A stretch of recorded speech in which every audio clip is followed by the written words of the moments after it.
Mic check 1 2 1 2. Mic check 1 2 1 2. Mic check 1 2 1 2. Mic check 1 2 1 2. I got a new flavor coffee, I got an old flavor rap. Equip the A1 tones to make the cool kids relax. B-boys hounding for the sounds. 2015, my bank account was nowhere to be found. Look at me now, hardcore composer. Fall to the floor, spinning glitter in sunny shores. Worry never no more, promoters score off me. Lab rats want the cheese, flip your expectations with ease. Oh please, you say you're making big moves, adjust my aim by degrees. I see you breaking the rules before you know what they be. I'll see you taking for rides while I am giving the keys. Because success off the high, but failure wants to be seen. But I won't give it the pleasure, I'm rising measure by measure. I'm making money by minutes, but keeping grip on my tether. I'm whipping the competition, collecting more hearts than Castlevania. Hit me to catch the jet set mania. If you feel it and you like the sound, something, say something. Bring it a little closer now. Something, say something. Hard warm with the cold style. Something, say something. Transform, then we roll out. Something, say something. When you see me in the streets, say something, say something. If you let the fresh beats pay something, pay something. New ideas each and every day. Something, pay something. I know they're gonna say something about how I'm rapping again. Most that grab my album don't know how I be grabbing the pen. I come and stab them again, they can't get mad at the kid. Just go look at what I did, put back the grind and you're scared. It's just the biz, money talks, I only listen when I spend. Just to live, then I go and make it all back again. With millennial friends, celebrate the last day. Raise hell and grab praise through a love drunk haze. I feel I'm falling, but the music pops me up in ways. Haters calling, but the lovers lop it up. I just sway and sashay to the time. Under the beat in perfect lines, space correcting my spine. This is the only divine, I'll take my time.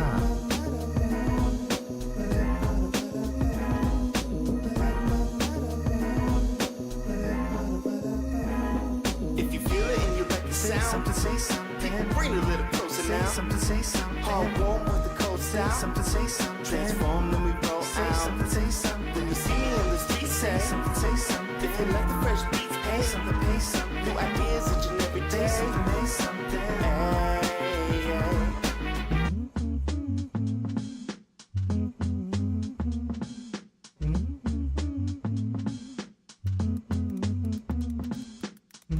Sometimes, actually a lot of times, actually never, people come up to me on the street and they say, hey, that guy raps. And I'm like, yeah. And they ask, hey, could you freestyle something for me real quick? You know, just real quick to prove your worth as a human being and as an artist. And I'm like, no, I can't actually, but I can dramatically arrange 7 to 10 layers of mouth sounds to make an entire instrumental. I can do that. I have a very talented mouth, and I can do it on my phone right now. And would you like me to do that? And they say, no. And I walk away.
step in. Tokyo Court is a city I'm reppin'. Art and music collab intersection. Bring it on if you think you can hang, but if not, then let me ease your pain. Got a lot of years on my belt, so my passion is felt, and it's living through the things that I sing. They want me to come off the mic, stay silent, shut up. If they cut off my tongue, then the records are cut up. If they cut off my hands, then I use my feet. Kick the beat, rock the beat, flip the beat, live the beat, master and give the beat. Hit the streets, spin wheels, make your necks asleep, which is something I ain't had all week. I'm on weak, cold bleak, but you know it's the heat when I speak. The streets are filled with blood, we're running out of options. The rich are in their houses, we're gonna buy their coffins. I wish I knew my future, I dream about it often. I sharpen weapons softly, from now there ain't no stopping. Rock the fucking beat.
To the new to the old to the new to the old to the new to the old to the new to the old to the new to the old to the new to the old to the new to the old to the new to the new.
And now, Jinx and Electo awaken to the scent of a blood dent.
You like the night side jinx, don't you, Squidward? Hello, hello, hello, lackeys. Hope you're all staying happy, staying healthy, staying hydrated, as per usual. Keeping yourselves nice and fresh and producing plenty of healthy blood for, no other reason than for you to be healthy. Yeah. We'll stick with that one.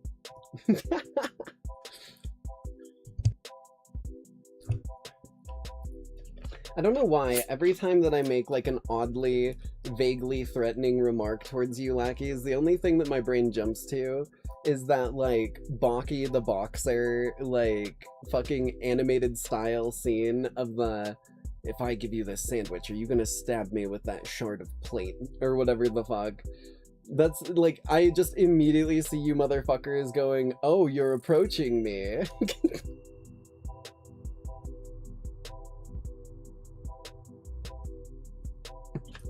Me in the background. Finally, a worthy opponent. Our battle will be legendary. Okay. Though we do have 2 videos to get down to for tradition tonight. They are pretty small videos, so our tradition chunk might be a little smaller, giving us a bit more time to establish the mission that our super soldiers are being sent on this evening. But we gotta get down to tradition before we get down to business. It's only polite. So, slide on over here. And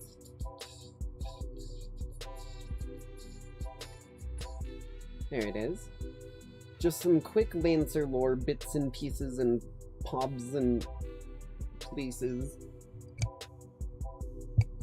But I'll pull away the background. Hey! So this is, I'm gonna crank down the background tunes a little further. As this is Drink Deep and Descend, a Lancer lore series by one of the more decently well-known and highly approved Lancer sort of community members. Will both traditions be Lancer? You'll never get that information from me. You'll never rip it from my cold dead hands. And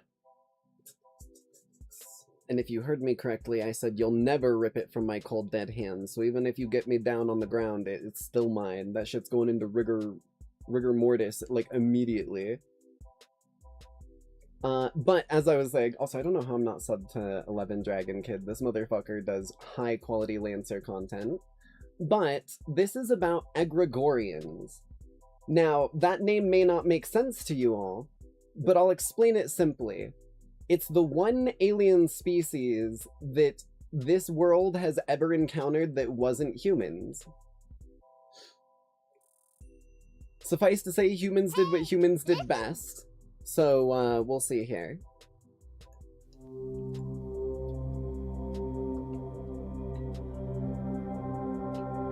Drink deep and descend. Why is my lighting not working? There we go. The egregorians are a race of hexapedal arthropods, that is to say they have 6 limbs, 4 legs and 2 arms.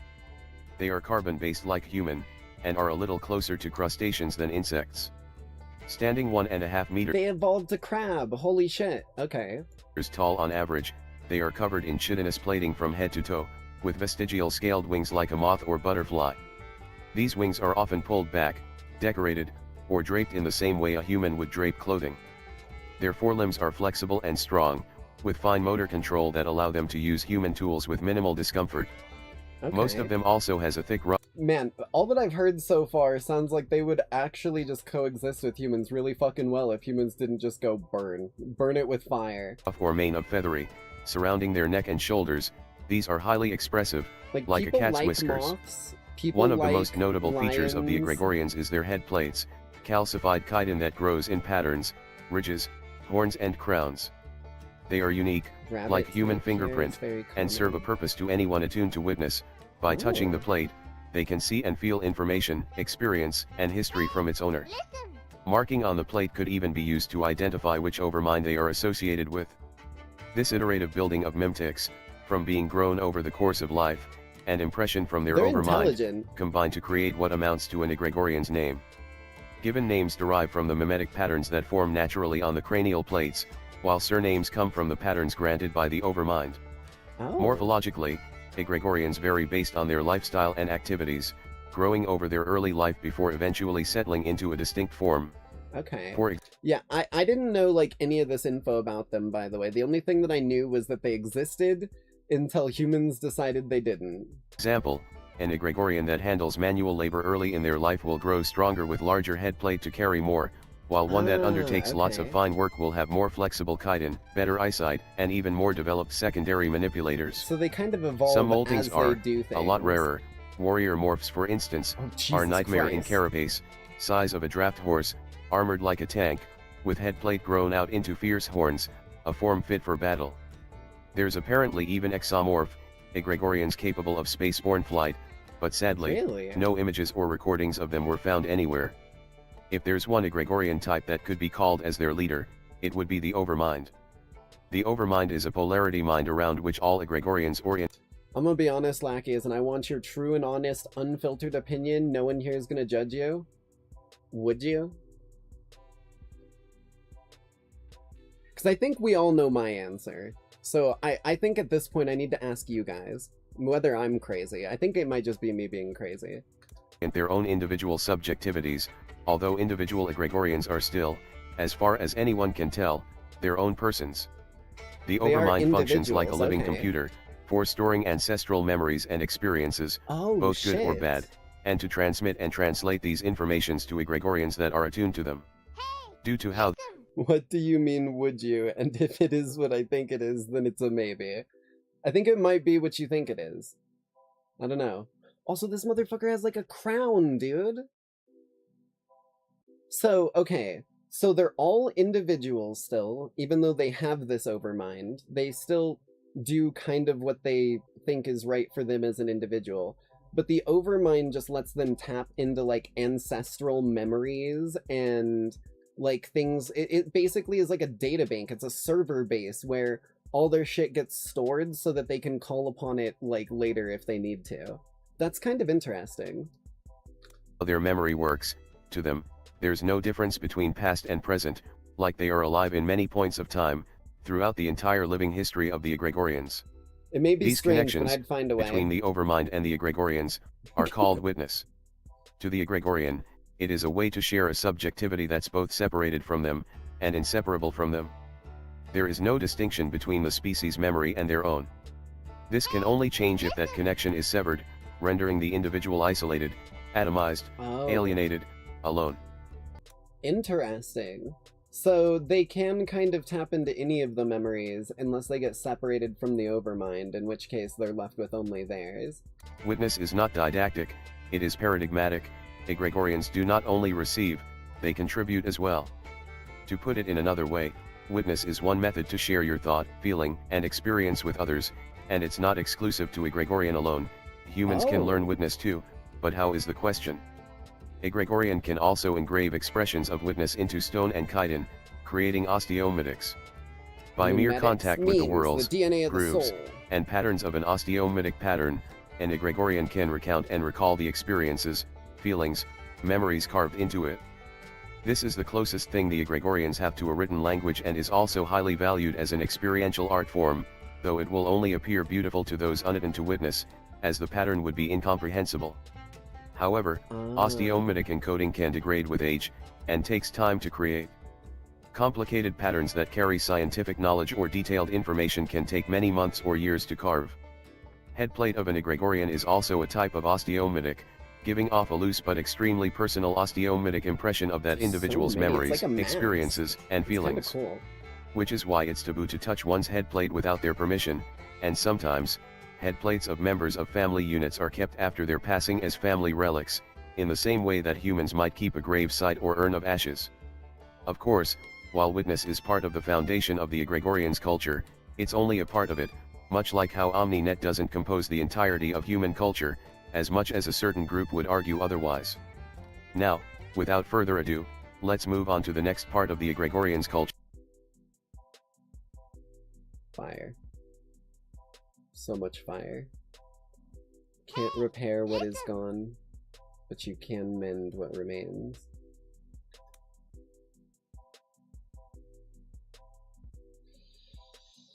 Yeah, that's sounds pretty accurate. If I remember correctly, you're gonna have to be a pretty high up motherfucker in Harrison Armory in order to figure out what got burnt out there. If you can. Jesus, man. Okay. One more video. See, you can't even pat them on the head, not friend indeed. You just have to have their consent. That's all it is. It's like, hey, is it okay if I pat you on the head? No. Ho, ho, ho.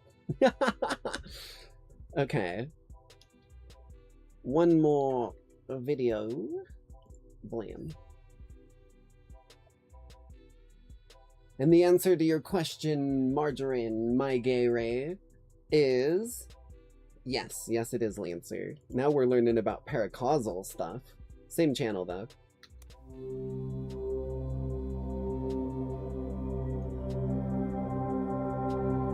Drink deep and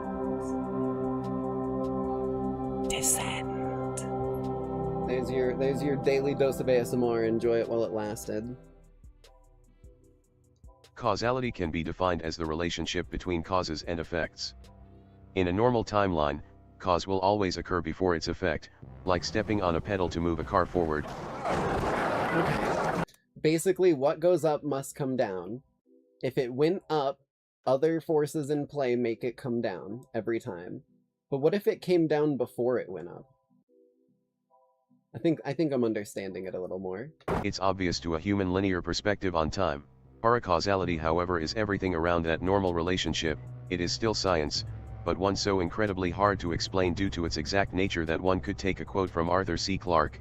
It's so advanced, and so alien, that it's indistinguishable from magic. I love that quote. But waving it off as magic is kinda simplifying things a bit too much. Paracausality still has a cause and effect in a way, it just the in-between is as far away from the norm as possible, or impossible. The cause and effect could even be reversed, with the effect happening before the cause, or it's just really difficult to understand by the human mind. But if one are to explain paracausality by the last answer, I guess the government counts as a paracausal entity too. Bruh. This is technically true with the onic ascendancy though. Nevertheless, paracausality only refers to as what's going on in between the cause and effect. It doesn't change that you can still get consistent result from paracausal tech. You give input A, the tech will give you output A, the final result is always knowable and predictable. What's going on in between is the big unknown. That's true with NHP too. You don't get abnormal results. Skemet. Bruh, or Skemet. I always call Sekhmet Skemet. Between is the big unknown. That's true with. I love that they're giving, like, personas to the fucking different NHPs, because they do have a lot of personality. Each NHP acts very individually. And Sekhmet is, like, the crazy, like, raging berserker motherfucker who, even if the pilot dies, if they're in the mech, they're continuing to use that mech to take out anything around them. With NHP2, you don't get abnormal results from them with the same input, but things might get different when they unshackle. Yeah, that fucking actually right here. Right here.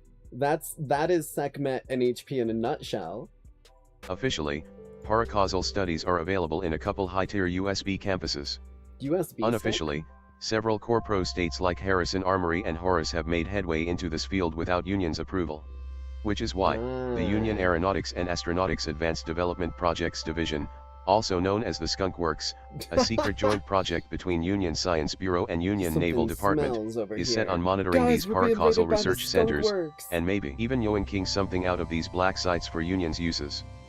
Joint USB-UND intelligence teams have successfully engaged clandestine missions to identify and infiltrate sites where unsanctioned paracausal studies have been conducted, but it wasn't exactly clear how much other research has passed under the radar. So, what exactly is paracausal tech?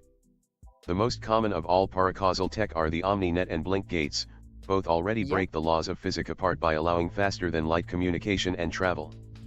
OmniNet is even more egregious because it breaks relativity Light-speed over internet, its needs. baby.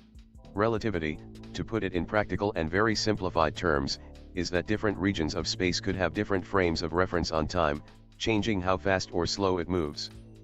That's the simplest way I could explain relativity. OmniNet breaks that because it's a faster than light network that can relay information through light years wide distance instantaneously, causing every single Omni node to operate in the exact same time frame. Both OmniNet and BlinkGate came from Okay. practical application of They're blink almost kind space, of like and really, anchors. any tech that could utilize blink space for practical application is a paracausal tech itself. The same could be said for anything that utilize firmament, which the Onic ascendancy is very fond of. To put it all together, any technology that came from reverse engineering data obtained from monist entities like Rot or Metadon, Metavolved like died via the Eidolon within one, and NHP, could technically be considered as paracausal tech due to their nature. Okay. To most people, other than OmniNet and blink space travel, Sal. paracausal Thanks, events, Sal. weapons, and technologies are rare. Only the wealthiest, most advanced, or most prestigious people have access to That's a paracausal weird equipment, looking fucking cow, such as bro. Lancer. Most soldiers, from the average grunt to even general, have probably never encountered a paracausal phenomenon, though they have heard a rumor or two about it. And honestly, you probably don't want to encounter one anytime soon. Yeah, no, it's probably not good for your health. Don't poke the paracausal Hello there, entity. if you like this video, please subscribe to my channel and click that notification. Done. You've earned it. You've earned it, Dragon Kid. You've earned it. Okay. Give me just a moment here, and we shall begin the Lancer. Blam, blam, blam. Bow, bow, bow. Another one. Bow. Boink. And then... Where's Steam? Steam. Let's launch this bad boy up. Give us a little bit of tunes in the background.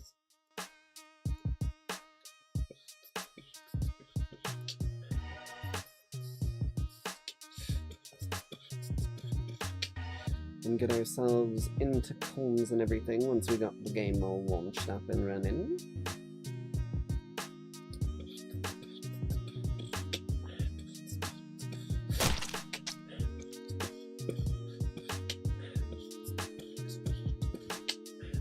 Oh right, and I gotta flatten out. We gotta go 2D mode. Let me fix that real quick.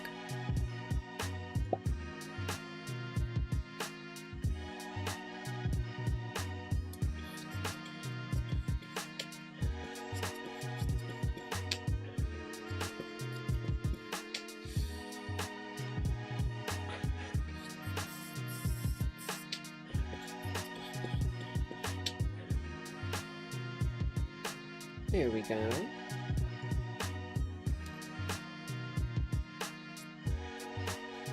I almost created a single player game. Bam.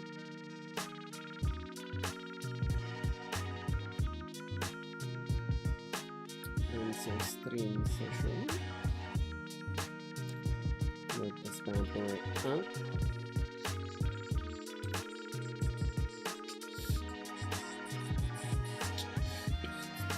Probably gonna lag for a minute, but that's normal. It's gotta load a lot of shit.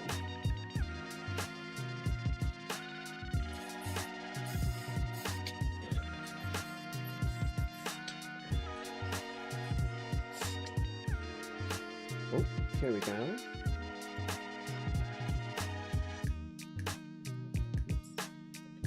One tab.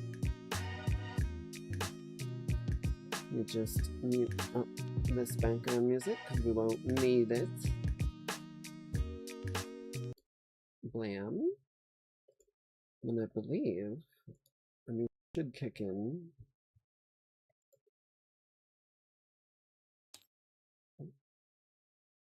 Never the lag ins. I'm also just gonna really quickly delete all of these bad boys because I actually made a different little thing.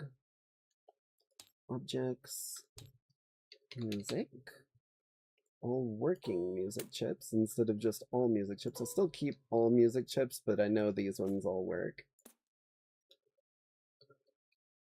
Okay, let's get the others in here nice and quick.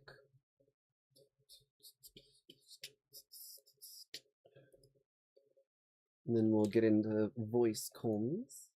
Might have just invited the same person twice. I always fucking feel like I do that when I'm inviting people in a game.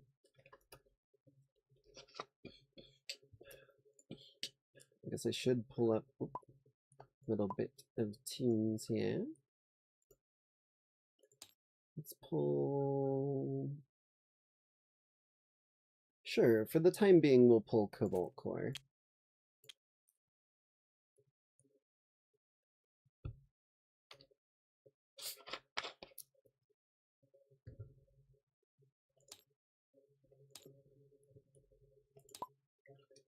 Get these bad boys in the correct seats.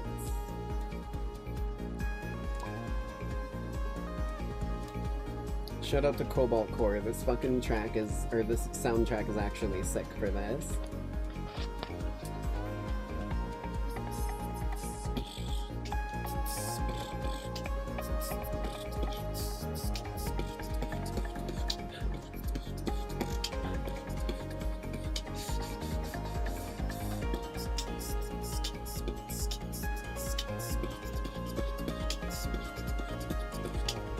Alright, oh wait, I gotta turn the music down a little, that's what I forgot.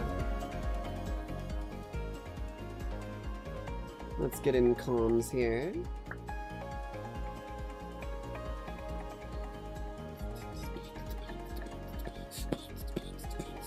Yo. Hey! Yo. Yo, yo, yo. It's your boy, Skinny Penis. Alrighty. Now a quick recap from where we left off last session. You had just managed to, as the group of super soldiers that you are, go make your way through the mission objective survive ass arcade packed full of people, waiting for the next pilots to arrive in order to actually play the new combat sim loaned to the nearby arcade at the Grand Crucible. Upon making your way through that, you met an interesting set of three figures. One cliff diver, one brick shithouse, and one Desta, there we go, I always put an R in his name, Desta Amenti. Three of which seem to maybe be working together with each other, maybe just incidentally came up there and didn't have other members to fill out a different team. After said combat sim was ran, and apparently according to Callista, a full accurate simulation to real combat and real physics, you were awarded both with the victory of the core power fuel rods, which will replenish a use of a core power during a mission, should you need a second usage of one mid-longer extended mission, as well as Callista informing you that due to that being a perfect simulation, it was considered a mission successful, equivalent to actually going on one, and you were awarded with what she said would be the last of the easy licenses, awarding you up to license level 2 and providing us all with our new mechs. If everyone wants to just give a rapid-fire descript of their new mechs one more time, since it was at the end of last session. Yeah, why not? Mine is a very small mech compared to our friend over there. Where's your token at? I don't see it. I don't know what happened to it. I believe you have it. Was it over here? Because we were stacked. It is over here. There it is. Okay. We'll keep them all stacked up over here for comparison purposes again. Yeah. but mine is very much it looks very demonic. It has a blue skin tone, some white and gold armor plating all around it. The cloth on it is a very red cloth. Oh, go ahead. Oh. I thought you were done. I was just gonna say something when you were done. I was just gonna go into the weapons, but yeah, no, Yeah, go for it. I'm gonna ask something when you're done, is what I'm saying. the very long straight blade is the one I have right now, but the mace is going to be license level 3 is when I get that. Alright. And the name of your mech? The name of my mech is Inherited Fire. As right up in the hangar next to it, another smaller mech. This art doesn't quite match the description of it, so I'll re-describe mine. The colors are maybe right, kind of like a pearlescent bone white and some pink colorful bits. But this almost resembles a weird, like, it doesn't look like a pretty fairy tale, like, storybook fairy. The like appearance of it with these strange, almost like beautiful shattered but mosaic stained glass wings seem to be very fairy-like, but the features are uncanny. They're strange. The like sensor eyes a little too big. The strange like parts on it that you can't exactly tell what they would even be, whether it's decorative or part of the morphology of this thing, and it very much elicits vibes of old fae, the type that like crib swap or like trick you into living your entire lifespan dancing sort of thing. And while it does seem at this point mostly put together, like I said before, the wings themselves, while looking like a mosaic stained glass, do appear to be shattered and like still partially broken or in need of repairs / like enhancement. But that would be Ragebait, the new goblin mech that Repost is rocking around with. And for the elephant in the room, quite literally. Yeah, so very much as aptly described, an elephant in the room, skyscraper of a mech is next to them. Very, as shown, a pretty gunmetal gray, just, it is a mech that is more function rather than form. It is pretty much just pretty much a walking gun. Pretty stock standard Barbarossa as well, right? Yeah, pretty stock standard. No frills or anything of that nature. Not even anything that looks SSC-like the other mechs seem to have had to them. Which, for those who aren't aware, Tungsten, the pilot of this mech, is actually one who was essentially the head designer and engineer on this big-ass gun on its shoulder, which is a marvel of technology in and of itself. So SSC allowed Tungsten to have something that didn't exactly have their flair, because, I mean, it's hard to say no to a person who designed something using it, as that's just their iconography at that point, not whatever company sells it. Continue if you were anything else to describe there. No, it is just a giant gray skyscraper of a mech. known as Grand Decimator. Unfortunately, Brick Shithouse was taken, so I had to think of something else. It's funny that like the vibe that I just get from the like perspective of these tokens near each other is reminding me of Monsters vs. Aliens with the fucking Gigantosaur or whatever the fuck, the big ass like bug thing that they all rode Oh, on, yeah. and then the two like tiny dudes, the fish and the fucking goo and the cockroach dude. Okay. As they all kind of are being brought back into the hangars after the proper first little just field testing run by the actual pilots, ensure there wasn't anything you needed changed, twisted, altered around, etc. You, actually, Shipwreck, were not so much doing field testing as you were actually being instructed by Maya Moana, your instructor in the Atlas Martial Arts of Jaeger Kunst.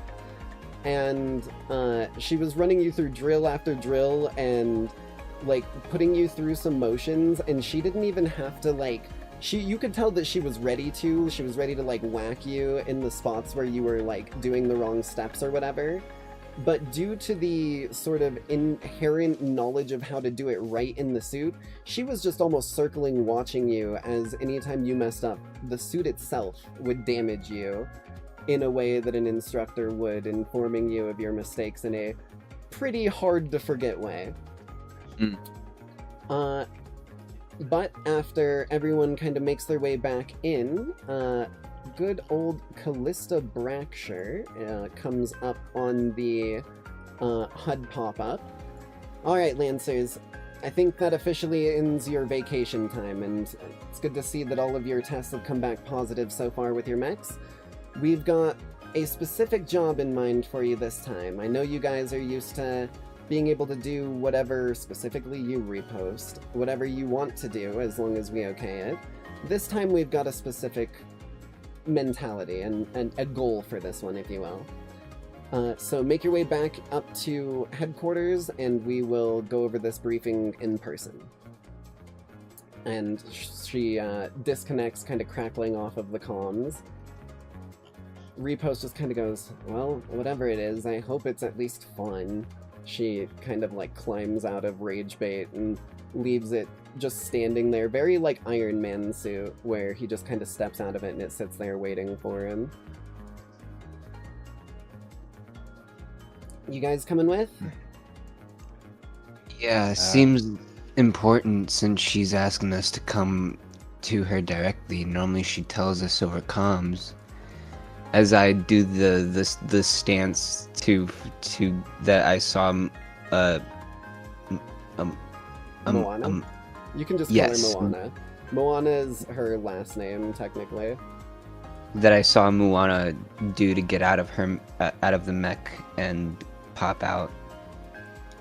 Easy enough, it disconnects, and she would have taught you that you can do any stance that you like code it to. She just always does that one so that she doesn't forget it. But you haven't set it to anything new yet, so you just do what she did and pop out of it. Very like Crisis suit style with yours, if any of you have seen Crisis. And you all make your way up to the sort of actual HQ briefing room and walk into the place. Callista there waiting for you. I'll pop her up on the HUD again whenever she's like talking, even though it's not in the HUD necessarily. But she's kind of looking over a sort of like hollow map, like hollow, like HOLO, on this table that is kind of projecting what appears to be a planet that I don't think any of you would recognize, sort of like hovering there in the center. She's just kind of reading over some papers and like glancing at some data that pops up and is like a readout on the holographic display. And she looks up as you all enter and goes, ah, good, okay, it's good to see you. So, first of all, this is going to be, like I said, training wheels off now. You're official Lancers, so we're going to put you to the test. This is going to be a longer mission than usual, so you will have an opportunity to gather any new gear you might want to gather from the armory before heading off. I've got a bit of a mission objective and overview of the area to give you. So, also, I just realized. Let's go ahead and bring over, I got Shipwreck. There we are. There's the pilot's token. There's Tungsten. Okay. Blam. As we all kind of make our way up to the hollow board. So, as she continues, so we've got a planet here. It's technically within Union territory. They were liberated a good while back, probably a few hundred years. But their distance from a blink gate, as she pulls up the little device, or the little display that she was looking at a second ago, is about a year and a few months, and that's the best we're going to get with the nearest blink gate. Otherwise, we're looking at several hundred light years. But we can cut it down most of the way. However, a year and a few months is still a long time to wait for anything to be sent out. So they're kind of left to their own. It's officially an ISPN held world. They were the main company to supply them with various different devices and equipment to attempt to mine the world and give them an opportunity to enter global trade, so to speak. However, they never really did get far into that. No one really knows why. We haven't spent too much time investigating the place. But recently, the mayor of the biggest city, and she kind of swipes with her hands in a, like, opening display, and it sort of opens up closer in on the planet on this specific spot. There's a town here. It's the biggest town on the planet, thanks to their water reservoir that they've got. But this is Coldwater. They actually sent out a bit of a request for assistance from Lancers, as they've got a bandit problem. They've got a few different roving gangs from what I've heard. Not too many details, but they essentially need assistance. And in the report, and she kind of swipes over, and I will change over the UI display here from Callista.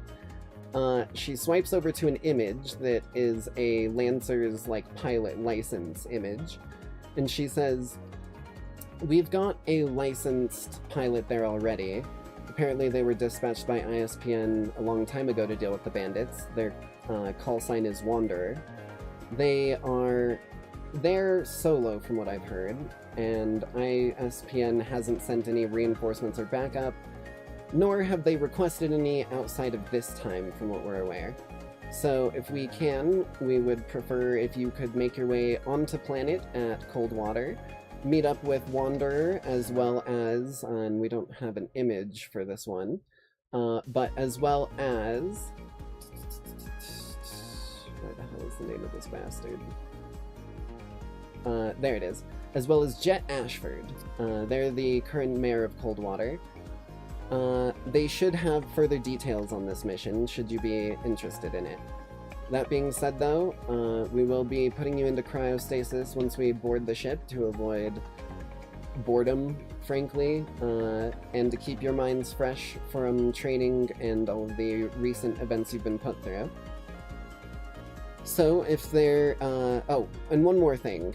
I did mention, and she kind of zooms in again on the city itself, I did mention there, actually I think I can even pull out the map here, hold on.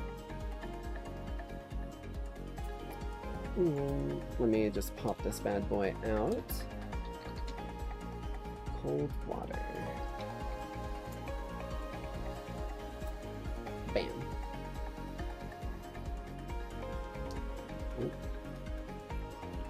I don't know why the fucking...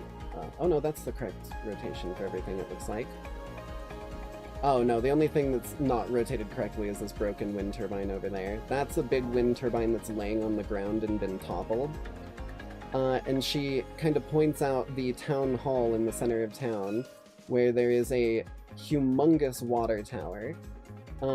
And she kind of points it out and says, this right here is the sole reason that this is the biggest city on this planet.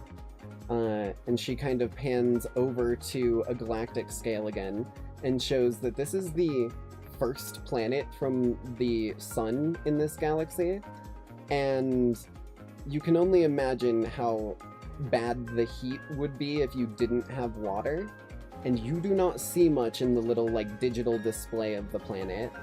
And she goes, water is going to be your best friend. They essentially have it in very small quantities on this planet, and the planet's natural atmosphere, while not dangerous to humans unless under prolonged exposure, is a dangerous level of heat, even compared to reactor cores. Cooling your mech may be a bit of an issue here if you do not have access to water.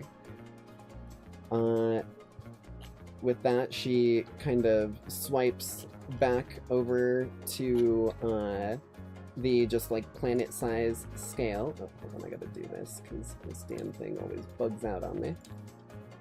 Bam. Save table. Yoinked.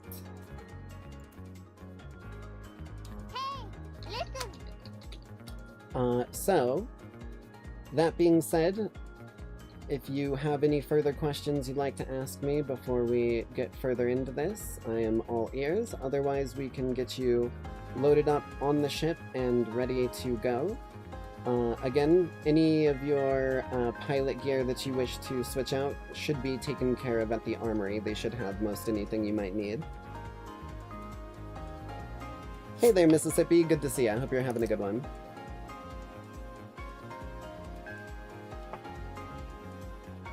Ready packed for, well, anything really outside, but what about you, Tungsten?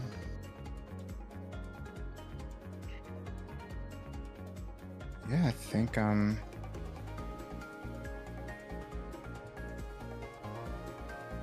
ready as well. Give me just a moment here, because I'm gonna double check Repost's pilot gear, because I might switch some of it out. I will say, that pretty much right after, you guys, like, kind of confirm, that you're gonna go do whatever you need and whatnot, Callista does stop Repost for a moment as we're all getting ready to go and just says, oh, and Repost, yeah? We would like it if you were to live stream this as much as you could. This planet has been under threat by these bandits for quite a while, and I think this would do pretty good numbers for both SSC and your audience. And she just kind of goes, alright, yeah, no problem. Thumbs up. Pilot gear.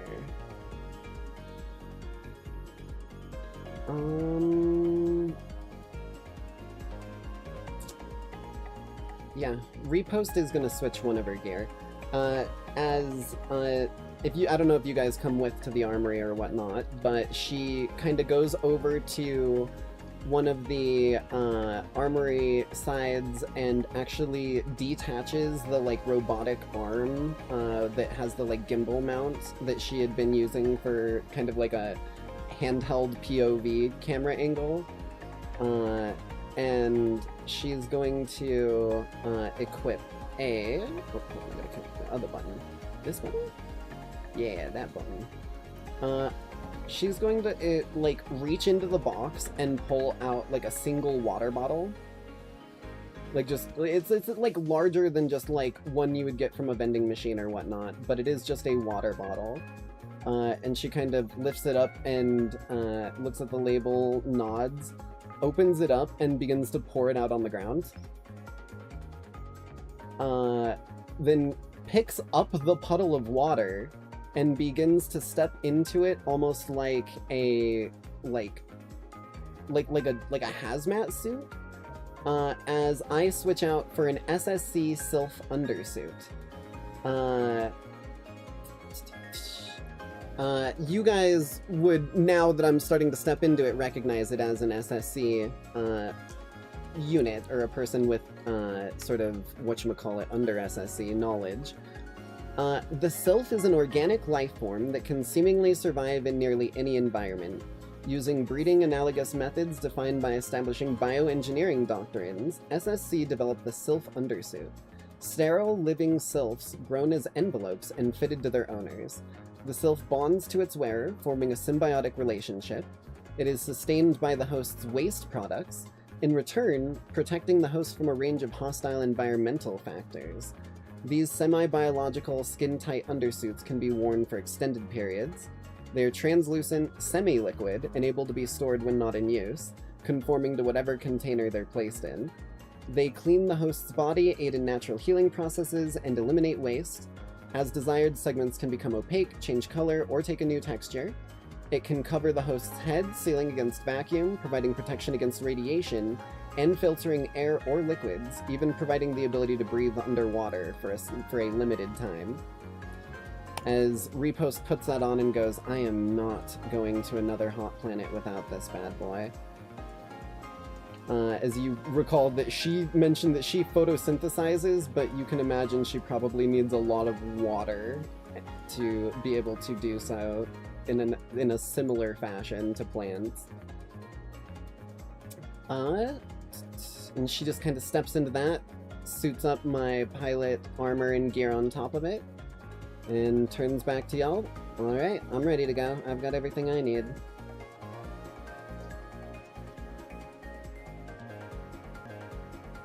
I'm ready to go.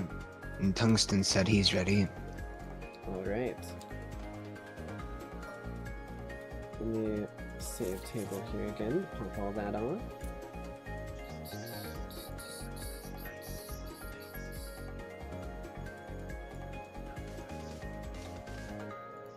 You all begin off into the ship, and it's a large, not crazy large, but large enough that it can fit a Barbarossa in the fucking holding area. And like a small crew of people, you kind of meet the pilot and everything ready to get you going. And Callista comes up on the little overlay one last time, just before you all get into the cryopods, and says, "Alright, Lancers, I'm not waking you up till we get at least most of the way to the planet. I'll get you up a little bit before we dock so you can at least see it for yourself through the windows. But I believe you should be all set. See you in a year and some." And the pod closes down, and Don't become an old woman by the time we wake up. she pops back in for like the last thing you see before your neurons officially freeze and can no longer receive info for the cryostasis. It's only gonna be a year, I'm not that old. And cuts off there as you, like, essentially spend... If you were able to process time in your cryostasis, her, like, visual of, like, angrily looking at you is stuck in the corner of your, like, visual area, because the neuron that was receiving it is frozen receiving it. So, like, you're glad you don't have to spend that year and a half just sitting there in that one state, but it is a little fucky. As when you eventually, after but a moment, you almost like have like when a screen is displayed something for too long, or when you like look at a bright light, or that like optical illusion of like looking at something and then looking at a white wall and it like kind of displaying the inverse. You have like a weird inverse imprint of Callista's face for just a few minutes before the cryo sickness sets in. So you may or may not have known this was coming, depending on your character, but cryo sickness kicks in whenever your body, and this is the entire party, by the way, whenever your body is put in cryostasis for more than a year, the sort of like slingshot ricochet of your consciousness, like kind of coming back to fruition at that time, is almost like space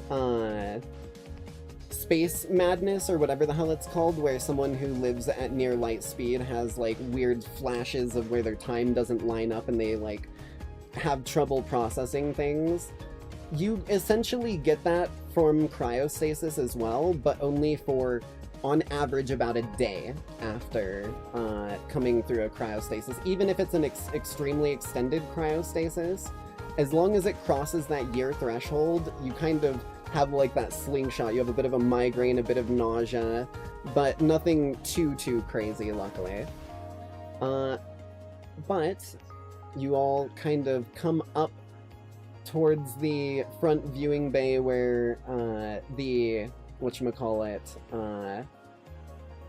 where like the attendants, that's the word, where the attendants are leading you up, and you do see Callista there waiting for you on the ship, and she kind of turns and sees you. You know what, let me roll something.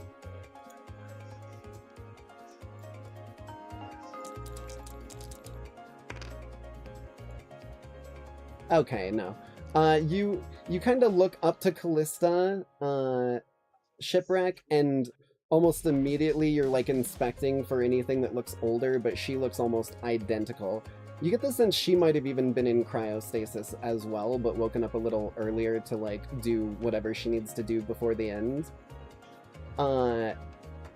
And as you kind of like come up and see her, you get a glimpse of the planet properly through the window.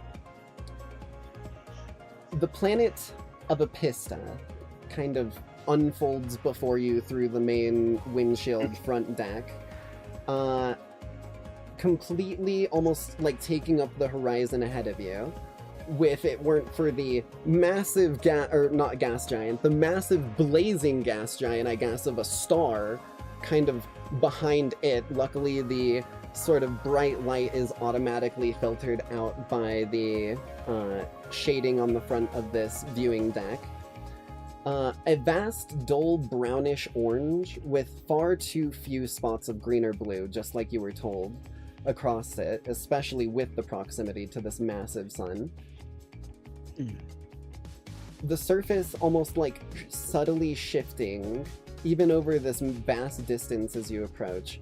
The sands of its surface nearly giving a like fluid feel to it, while storms shift over some of the smaller other areas to the side, dry and mean looking as lightning crackles between the particles of sand in the air.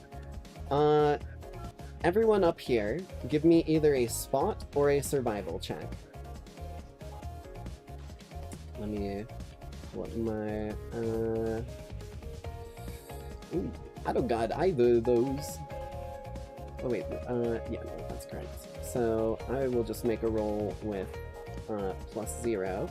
Oh, and I should say you have 1 difficulty from cryo sickness. You'll have 1 difficulty on... You're essentially impaired, like mech combat style impaired, difficulty on all your checks and stuff for the day after until you get over it.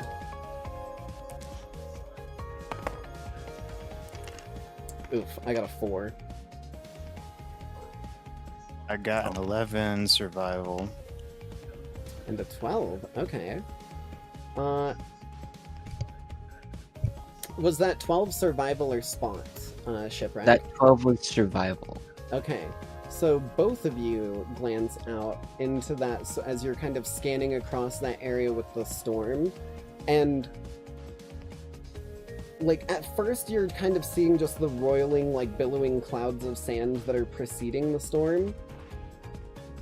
But something in both of your brains spots that, like, billowing of those clouds and spots something that doesn't look like a cloud. You realize that what almost looks similar to a large cloud, kind of going in a little ways in front of this storm, is what almost looks like large, cylindrical, maybe serpent-like bodies that seem to be roiling through the sand, massive in scale, because we're still looking at this from like orbit basically, and they seem to almost be like moving away from the storm just a bit ahead of it. And you recognize like movement of something rather than just random dust clouds.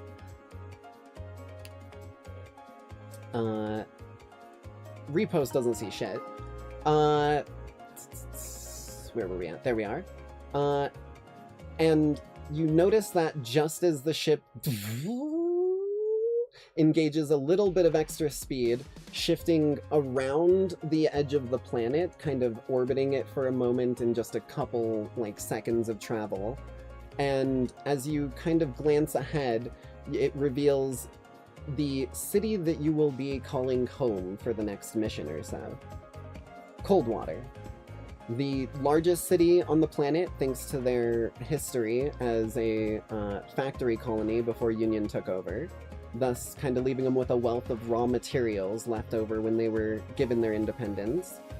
All of this information, by the way, is coming up on your HUD through a little mission mission info briefing docket that is kind of auto playing on your HUDs from Callista. And with the wealth of raw materials left over when given their independence, they were able to construct the largest water tower in all of Apista, which again cemented them as one of the largest powers on this planet. Built with several amenities that aren't found elsewhere in this sort of wasteland, barren Badlands planet,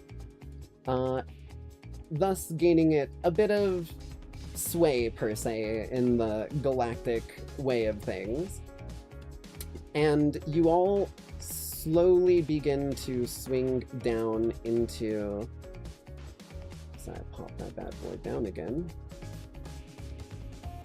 Swing down into the city. The ship sort of comes down as there isn't... You notice, even though it is one of the biggest cities, there isn't a galactic ship, docking station anywhere. So the pilot actually has to set the ship down in the middle of the city in the biggest open space they have to avoid hitting something.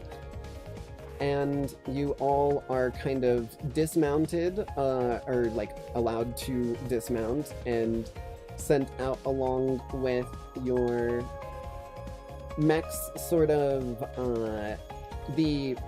what's the word for it? The mechs themselves are going to be kept on the ship, and the ship is going to maintain a low orbit over Coldwater and the surrounding areas. So the mechs will be available on request, unless you just want to walk out with them and keep track of them on you. Otherwise you can sort of request Titanfall sort of vibe to get them for this mission for the time being. What I will say is, though, it may be worth just having them with you, because mechs have life support, which means that you won't have to deal with your pilot having to deal with the environmental factors of the heat and stuff during travel.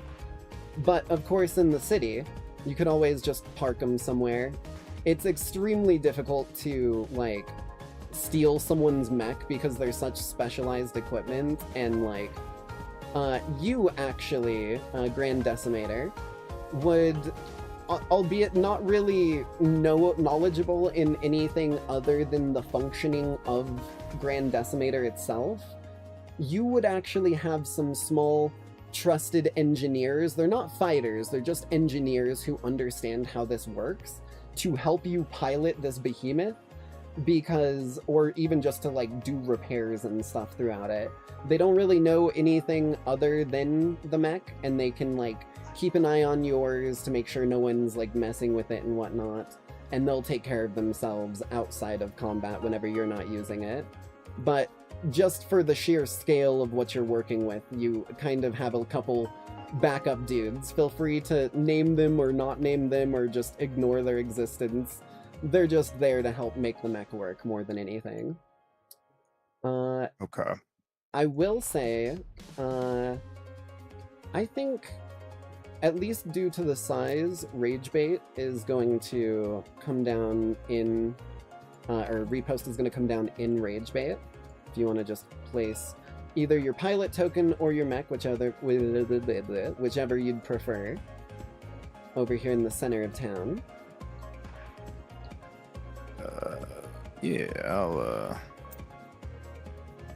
I'll leave my mech with my trusted engineers and Like up on the ship, so you can call it in? yeah. Okay. I am gonna come down in my mech as I well. will though. say, you do notice, upon, like, entering of the town, there seems to be a massive Barbarossa embedded in the ground just next to Town Hall. I walk up to it and put my hand on it. You put your hand My on sweet it. child. The foot of the, like, bottom of its foot swings open, and you hear sounds from within, like, ha ha ha, clink, Hmm. You kind of like glance upwards and you see painted just above this little makeshift door that you've swung open on the foot is the name on a little sign placard, the Rusted Chassis.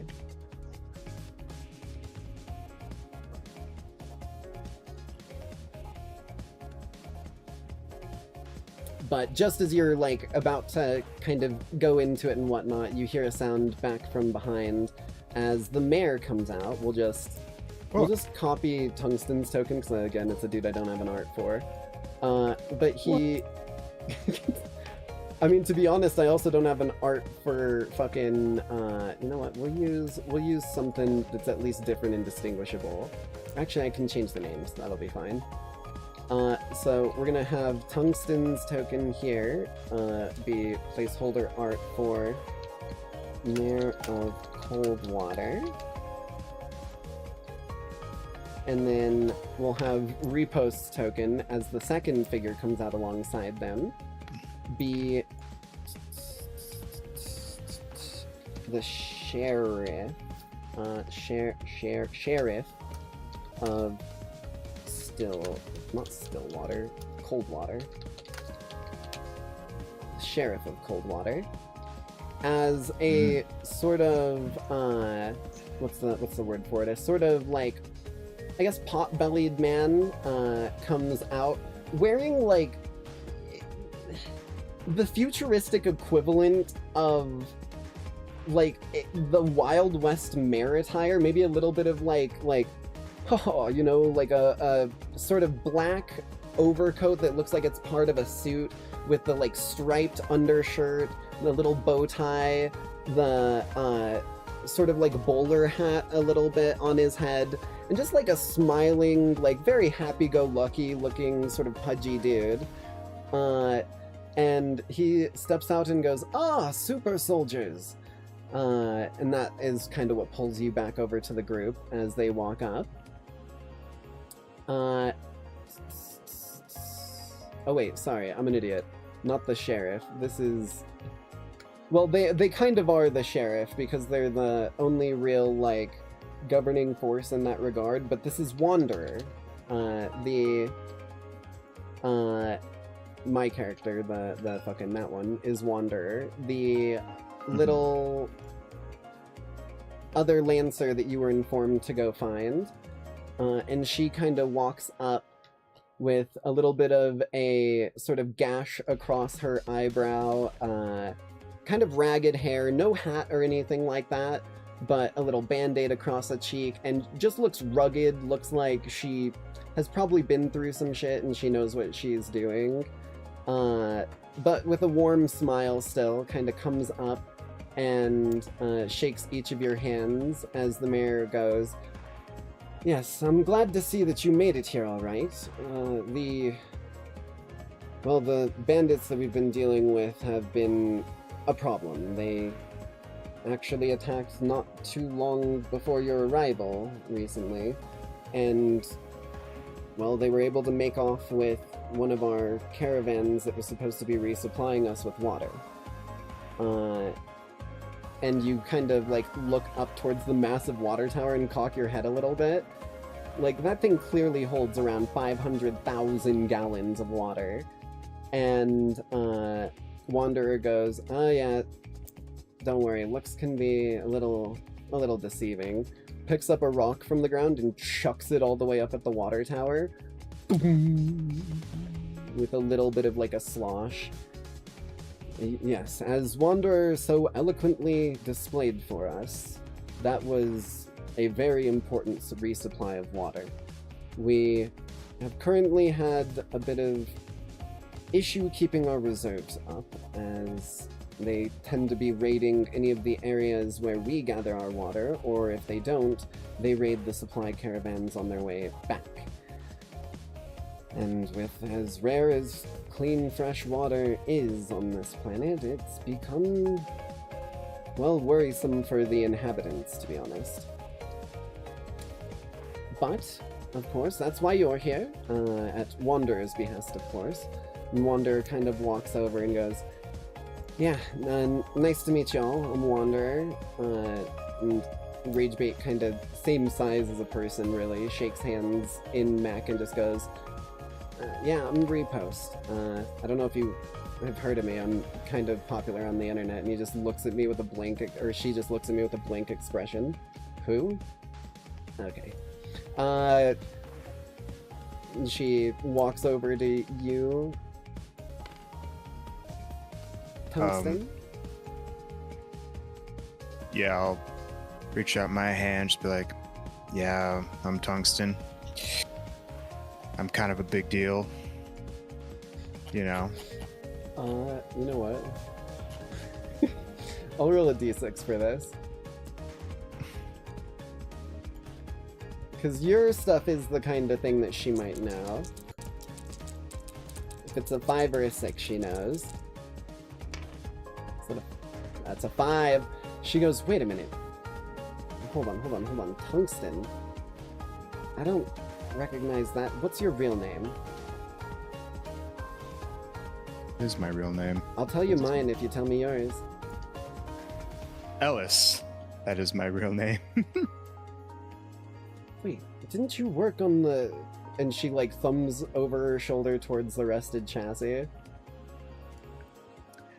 I mean, not to brag or anything, but yeah, I kind of designed the Apocalypse rail on the Holy shit. Barbarossa. And she, like, grabs both of your... Or, like, your hand with both of hers and starts, like, shaking it. She goes, I'm a massive fan. Well, I'm not much of a, you know, I've got my heavy weapons, but I'm much more of a, like, cooperator. I help coordinate a team and whatnot. So I've never had an opportunity, but the firepower on that bad boy, like, she kind of motions over at it again and goes, we had to deactivate the rail on ours because when they were pulling parts out, something must have crosswired and it actually charged up at one point. We were glad we got it deactivated before it fired, because that would have been goodbye water tower. But we... Holy shit. It's an honor to have someone like you along with. Are you just here for, like, research purposes? Kind of looks around, looking at the other two mech figures, but not, you in a mech, you just plain body. No, I'm here to help out with this mission, but I feel it'd be very cumbersome to be traveling the city streets in a almost as probably tall as your Capitol building town hall. Her jaw, like, mech. drops as the dots get connected in her mind, and she goes, oh, these... Okay. Yeah. The notches aren't gonna know what hit them. If you brought one of those bad boys, and she kind of, like, gives you that, like, oh, you know what I'm talking about look. She goes, if you brought one of those bad boys, I think this is the most firepower that they will ever see in what's left of their lives. That name kind of, like, almost registers in your neural HUD, and it pulls up that docket again that was given to you by Callista, and it, like, tracks in on the notches. That is the name of the bandit gang that you are here to clear out, is the notches. Okay. but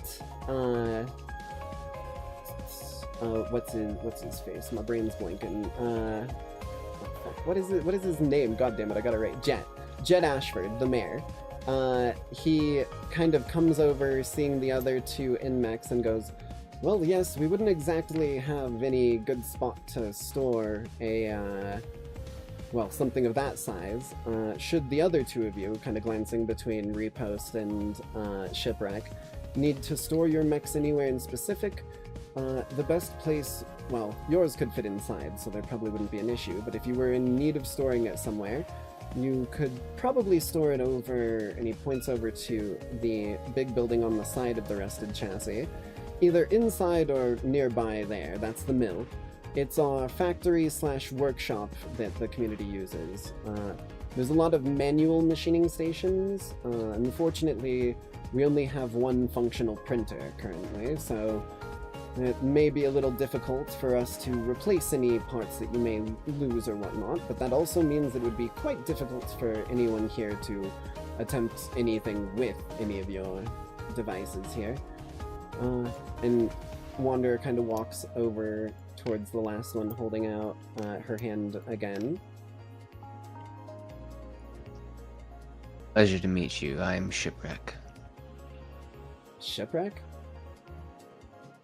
Oh my god, I'm the biggest... No, but she'll just go, Shipwreck? Like you are a shipwreck, or you wreck ships? I still don't know which one. I was a new title given to me after I literally wrecked a ship. Well, you're still here, and she just kind of after shaking your hand, does the light punch on the shoulder and goes, still ready to give him some hell, so I'd say you're the kind of shipwreck we probably want. But I'll be staying in town for the most part. I'm the colloquial, for the time being, sheriff. I'm just the highest ranking person, and let's just say I've also got a chassis to my name, but it stays where no one who might be looking at this city with greedy eyes knows. Just in case. But, as I said, I'll be staying here. If you need me, I can come along with on any of the missions that you guys need to do along the way here, trying to track these people down. Though I would be a bit remiss to completely leave this place undefended. So I would prefer if you were able to take care of most of the reconnaissance, tracking down, that sort of thing, to your own devices. Just make sure to let me know when the big showdown, so to speak, goes down, because I can't miss that one. Will do. And she kind of nods and turns around, looks at the mayor. The mayor just kind of nods, like he doesn't have anything else for her to do. And she just starts whistling a little tune, kicking her, shoes against the ground as she walks a little bit in, a good mood, straight towards the rusted chassis, and goes in the foot.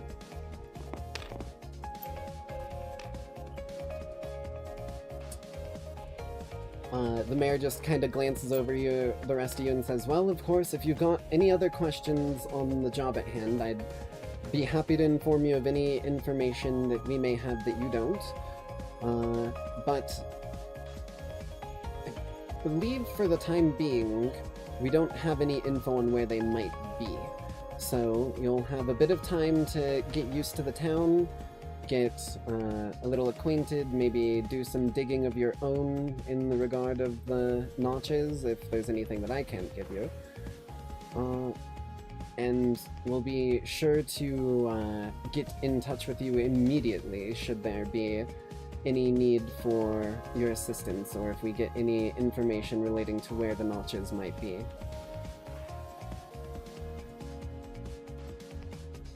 And just kind of waits to see if anyone has any questions.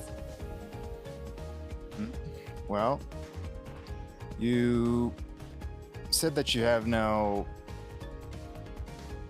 idea of where they may be, but would, I guess, where do most, I guess, attacks happen around, or do they happen all around, or they have like a specific area they I'm listening. I didn't mean to cut you off. Well, for the most part, it's any of the. Give me a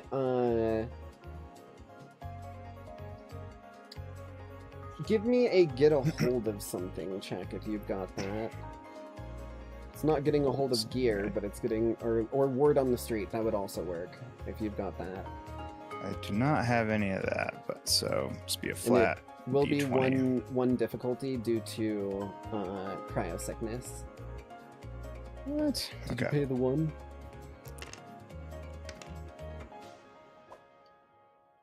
One.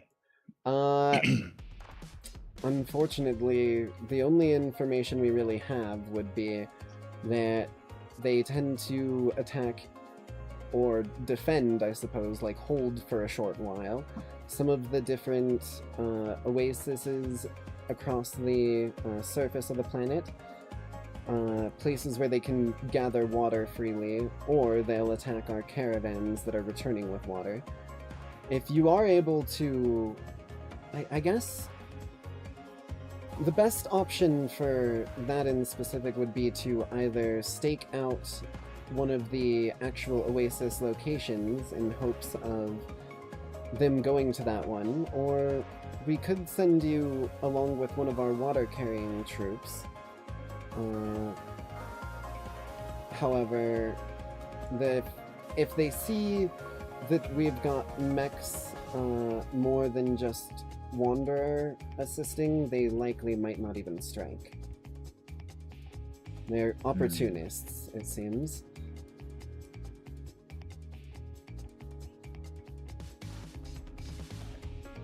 But, of course, you're free. Well, I'm not restricting you to the city by any means. But, of course, Jesus, I just about looped the same fucking 3 words. I'm not restricting you to the city by any means, so you're completely of your own disposal to go and attempt to investigate either out there yourself, or you could always ask around with some of the wanderers who travel out into the waste to scrap and sell different things in the cities, and kind of motions over towards the chassis and over towards the mill. Other than that, there is the Coldwater Church. They speak to a good few people there, the priest, but other than that, I sadly don't have a ton of information directly for you. If you have any questions about the city, of course, this is my pride and joy, and we have kept it running well and running with water for as long as we have, and I'm not going to let these notches ruin that now.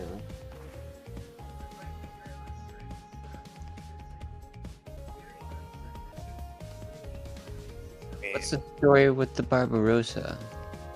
Ah, the chassis. Yes. See, back when we were originally held by different groups in the sort of Kurakan trade baronies, back before the area was ceded over to Union during the first con, they actually had us here as, well, to put it frankly, penal colonists. We were here to work under their direction and discretion, and that, kind of motioning at the chassis, was one of the ways they ensured that we did what they wanted. At least so the books say. I'm not quite that old.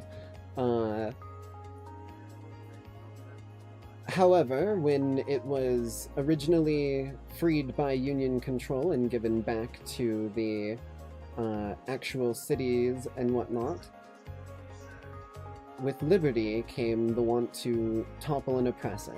So it was lashed up with a few different bits and pieces and pulled down by the community at the time, and since then retrofitted into something that can do good for the community rather than nothing but a threat looming over our heads.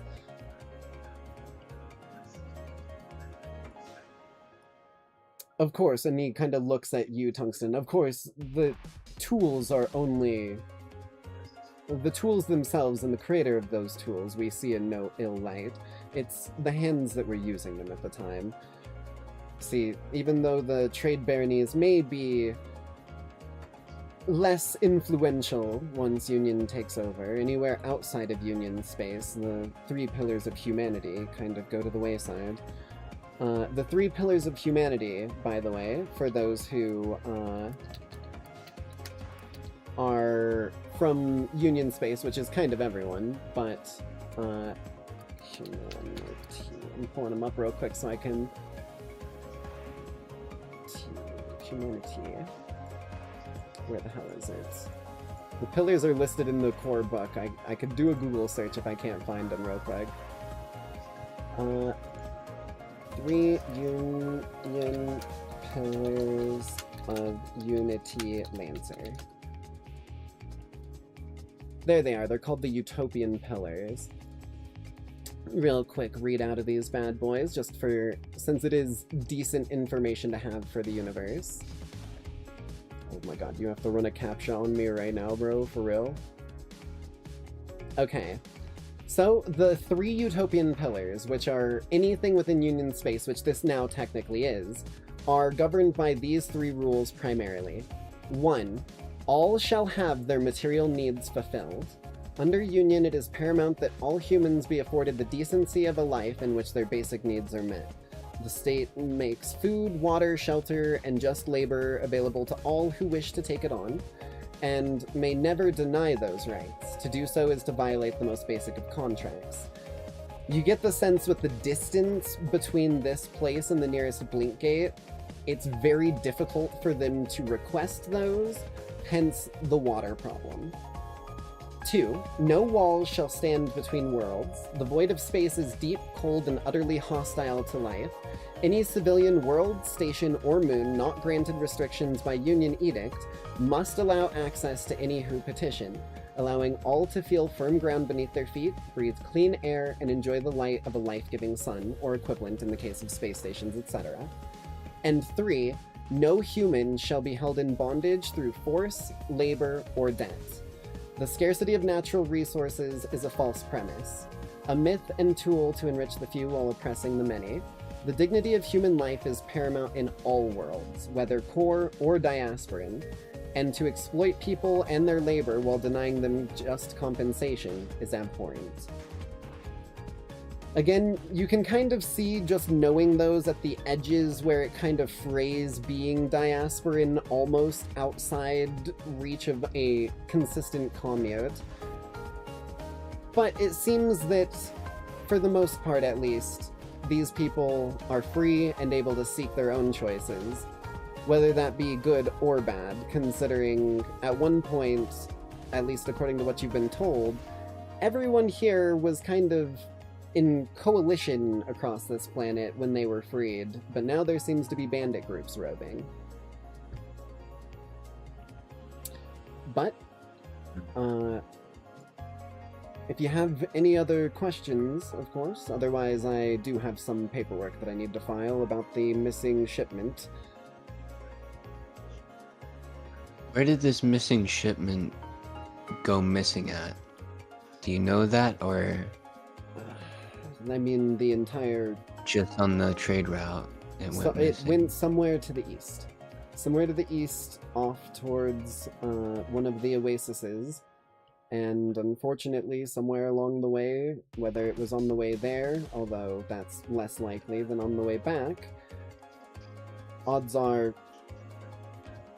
well, let's just say they never made it back. The Notches used to be a little less aggressive, a little less brazen, hence us not putting out a request for Lancers until recently. However, they've been stepping up their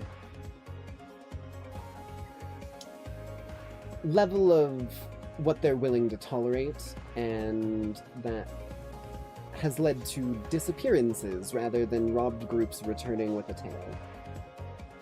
And you can see like a bit of like a worried grimace kind of across the brow of him as he kind of pulls a handkerchief and like wipes away a little bit of sweat from being outside.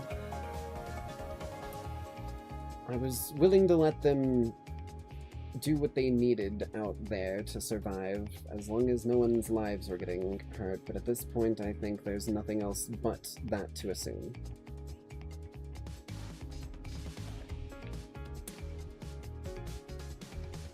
Though, of course, and he kind of gives over through the little HUD display by touching the, like, base of his ear where he has a little implant. He gives you all direct access to his comm link.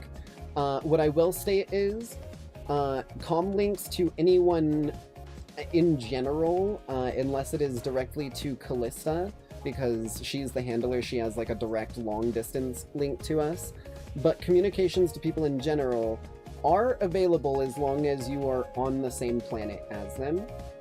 So, he gives you access to being able to reach him through comms should need be at any point. And he kind of does a little bit of a bow and turns to head back inside. Okay. And you are all left to your own devices, soldiers.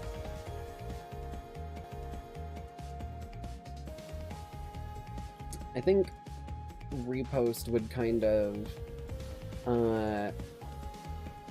yeah, she's just gonna kind of walk the goblin mech over to, like, this side of the building and just pop out of hers and get out on foot.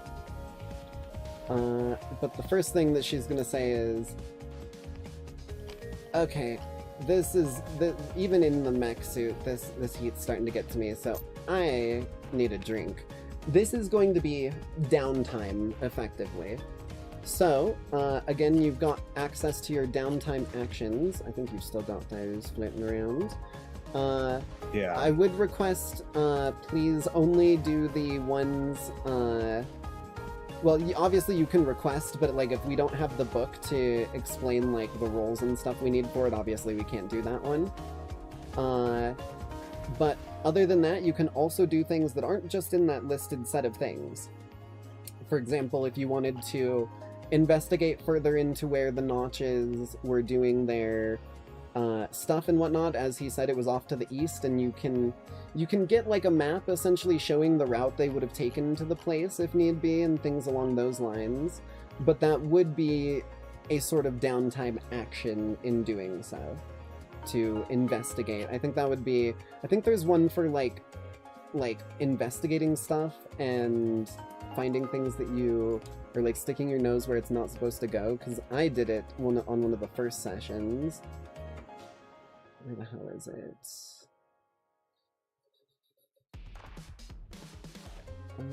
Gather information, I think. Yeah, gather information. When you gather information, you poke your nose around perhaps where it doesn't belong, and investigate something. Conducting research, following up on a mystery, tracking a target, or keeping an eye on something. So that would be an effective one if you wanted to look further into it. Also, give me just a sec. I'm just going to switch our music chip into something a little more thematic. I gotta find the right song for this, though, because some of these songs don't let me do things here. There we go. Oop. Some of these songs I'm able to get away with. Some of these songs I think are copywritten. I think the instrumentals are usually okay, so we'll rock with this one for now.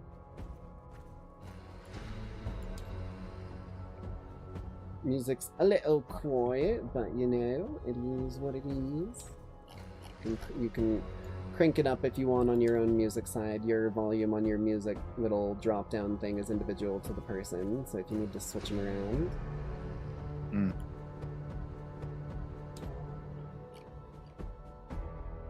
But Repost, as stated, the first thing she's gonna do, since the heat is already getting to her, she's a little extra susceptible to it, is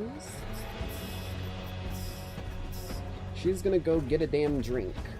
If anyone else wants to do that along with her. Or y'all can do your own things. Yeah, I'm interested in the cool Barbarossa bar. The Barbarossa. Haha, that'd be funny. You know, I'm kind of mad I didn't think of that when I named it. I'm not gonna lie, that would have been a perfect... God Quick, damn break it. on. No. Start hyperspeed, like, typing the new name into the, like, map item. Okay, so you're getting a damn drink? What are you doing? I am gathering information. I'm going to... I want to head out at least a little bit east to see if I can pick up a shit. trail. I just realized Wander is still on screen. Let me pop that off real quick. So you're heading a little bit east to try and pick up a trail, gathering information. Okay. Let me find another track here. Something with a little...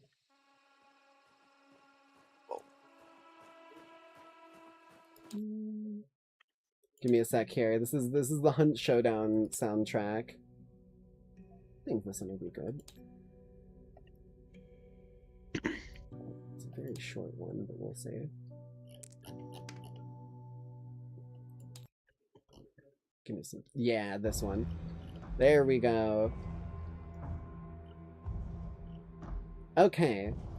So we'll do you heading out east and doing your investigations first here.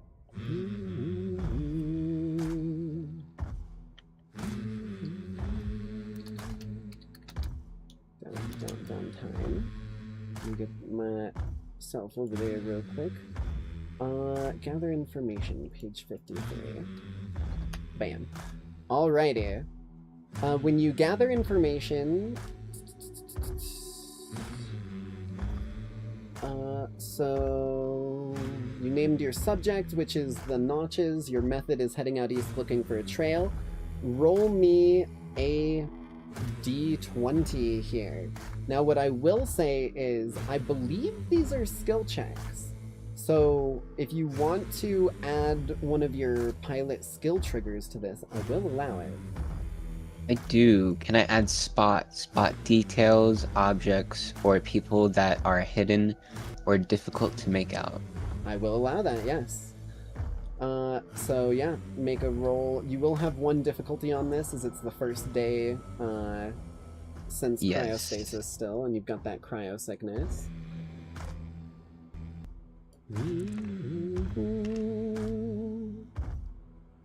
14. 14. Okay. On a 10 to 19, you find what you're looking for, but choose one of these. Either you leave clear evidence of your rummaging, or you have to dispatch someone or implicate someone innocent to avoid attention. Because if you want to describe what happened to you, you can, but I've got an idea for what I think happened here. Go for it. I want to hear what you have. Okay.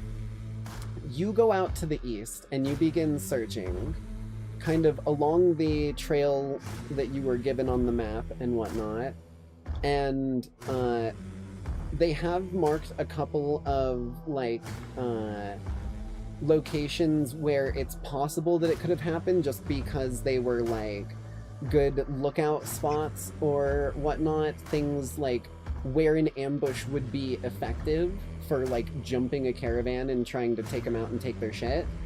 So they're, like, possible locations to look, and it says that on the map, possible locations of the Notches. And you head out, ooh, I'll ask you this, because this, no, you know what, this is, you know what, yeah, it could be. So I'll ask you this, without telling you what one side or the other is going to mean. Did you go out on foot, or did you go out in your mech? I went out on my mech. Okay. You go out there and you're sort of scavenging across the sands, getting some water every so often from a little canteen. as the water tower in Coldwater does have water in it, just only about 1,000 gallons left out of the 500,000 it can hold, so it is very low. But you are afforded with water for the mission, as it's part of what you need here. And you make your way out there, and as you're traveling, you find not a group from Coldwater, but just kind of like a traveling group of people, maybe like scrolling for like scrap or whatnot, that are coming along the same trail. And you guys get ambushed at one of those locations. They sort of like come out from hiding. It seems like just a few of the notches, from what you can tell. You don't see anyone that looks like a leader or anything of that kind. But they come out and they're like getting ready to rob you and whatnot. You're vastly outnumbered. There's probably like 7 or 8 of them, and they are in mech suits. And you realize fighting isn't a good option. They're about to rob you. You can either dispatch someone or implicate someone innocent to avoid attention, aka probably either the traitor or the other person that was scrapping that you came along with. Or you can run away, but they're going to see that you're like, or you're gonna leave the map behind as clear evidence of your rummaging, and they're gonna know that you were looking for them.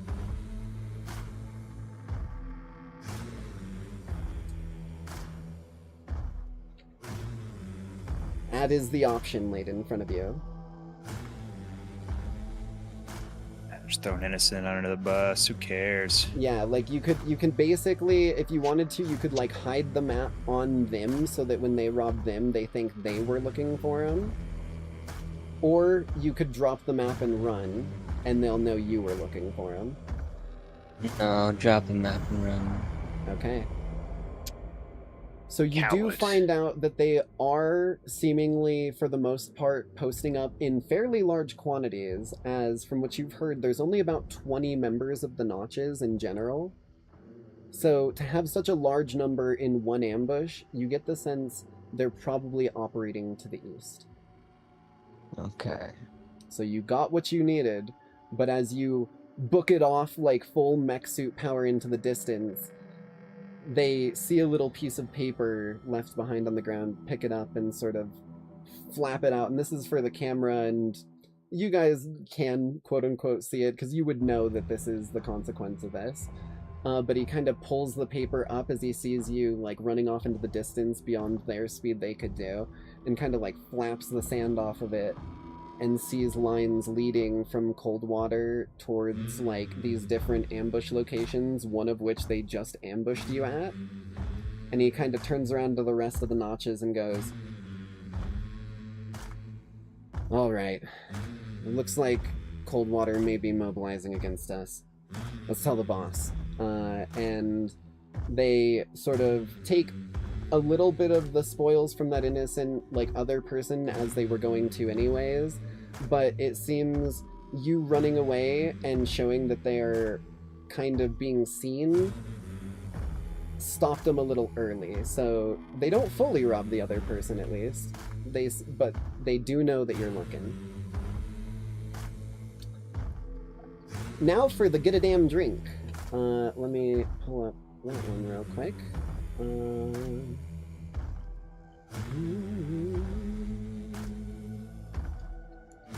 Just zoom us in over here visually as I tab out for this. Okay.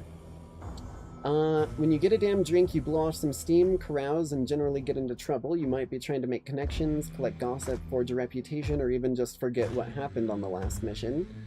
But there is usually trouble. So you state your intention and then roll when you do this. So what is your intention here, Tungsten? We'll go with you first. And we can, like, roleplay a little scene in here as well if you want to, before you decide what your intention is, if you want to, just narratively. Or we can just go straight into the roll and see what happens and then come up with it from there. Yeah, I mean, pretty much, at least my intentions are, I want to see if I can't saddle up to maybe some individuals that maybe look seedy and could possibly have some information on the Notches. Okay. And or maybe even a member of the Notches. I will say this. The Notches are typically recognized by their mechs. So, there's even a possibility as you kind of glance around this, like you walk in from the foot and there's like a small hallway with like a bouncer sort of dude, and he's a big burly motherfucker. Like, he looks like he could even rival Brick Shithouse in size, but he's just a little bit shorter and more squat. And he's just like sitting there kind of like holding these little suspenders on, how do I put this? He's basically got like the overalls, but like the actual overall buckles, one of them is like loose and hanging down, and then he has suspenders up and over keeping it up the rest of the way. And a like striped red and white shirt and this big ass like fucking Braum from League of Legends burly bushy ass mustache and a completely bald head. Well, probably shaven bald, not shiny squeaky. And he kind of like looks you over as you come in and just goes, "Don't be making no business," and kind of scoots to the side, letting you through, or making any, don't go making any trouble, that's the word, and lets you like through. Repost following behind. As I was expecting. Alright.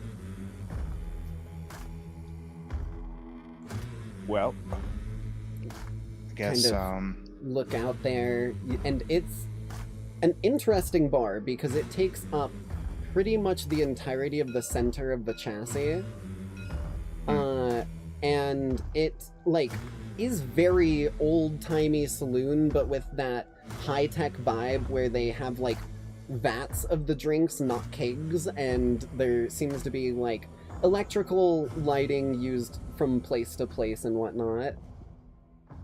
But it just has that dirty Western vibe that those saloons have. It's packed full of people left and right. Some people are like playing cards on the side. A couple people are like, well, pure and simple, a couple people are sitting with very dolled up and somewhat scantily clad ladies off on the side as well, who seem to be kind of enjoying themselves, and every so often they kind of like pass them another bit of mana, which mana, for those who don't know, Lancers usually don't have to worry about it or deal with it. You were given 500 mana. This is something I don't think is on the character sheet, so you'll have to keep track of that yourself. As mission equipment when you landed here, as since it is sort of diasporan, they do still rely on currency. The mana itself here is kind of like a galaxy-wide standardized currency, where everyone has the ability to sort of do those calculations with their neural bridge and stuff to ensure that they're handing over the right amounts and whatnot on the fly, so it's not an issue of figuring out exchange rates or if it's changed or whatever. It's just straight passed around in order to take care of things. But as you kind of enter, the bartender looks up at you, doesn't even like say a word, and just like pours a big like foaming mug of some sort of alcohol, beer you assume, and just kind of like sets it down in your direction on the counter. No words, no nothing, just kind of turns and goes back to like grabbing other drinks and whatnot. Well, I will. I'll partake and scan the environment and see if there is, like I stated before, some individuals that maybe look of the more what is it? The sketchy variety. Sketchy, yeah. And I will say this will be a perfect time for us to do the roll for this. So, again, this is a d20 roll. I'm pretty sure it's a skill check of some kind. So, if you would like to add any bonus of some kind to this. I don't know if this applies or if I can even add anything to this, because I don't know if I really don't have much. Yeah, because I really wish I had spot. But I do have a criminal background. Is there? I will give you yes. So the backgrounds, while they don't state any benefit, they are meant to be invoked when you think it would apply like this, and you gain an accuracy for it. Ooh, so that would cancel out my Cryosickness difficulty. Yes. Yeah. All right, cool. So unfortunately I don't really got anything, at least any skill triggers that would, I feel. Yeah, and since we're both doing this as a downtime action, I'm not gonna, even though I could technically assist to give another accuracy as a pilot, we're doing our own thing, so I'd be making my own check in a minute, so I can't do that. Okay. Because yeah, no, I was gonna say maybe investigate, but I don't think that really research a subject or something in great detail. Okay. Yeah, because Then you're essentially just like even though you're not researching it in like a library, you're trying to research it by asking around still. Okay. Like, word on the street would Yes. have been a more clear one for it, and word on the street would work for like any info, but because you're investigating a specific person, I think I will allow that, yeah. Okay. So let us roll. Come on, baby. Net 20. Oof. No. On a 9 or less, you don't make any progress. Oh wait, sorry, that's the wrong one. On a 9 or less, you still get to decide whether you had a good time or not. However, you're gonna wake up in a gutter somewhere with only one of these 3 remaining. Your dignity, all of your possessions, or your memory. So you can either remember what it is and wake up without your dignity and some of your possessions being stolen. You can wake up with your dignity, but not remembering it and some of your possessions being stolen. Or you can wake up with all of your possessions, but no dignity and no memory.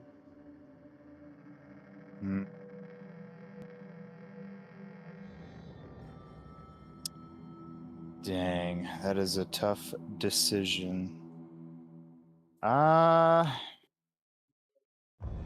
And now every member of the Super Soldiers squad has been blackout drunk once during the campaign now.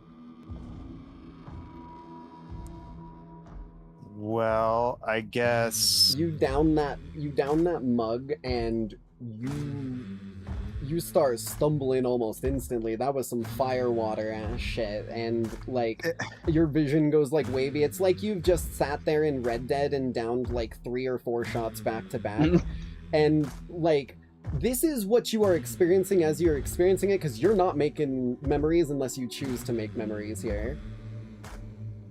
Yeah. I do, because I feel that maybe it'd be more beneficial to remember. So yeah, I'll lose my dignity and some of my possessions. Okay. So you sort of like begin stumbling into the crowd a little bit, and like you're trying to like talk to some people. Give me your best like near blackout drunk tungsten as you kind of like go up to some groups of people and start trying to ask them about the notches. Yeah, I feel that I will I just like stumble up to like a table of like guys like playing some cards or whatnot, and I'm just be like, you guys, the notches, I need information. They just kind of like look at each other, and you like go to turn around and walk away from them, and like trip over a little like spot on the ground where a nail was sticking out, and collapse to the ground, and just like stay there for probably about like an hour to maybe an hour and a half before the bouncer gets told by someone that you're there, and he comes in to collect you. However, during said time out there in the, or down there on the ground, while you don't make any progress on your goal here because of that roll, I will say that you do remember that the couple of people that were playing cards that you stumbled over to the first time almost like mad dog you a little bit on the way out, and you genuinely can't tell whether it's just because you like stumbled over and were interrupting them, or if you hit too close to home on something. That's what I'll say for that. Now for mine. Yeah. Let's see here. Oh, also, sorry, if you're losing some of your possessions, I will give you the choice. You can either lose a unknown amount of mana that I will roll for, or you can lose one of your pilot gear chosen by you of choice.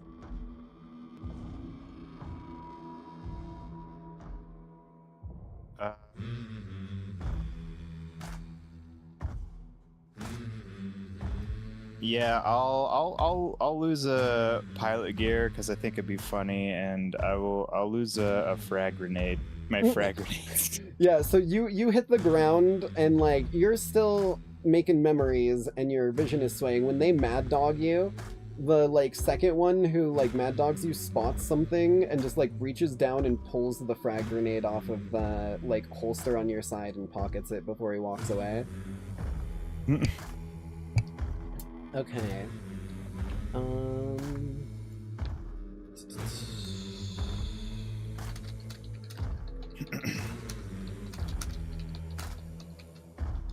Alright. Come on, repost. Sorry, let's look. I think I do have a good skill trigger for this. I've got... Do I have Word on the Street, or is that a different character I'm thinking of? Where the fuck are you? You have to have at least one successful go for a drink. So I feel like every time we've done this, all of us have just gotten fucked up and just never... I'll do Word on the Street, because I do have Word on the Street, and that's an easy one for this, because I am going for the same thing as you, trying to get some info. So that'll be a +2 for me. And then, I don't have a background that would be really invocable here as a celebrity. I don't think that's going to buy me anything. So, oops, 1 difficulty, and I've got a +2 stat bonus. Ooh. 7. And it continues. Yes. Seems like all of our characters are extreme lightweights.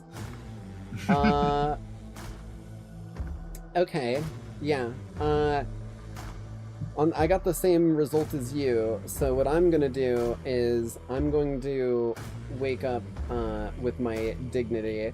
Repost, like, gets, like, right after you walk in, Repost kind of follows in behind you, and the bartender does the same thing, puts down one of those mugs without, like, asking or anything.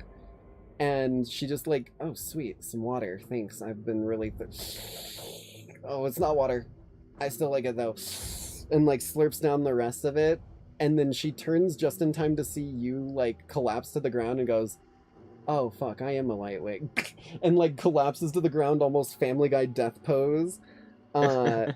She gets found significantly earlier and, like, reported by someone, and the bartender actually... she's gonna wake up with her dignity. The bouncer dude is gonna walk her to the residential area of the town hall and put her down in her room that was like for her to stay in from the mayor. However, as she was on the ground, I'm gonna get I need my pilot gear, so I'm gonna have some of my mana get stolen. I've got 500 and I'm about to lose. Wow, there's no D10s on this board. Objects. D10. D10.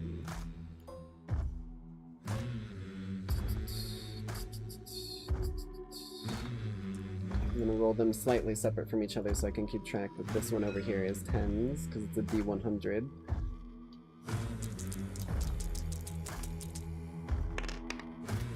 Oh.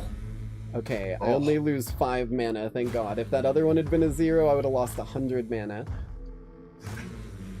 Okay, let me mark that down real quick.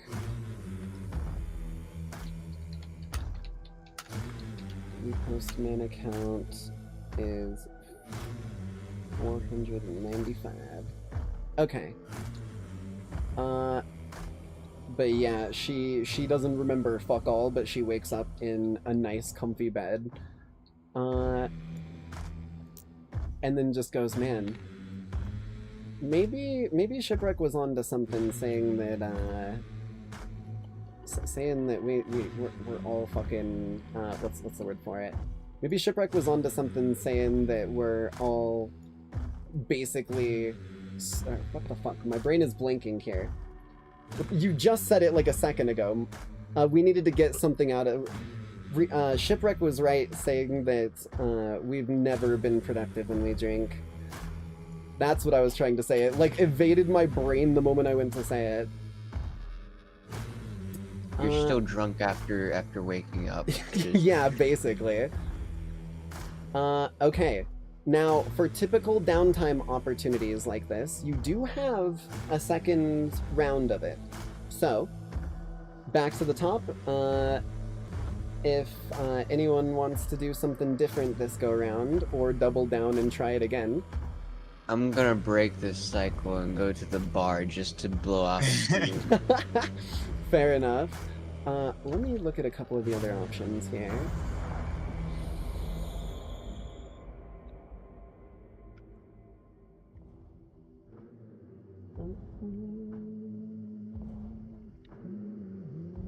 Let's see. I'm gonna get connected, I think. Yeah, I'm gonna get connected. I'm gonna go to the rusted chassis with Shipwreck, but I'm gonna be like, I'm not allowed to drink, I'm not allowed to drink, I'm not allowed to drink, I'm not allowed to drink, all the way and like into the place.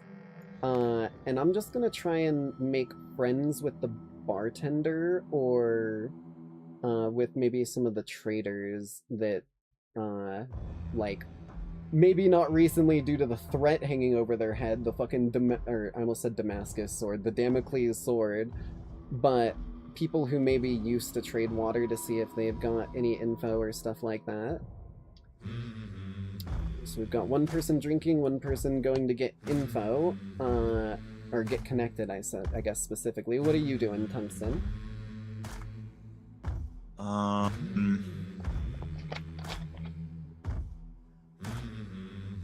Let's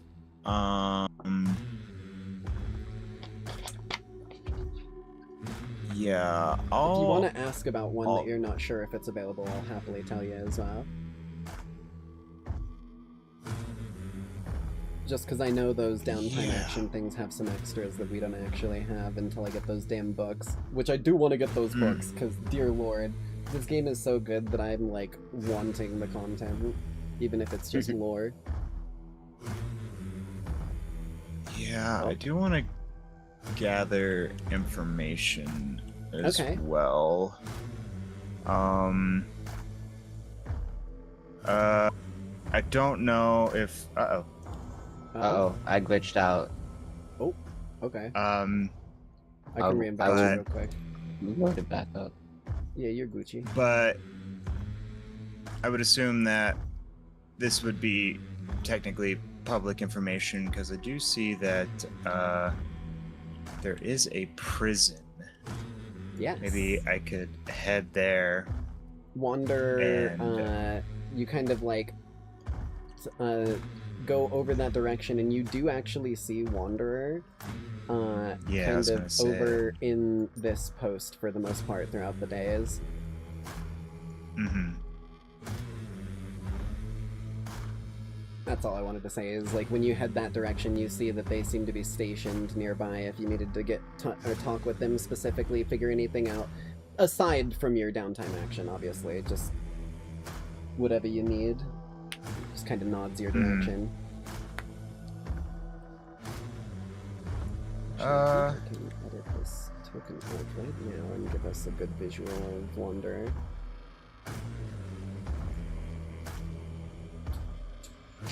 There we go, I've got the one that's not green.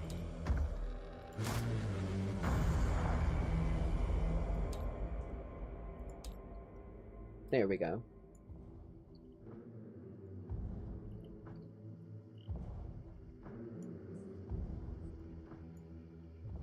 Well, I'm gonna restart my computer. I'll be back because everything is frozen. I can't even Yeah, no worries. open my task manager. You're all Gucci. Actually, if we want to, this is probably the perfect spot for a midway through stream bio break. We're a little early for it for usual, but, you know, we can make it work, give you time to swing around back into things. Does that work for you, Yeah. Tungsten, or do you want to... Okay, Yeah, no, we can definitely. sweet. Better Okay. with everyone here.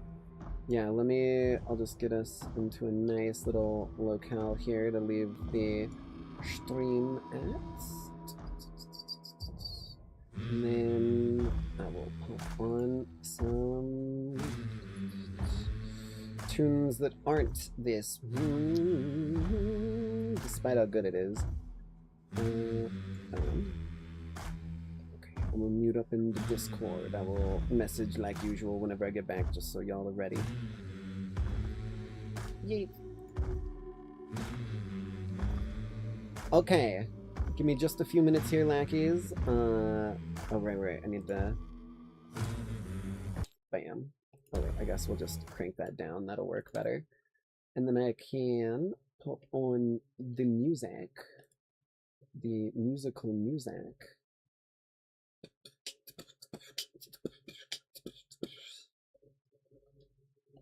Shuffle.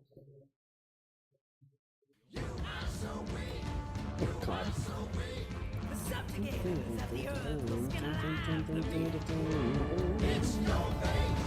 It's your face. Living die by the sword, swallowed by the haze.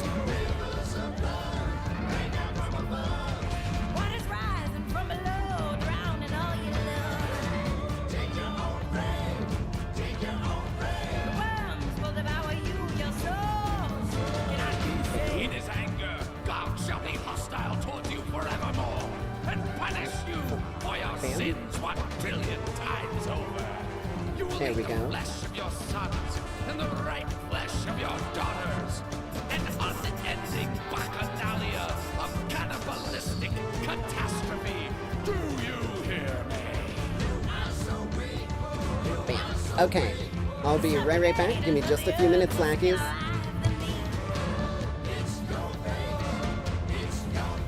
Live and die by the sword, swallowed by the haze. What is rising from below, drowning all you love? Take your own brain, take your own brain. The worms will devour you, your soul cannot be He will saved. pour out his wrath upon you and breathe out his fiery anger against you. He will deliver you into the hands of brutal men, men skilled in destruction. You will be fuel for the fire. Your blood will be shed in your land. The music is over. The great coda of your miserable existence.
Okay.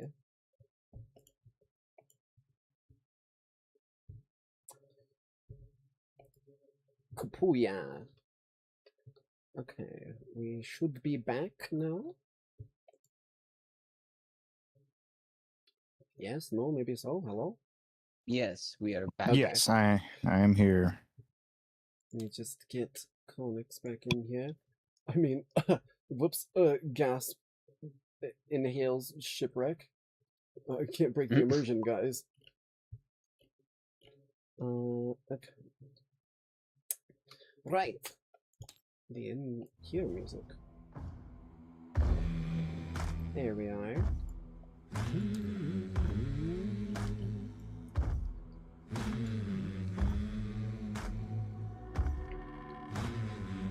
Okay. I know you were about to do something, Tungsten, if you wanted to continue what you were doing for your thing. Yes.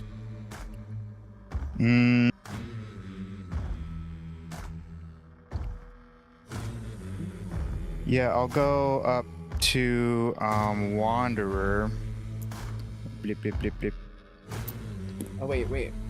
Wanderer comes up to you and they, like, stop you before you start saying anything and go, I just remembered I owed you something. And holds out their hand. The name's Arizona. Oh. You told me Is yours, that your, right, Alice? Oh. Arizona. Yes, nice to meet you. I like my friends to be close.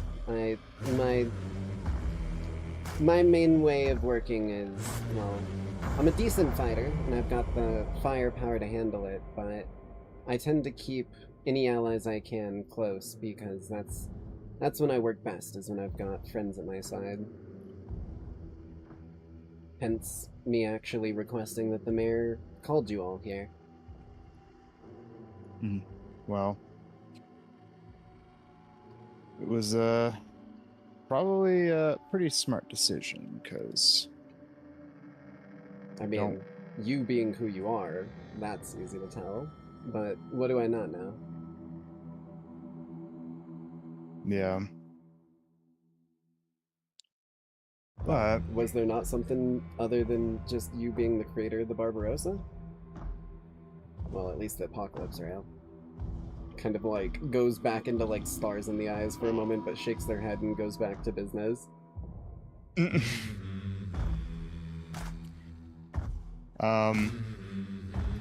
Well, I was looking to see if do you by chance have any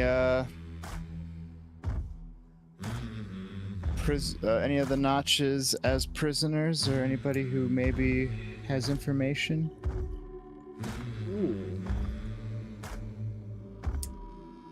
You know, with that, I think I'll make a get a hold of something check with Wanderer here, just to see if they have managed to capture any of them. Wanderer does have a +4 in get a hold of something, but they don't get any accuracy at this. That's a 19. As it just so happens, we do have one of them. He's pretty tight-lipped, though. You're gonna have to...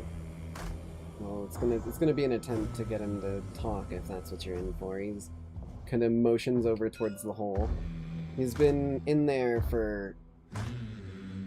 what, upwards of probably a good few months now? Maybe a little longer? No. Shit, I think he's been in there for a couple years now. Just kind of scratches her hair a little bit. We tend to him daily. He's not unkept for, but hasn't worked with us yet. Well, I might have ways of getting him to talk, but I guess we'll see how truly tight-lipped he is. Well, you're free to do so. I'll come with you, I'll let you in, and I'll bring you up to the place, but I'm not giving you the keys. Last thing we need is him snagging those and making a run for it. Mm-hmm. Kind of leads you this way. And you go into what is clearly an old train tunnel. Like, it's long, it's straight, just like this, but a little ways in past what is a little bit of like a doorway here. Nothing too big or fancy, just like a little gate and a like spot to go through. There begins a little further in to be some areas on both sides where there is actually like makeshift jail cells basically built up against the concrete wall of this. And as she brings you further in, you see that the back end of it, where it would normally come out, has completely collapsed, making this a dead-end tunnel, and probably why they decided to use this as the prison. And she kind of leads you down towards the back and opens up a cell almost at the very end, but maybe a few cells back and just to the like left side. Not a lot of these cells are populated either. That's part of why she leads you so far back. There's a couple drunk people, a couple rough and tumble dudes who look like they probably got in a fight or something like that. But you did also notice on the way in, not too far away, the cold water gallows. So you get the sense that any of the real nasties, if they don't have a reason to keep them around, probably don't stay in the prison. But this one has remained here since they haven't, like, caused any problems directly. They don't know if there's any specific crimes they can pin on him as one of the notches, because they kind of work as a group. But they've kept him around, and he's kind of just, like, hunched up in the back of the cell, just kind of, like, arms crossed, staring. Not like the cliche, like, straight away from the doorway, but, like, in the back corner, like a mad dog almost in a way. Not like snapping and snarling, but like an old dog who doesn't want to be bothered. He's not an old dude, but he just has that energy. Kind of ragged, short, dark, like brownish hair, straight, and a bit of like, well, I say a bit of 5 o'clock shadow. It's a bit more than a bit of, but it's not a big beard, even though he's been here for a while. It seems they're either shaving him or allowing him to shave under supervision or something along those lines. And he just kind of looks up with this rugged, like, look, a bit of a slash across his face, and spits onto the ground. Can I help you?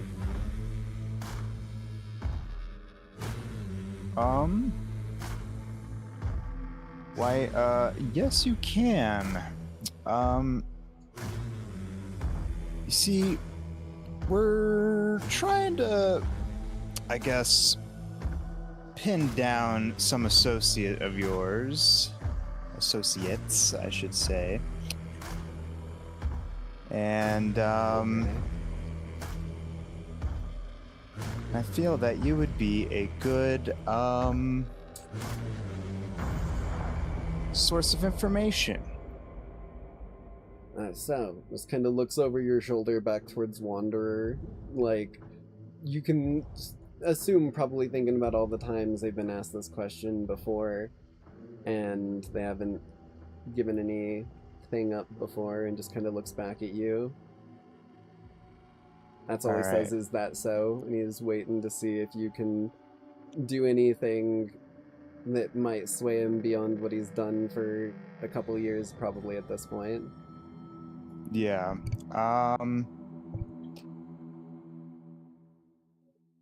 Okay. Yeah. So I guess what I will do is I'll be like, well, I feel that, or at least I've been talking with Wanderer over here, and it seems that you have, I guess, maybe overstayed your welcome. So, what I am going to do is dispose of you. Just kind of squints and like the muscles in his arms, which are crossed in front of him, tense a little bit. So now I know that people are one to want to survive. So here's what I'll do, and I'll would like to see if I can't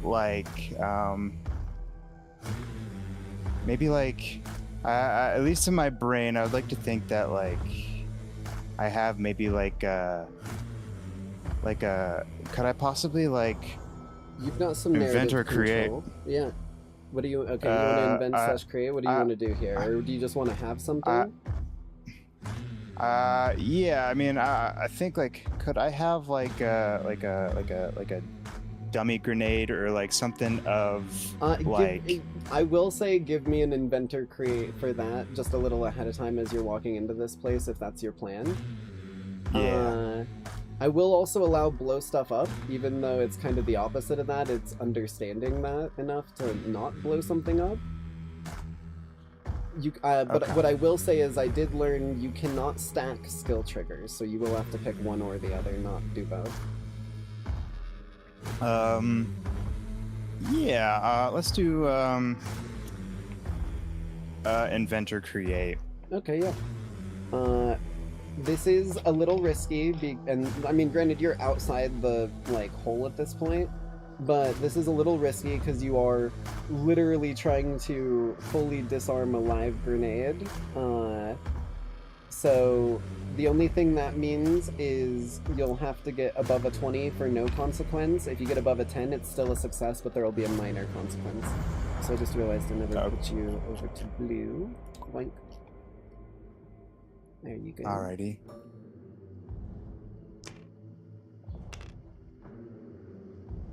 $19. 19. I'll say you're about 90% sure that you've defused it. Okay. That's good enough for me. I was like, it's gonna be a risk, but you think you did it. Small risk. Yeah. So So timey-wimey, as that scene cuts back, showing you disarming a grenade, and then it cuts back forward to you pulling it out. Yeah, I pull it out, and I'll just kind of Tenses up show further. show it through the I guess sort of slat in the door or whatnot. Oh, it's like old west bar Or sort is of it prison bars? cell. Oh, yeah. Okay. So yeah, I'll hold it up, show it to him. Are you and be like, outside "All the right." bars, by the way, or did you go inside the cell? I figured that we were doing this outside of the bar, but if You I can do had... whatever you'd like. And Wanderer's got the keys. Okay. They were gonna let you in. I was under the impression you were inside, but when you said you were waving it through the bars, I was like, oh, you might be outside. I'm fine with either. Oh, okay. I missed. Okay. You could do whatever you feel you would do. I'm not trying to okay. and I was just misunderstanding if that's the case. Okay, I misunderstood a little bit too. Okay. Because, yeah, if I could go in, then that kind of changes the sort of narrative That is things an that I option, would... yes. If you would like Okay. to go back and Yeah, maybe we're redo something. doing a lot of little. retconning just because learning the at least my mind was thinking that Wanderer was not letting, at least from the conversation we had, they're just not giving you the key. They'll unlock it and let you in, but they're gonna relock it behind you until you're ready to leave. Okay, That way cool. you didn't have the key inside the cell, but they do... Wanderer does warn you, just be aware, he is dangerous. Even without a weapon. Again, forward, the cell unlocks and you're let inside, since that's going to change things up a little here. Okay, cool. Yeah, no worries. Then, yeah. So, what I would like to do is, get up close and just be like,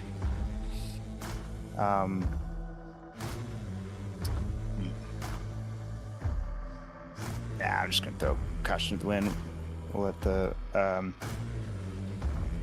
because I'm gonna try to scare information out of this fella. So I do have a yeah, I got a little pistol as one of my pilot weapons.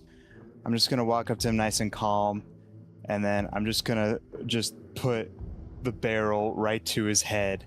Just be like, now, if you don't want your brains all over the back of this wall, you let me know where your associates are at. Jesus. Okay. I'll ask you this. I'm assuming you have threaten.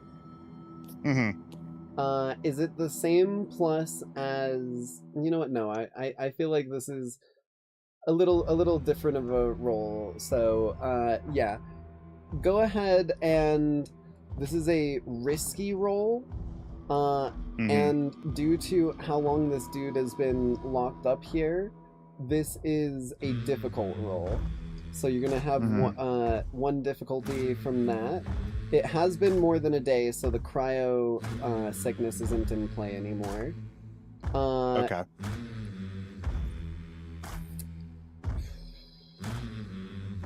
I'm gonna make a roll here on Wanderer's side. This isn't like a proper roll, this is just to see if they're able to kind of put up enough of a face to like make this dude, because his eyes like flick over to them. I want to see if they look like they're like grim finality feeling as well. So, and able to put that up. I'm gonna say this is probably a 5 or a 6, because Wanderer doesn't like killing people unless they have to, and this dude hasn't done too much to warrant killing, so on a 5 or a 6 on this d6 roll, they will give you advantage on this, which will cancel out that one negative. Nope, okay. So just as is, and this is a risky roll. So you're looking for above a 20 total for no consequence, and above a 10 for a success. Okay.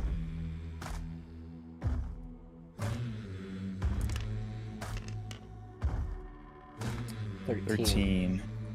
There's a moment where his arms tense, like, just after you finish your sentence, and, like, your mechanical instinct knowledge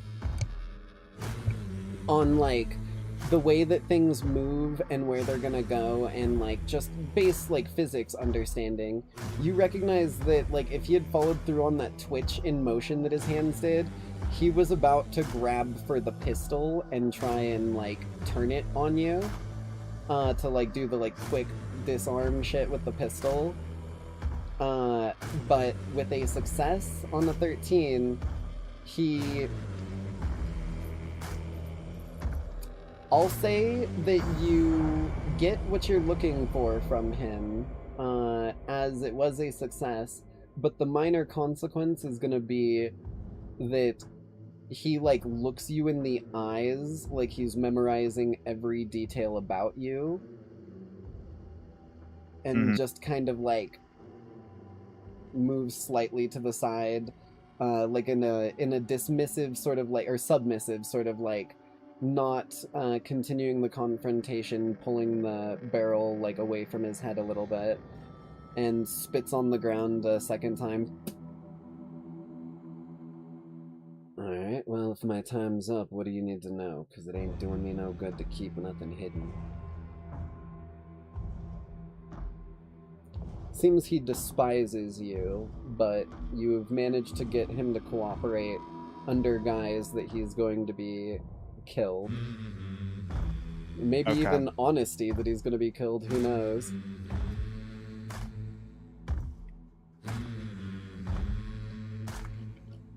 So that is one of the downtime moves, if I'm not mistaken, right? Which one? I was just gathering information. Okay, I just need to look up real quick what that does, so that I can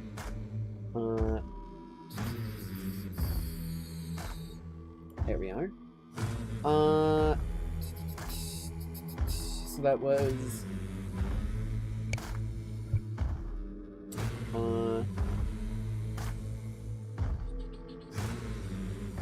due to the situation, so it would have been find what you're looking for, but choose one, leave clear evidence of rummaging, or you have to dispatch someone or implicate someone innocent to avoid attention. Since that was gather information on subject, method, and then your role that you got. So he is going to give you the info, but you can either let him live after giving you the info, in which case you get the sense that him memorizing you, he despises you and he's going to remember you, or you can dispatch him and have that be on your conscience. I will say Wander did not okay that you could kill him. They okayed you interrogating him, so they just kind of have been playing along. Mm-hmm. So that's your choice. You can either let him live and he's going to remember and like with malice, or you can take him out after he gives the info, because he's going to give the info that you're looking for. So you were asking what specifically again? Just pretty much, like, I mean, I would think that they would have a hideout, or just wherever they are, where they are working from.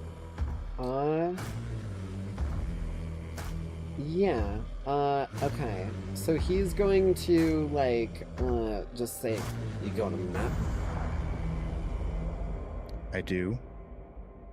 You kind of hold it out for him, and he begins to look across it, and he gets a little confused. He's trying to find the spot for a moment, and then kind of circles a decently large area, or no. He circles a slightly, like, what's the word for it? Smaller area. Because initially I was like, he's gonna kind of be a little... Actually, yeah, he is gonna be a little shit-heady. He's gonna circle a decently large area to the, like, northeast of the city. It's large enough that you know they're not living in that whole area, or they would have been, like, seen from orbit, basically, unless they were camouflaging everything.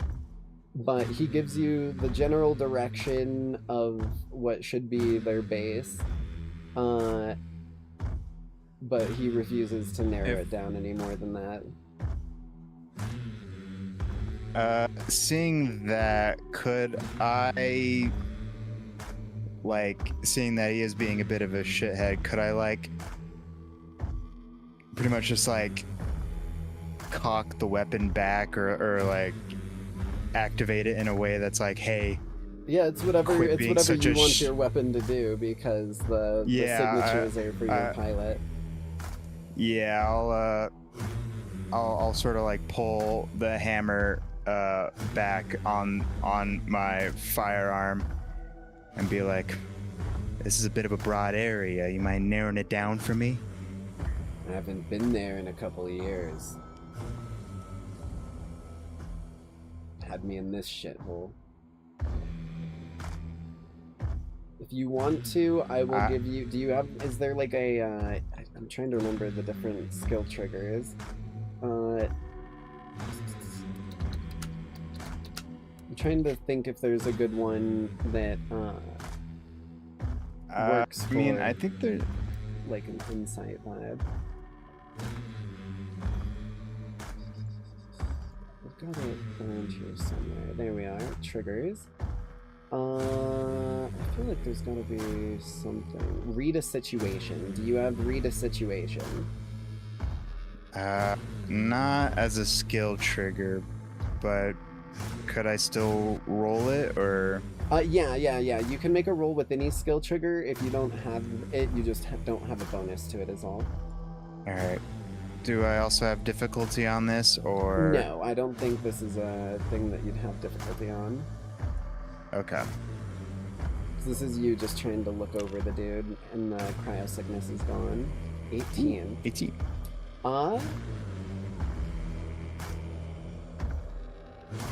Yeah. You can tell that he is, like, kind of meeting your gaze of, like... You can tell that that excuse of, I haven't been there in 2 years, seems a little pre-planned. You kind of read the like, body language and stuff. But he doesn't look afraid. He meets your eyes and, like, stays there. Okay.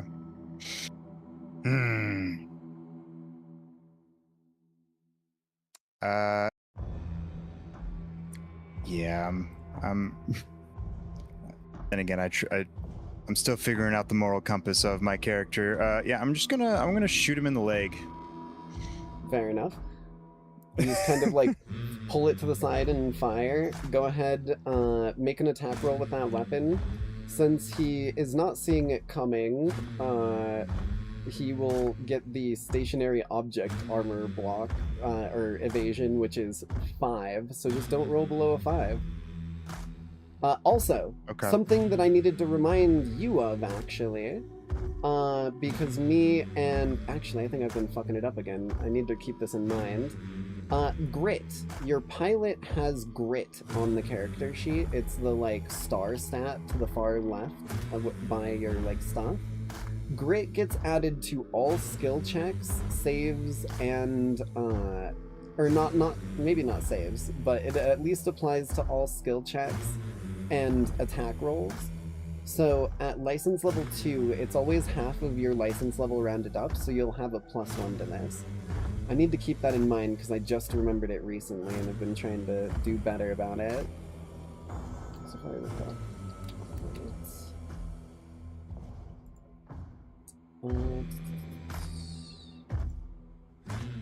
There it is. Grit is half character's license level rounded up. It improves attack bonuses, hit points, and save targets for both pilot and mech. The save targets and hit points should automatically be being calculated by CompCon, but it doesn't tell you need to add that to your attack rolls on CompCon. So definitely add 1 to this roll on the attack to him as well. Okay.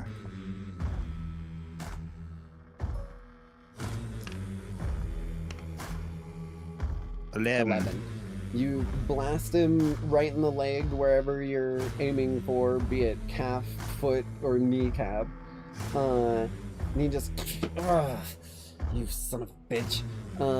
And he, like, gets up and begins to, like, lunge for you. The door is, like, this was, like, as you were leaving, you said, right? Oh.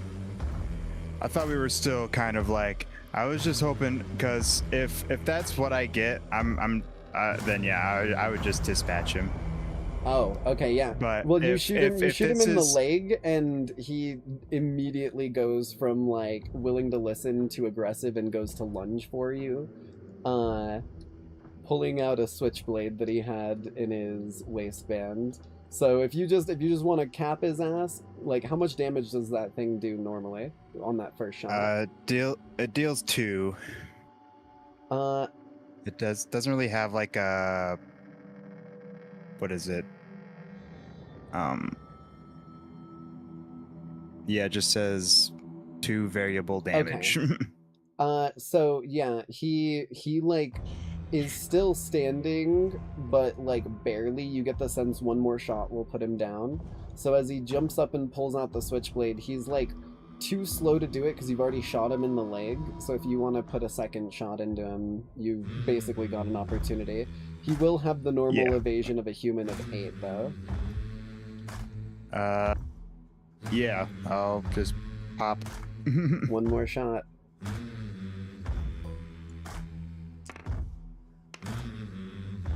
Yeah, that 16. hits. You just put one either into his chest or into his face, your choice, but he goes down hard, and Wander just kind of, like, initially was go like you can see there's like layers of emotion going across Wander as you like turn around, and they're initially like eyes wide, kind of not like, oh my god, a dead body, but like, no, that didn't. And then they saw the switchblade get pulled, and they kind of like pull back a little bit, and like it seems like they kind of come to terms with it after a moment or two, and unlock the door and let you out. If you get the sense that if you had offed them without him pulling his weapon out that he had stashed, Wander probably wouldn't have liked it. But since he did get aggressive, like technically you shot him first, but it wasn't lethal, but he did get aggressive after that and try and mess you up, so they kind of go through those stages quickly and then shake their head a little and let you out. Yeah, just walking out of the cell, holstering my firearm, be like, "I just tried to kill me." Yes, As you I did. look. Then I'll just continue walking out. Wander follows out, and the couple other prisoners who are in the cell block look kind of terrified as you walk out, watching this veritable Reaper just walk in, confront a dude, and then blast him. Granted, he did jump up and whatnot, but fucking Han Solo shot first, or whatever the fuck. Yeah. And they kind of stay back a ways. This is where I would like to introduce another new mechanic that I would like to implement in this campaign, in a small way, but a way still. This is influencing your reputation, as with the sort of general criminal outlaw sort of side of the world, tales of this strange, almost spider-eyed man have begun to spread, and the lethality that carries behind him. So somewhere, be it in a note section or wherever you can, just write down minus, like, as like a running total, and you can like add and subtract to this in the future, but -1 reputation outlaws. Okay. You don't lose any reputation with the city, as Wander seems to have accepted the situation there. But that will make that reputation bonus, I think the way that I'm going to do it is on rolls towards that group and trying to like interact with them peacefully. That is going to be a flat statistic addition to the roll. So if you have a -1 to the outlaws, whenever you try and like be friendly with outlaw types or whatnot, they are liable to, you'll have that -1 applied to your like stat bonus on the bottom of your roller. It may also affect shop prices, etc. in some areas depending. But you make your way out of the hole with one more body just tossed, one more body, I guess, not being tossed into it, being dragged out of it as Wander kind of like motions for some like helper sort of deputy types. They're not really like law keepers, they're more of just like help do the manual labor, or at least have an ear to the ground on things, and one of them kind of pulls the body out, and the other begins digging a grave off, like, kind of off board by the church.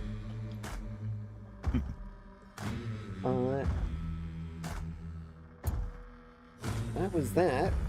Now on to the two at the bar. You're still here, right, Shipwreck? Yes, I am still here. Okay. You were getting a damn drink, if I remember correctly. Yes, I was getting a damn drink, trying to break this cursed fucking curse that we put onto ourselves. Okay. So, do keep in mind, I think this is also a skill check, so make sure to add 1 for your grit to this. On top of whatever other skill triggers you choose for. But state your intention and roll. Is your intention quite literally just to, like, break the curse and have a good night drinking? Or a productive Yeah. one? Okay. Just have a good night after getting almost fucking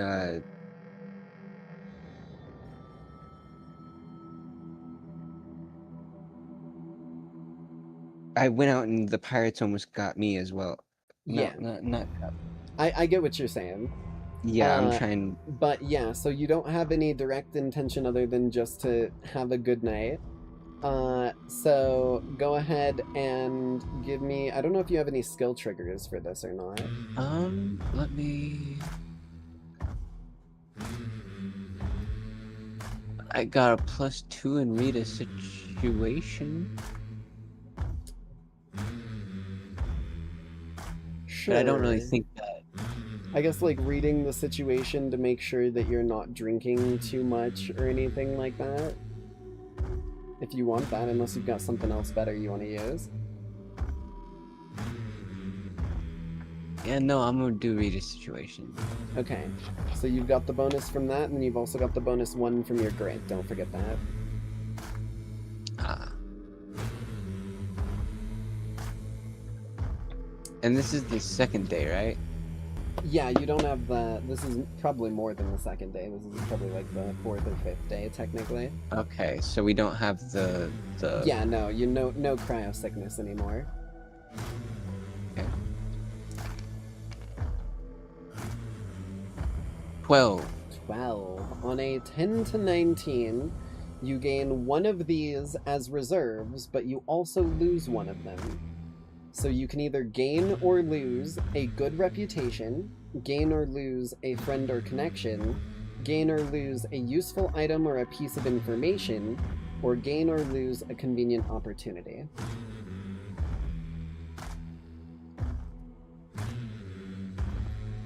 I'll lose the convenient opportunity.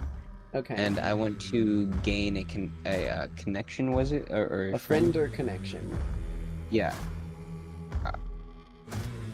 Friend or connection. Yes. So why don't you tell me what person you meet kind of in the bar and whatnot to be a friend or someone that you like know to be able to contact or whatnot, your choice. But then don't forget you do describe to me as well the convenient opportunity that you lost.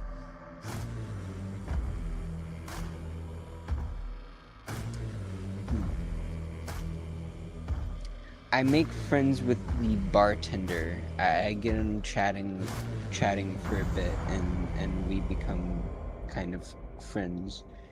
Okay. The convenient opportunity that I miss is some gruff fellas bump into me while I was coming back from the bathroom, and there was an opportunity to snag his wallet or like the data pad that he had, and I was a little bit too drunk to try to actually take it.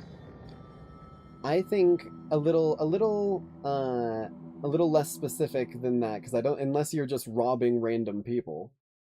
No, it was like I get that you said gruff guy, but everyone here is gruff. This is all Wild West. It's not so simple to just pick apart that someone's a bandit or something like that. But what I will say, just to like course correct that a little, is you are coming out of the bathroom and you bump into a couple of gruff guys who, if you had looked a little closer, you would have realized were notches. And they leave. Okay, yeah.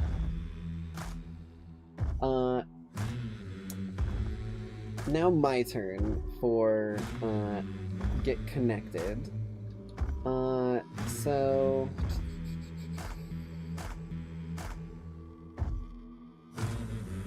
I'm also go for the bartender, but I'm specifically focused on trying to like hype up his bar to get him to be able to like help me out in the future for some, to like get him to owe me one, basically. And the way I'm going to do that is I'm going to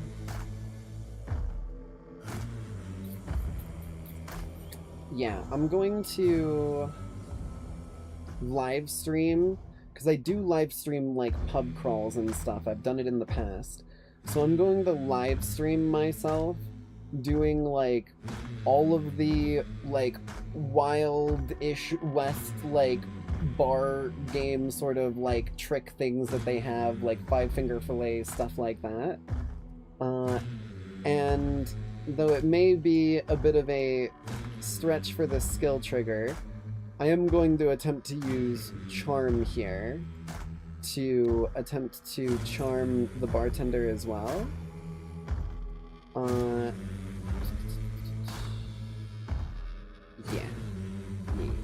We're gonna use charm just to try and hype him up and whatnot. So that gives me a +4. And then my grit is a +1. So +5. No difficulty. Roll. 24. Fucking hell. Okay. Let me get back to that. Oops. On a 20+, the contact will help you, no strings attached. Treat this result as a 10 to 19 next time you go for the same organization. Ah. Okay, so no strings attached, he's willing to help me out for a favor, and this becomes reserves for the next mission. I'll say...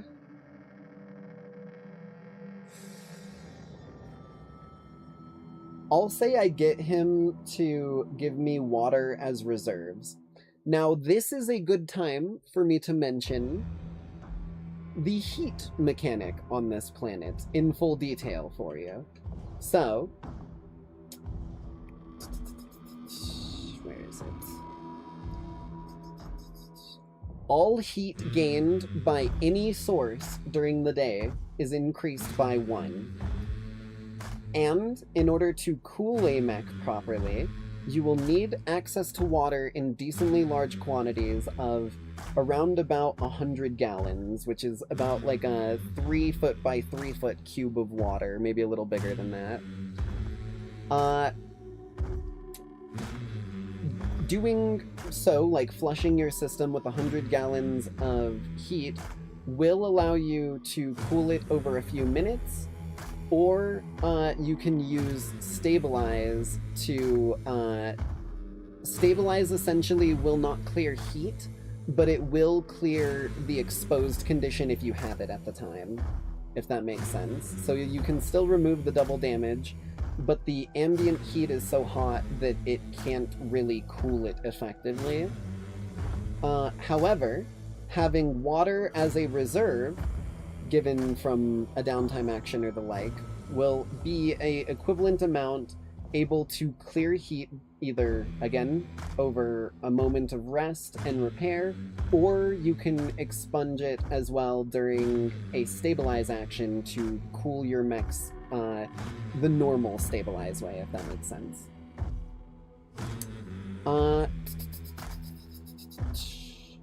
However, if you do not cool your mech with water, heat will carry over between scenes, only going down by 1 automatically between scenes.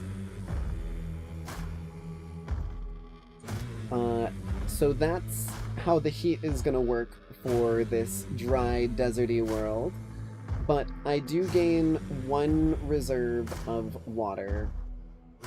This can also be utilized, like if a person next to you stabilizes, you can choose to like eject the water reserve into them at the same time to cool their mech, etc., etc.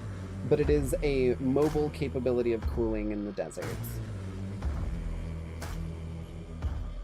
trying to see where the fuck reserves goes in that damn sheet here. Is there even a spot for it on CompCon, or am I crazy? Maybe I just add a custom equipment. If it'll let me.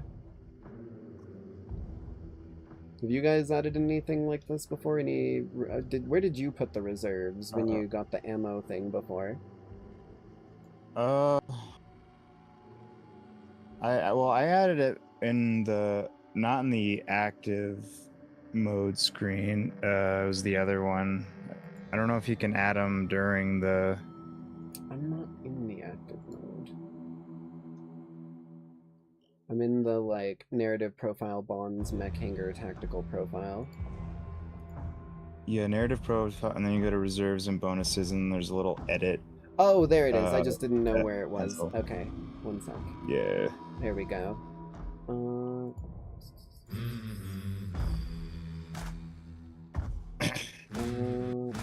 Custom reserve. There it is. Resource name 1 water 4 food. Add reserve. Okay, cool. We've got that figured out.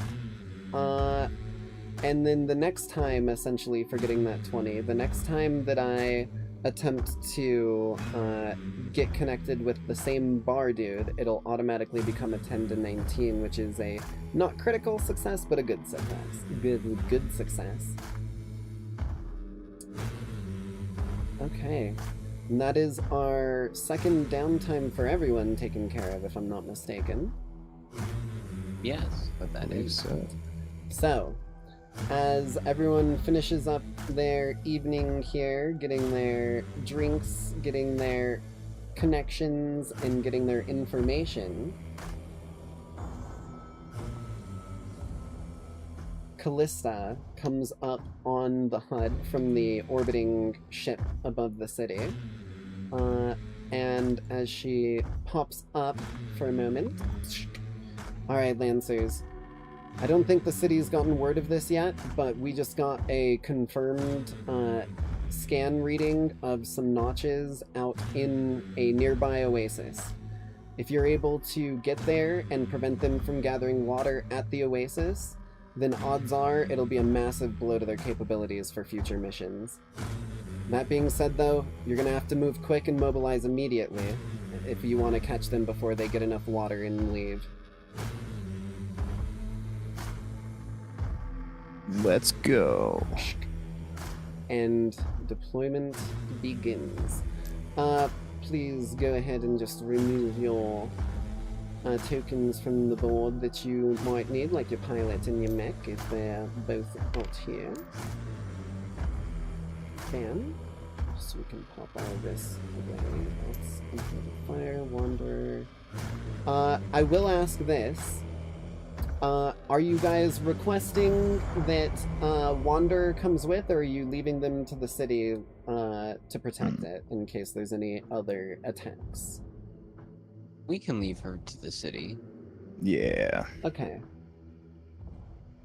Wander will stay, and the Mayor of Coldwater will stay, but Wander does see you guys kind of making your way out and nods with like a gleam in the eye and like the best luck-giving look that she can give, noticing that you're out on a mission in urgency. Right, shit. This always fucks me up. Copy. Delete. Paste. Save table. What's this one?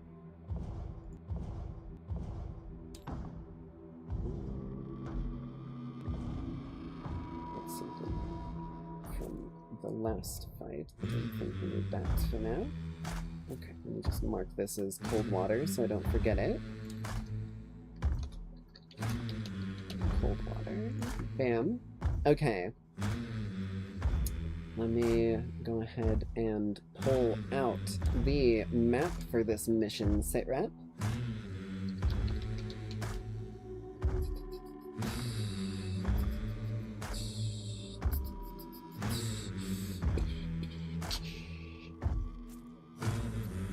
Alright, so as we all make our way out in the direction, are you calling in Grand Decimator when we get out of the city and moving with it, or are you gonna call it in when we get to the location? Either is fine.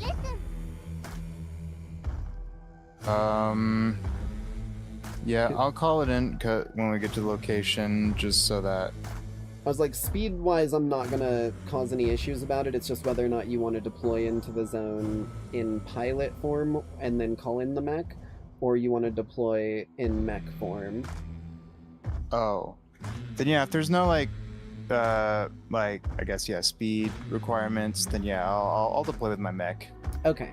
You were just the only one who hadn't deployed the mech from the ship yet, so I was like, if you wanted to try and like Titanfall crush a dude with it or some shit and that was your plan, I wasn't gonna stop you, but I just wanted to see where you wanted to start. Okay. That being said then, that is Coldwater, that is not the map I made. Where the fuck is it? There it is. Oh, God damn it, I see what's happening. This thing is floating because it's locked in the air. There we go. I was like, why isn't it going on top of it? I'm having like an optical illusion moment.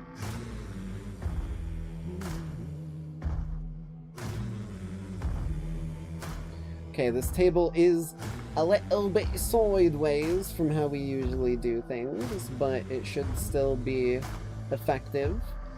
Let me just pull up the rules on this specific mission type and see who deploys first and whatnot.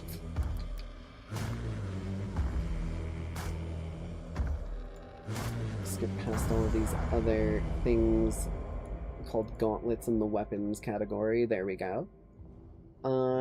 Okay, this is a gauntlet mission as Callista comes up once more right as you kind of approach mission objective. Alright, Lancers, we've got you set up in a good angle to come up towards them. I don't think they know you're coming, but the moment anything happens, they've probably got some watchouts, so be careful about what you're doing here. Oh, did we lose someone? I lagged out, yeah. You're good. Got you. Heck, man. I got you, fam. Help you stealing my purse. I got you. Ah! He got away. Yeah, but that backflip, though. I don't know why. I get, like, anytime I say I got you, I always think of that Vine, even though it doesn't even say it. I don't even think he says I got you. Maybe I'm crazy. But...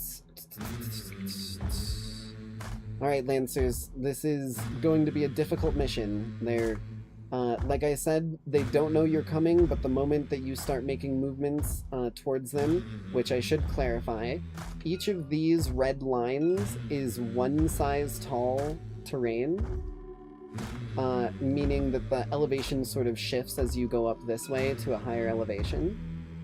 Meaning that technically from up here, we down here would be at height 0, and they up here would be at height 3, which means, from a distance at least, you even in the Barbarossa could likely try to enter at least a little bit of it stealthily.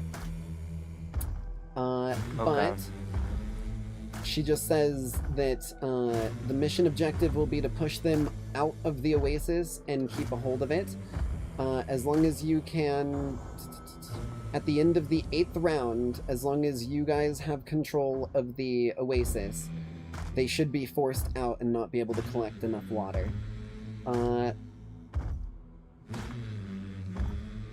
This is...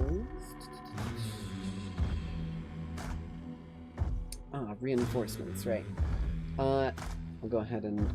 oh yeah, and these yellow ones back here, they're a little harder to see. Those are size 1/2 height change, so they're a little less coverage.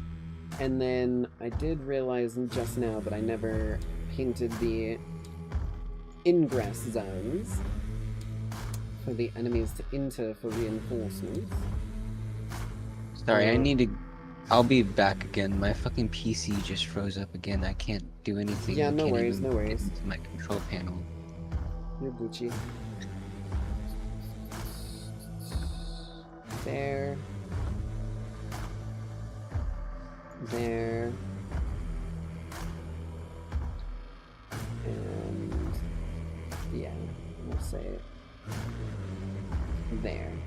So the blue lines are ingress zones where the enemies can enter the place for reinforcements. Some troops that are just like out and about, sort of scanning the environment a little and keeping an eye on things and whatnot. But when they hear fights going on and gunfights break out, they're going to make their way back towards the base.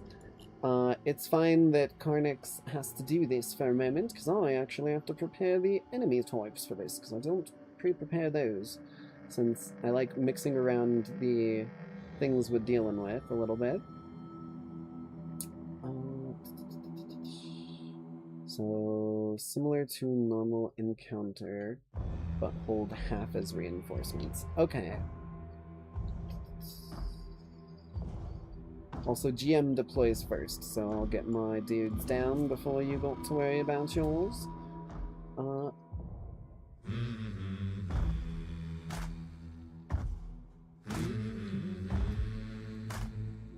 Those.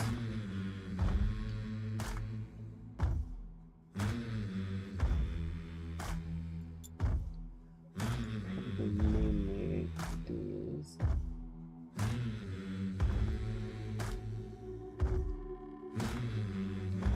Know what a couple of these enemy types are, so I'm not going to use those. Definitely 2 of these.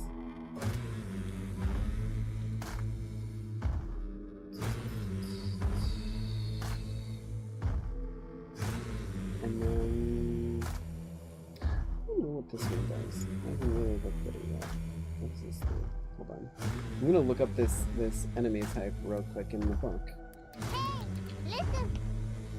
Hey there, EMP. Sorry, I just realized I think I missed your message. Also, hey there, Goku. Also, Callista's still on the screen. Apologies. Boink.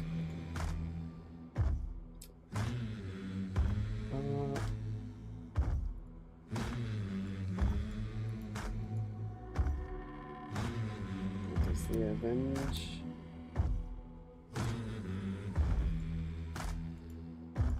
There was an NPC thing about Avengers. Maybe it's just the monk? Yeah. Oh, it must be from another book. Okay, so I can't use that one. That's fine by me. I have no idea what that is, so I couldn't really give you my opinion, sadly.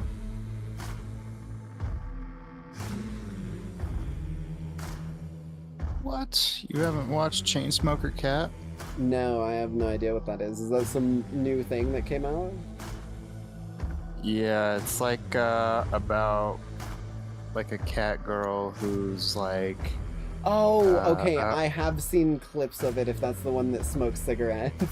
Yeah. Okay, yeah, no, when I heard that, my brain went to like Felix the cat. I was expecting some like cartoon or something like that.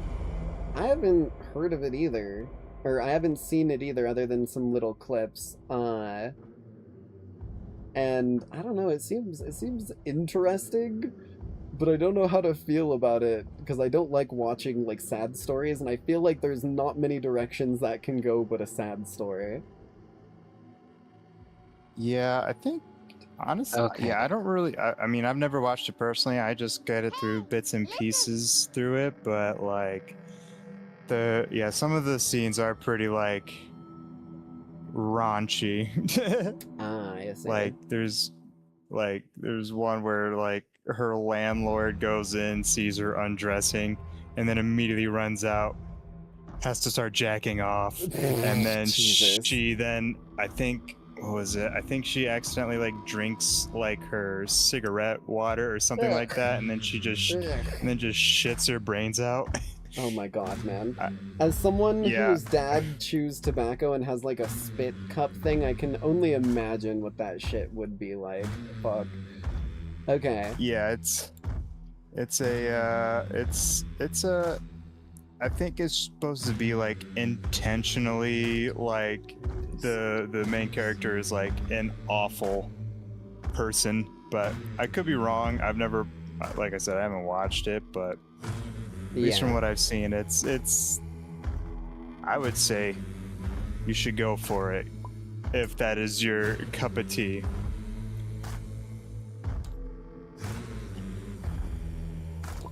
Then again, you know, I'm not one who is like, you know, I love my, like, when it comes to anime, I love my isekai slop. So I don't really have the best tastes when it comes to anime in general.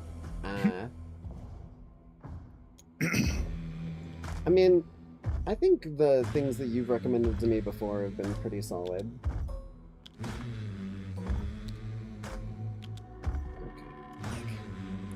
Let's see, what's in my watch list right now?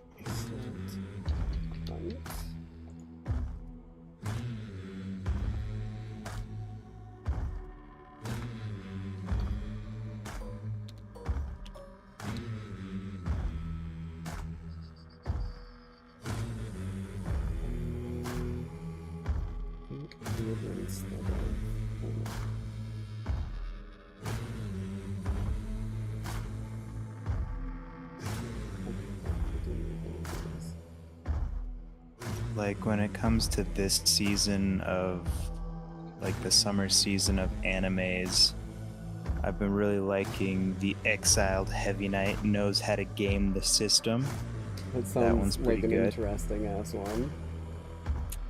But my only gripe with it is that the fight scenes are amazing, but you can definitely tell that majority of the budget goes to those fight scenes because everything else is, like, terribly animated. I see. they reuse, like, so many different, like, scenes. Like, I feel like in a single, like, 20-minute episode, there's maybe like 10 minutes of content that actually they just Jesus. reuse, like, so much stuff, and I'm like, it's cool, but it's annoying how much they Do it with. yeah. I think I got all of those where I need to go. Got them in my hand so I can do reinforcements nice and easily. And deployments. Okay. So, let me just get in here as the GM deploys first. There is a sniper on top of this rock, kind of overlooking the area. There's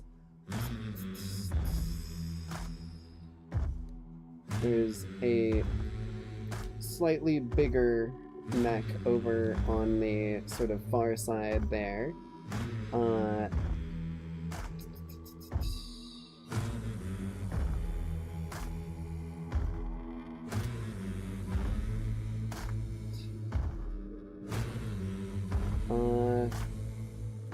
And there is a...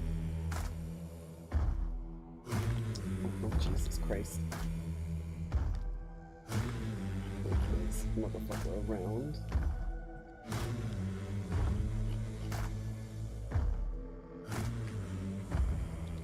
Bam. And there's a pyro right there.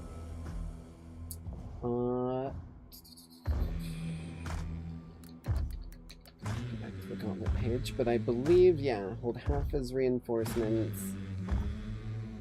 It's probably about wait, no, one more, sorry.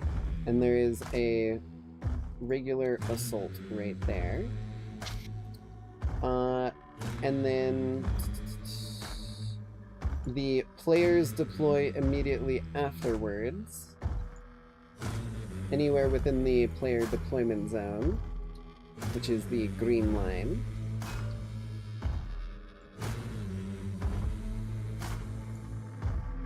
Okay, cool. So, like, pretty much anywhere on the map. Anywhere along that bottom, yeah. I was more,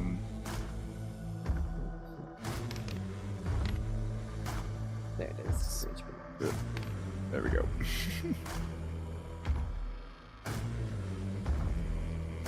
Bam. I cannot be confined to the deployment zone because Oh I'm yeah, just no, so you're goddamn fine. big. It's as long as you're like in the spot. I'm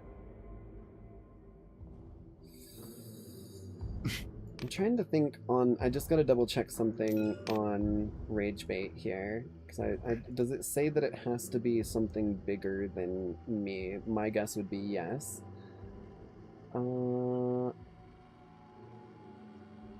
Larger than and adjacent to. Okay. I guess as we're sort of making our way up here, on comms repost will come over to you, Tungsten, and just kind of. Are you planning on moving in, or are you gonna do artillery from a far distance? As long as you're I'm- within 20. Yeah. Oh yeah. I'll come back. Yeah. I will be. I guess I do need line of get sight the as well, but on the right side, or on the left side in the tools, there's the line, like fourth one down, and then just make sure it's set to grid type on the first little toggle, and it'll measure the grid tiles.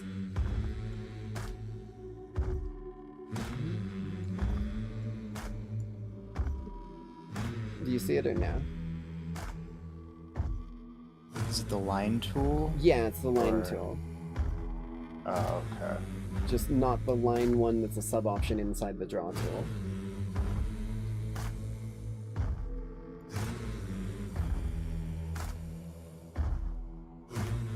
Yeah, there you go. Okay, cool. But I did say I will need line of sight, so you would have to at least move up to probably about here or here in order for me to have line of sight. Okay. Because it'll change where I I'll- deploy depending. Okay. Yeah. If I'll work together with you. So if we, I'll try to get within this area. How do you ping? Tab. Feel silly. Oh, that's tilde, not tab. Yeah, there you go. Aha.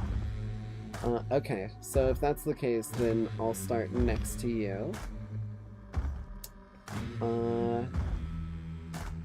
That is deployment taken care of. This is one that we need to win by round 8. So let me set this to 8 on the golden D20. Let me... Actually, I got a little tool to help me track this in game. Let me see if I can get it to work for us.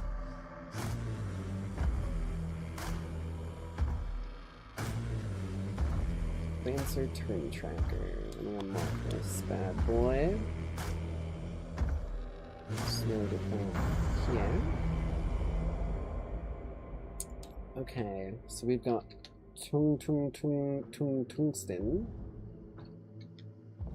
Tung Sahur. Last name Sahur.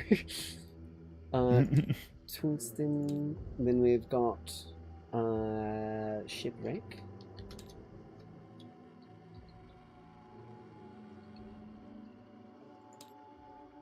Then we've got Repost. And then NPC or hostile, we've got a... Jesus, let me just double check the names on these fuckers real quick. Demolisher, Assault, Pyro, Sniper. Easy. Demolisher, Assault, Pyro, Sniper.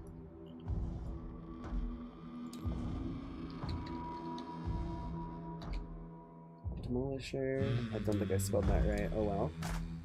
Pyro. Pyro Cynical. Assault. Sniper.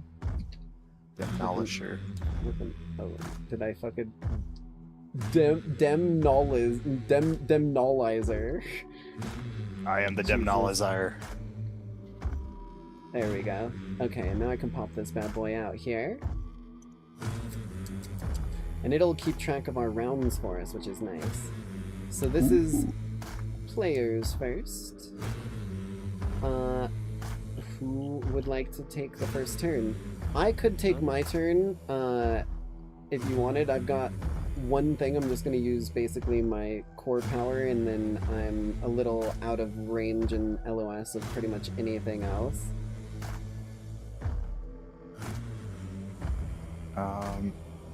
But it will give an enemy turn between, so I'm fine with whatever.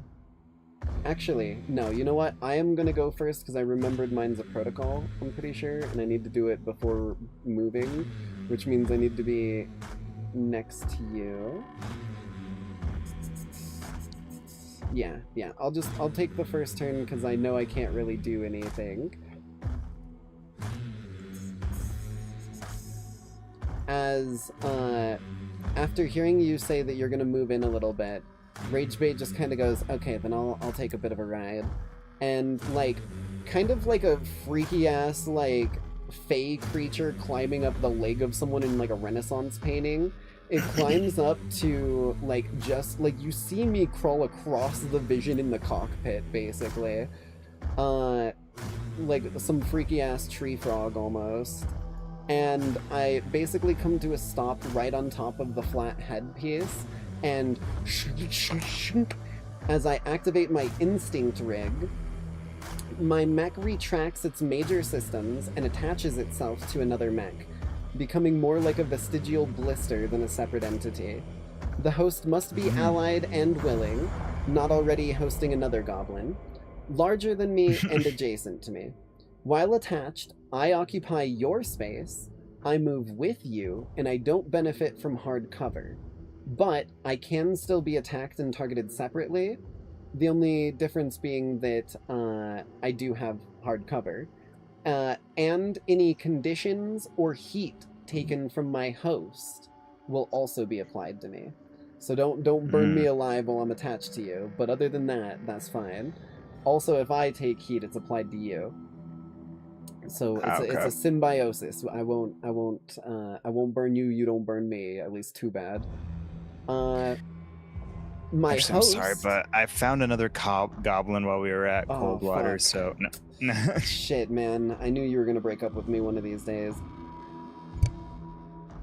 But my host may use my systems, my E-defense, like systems as in like the HSE stat thing, my E-defense, and my tech attack instead of yours, which my, where is it? There it is.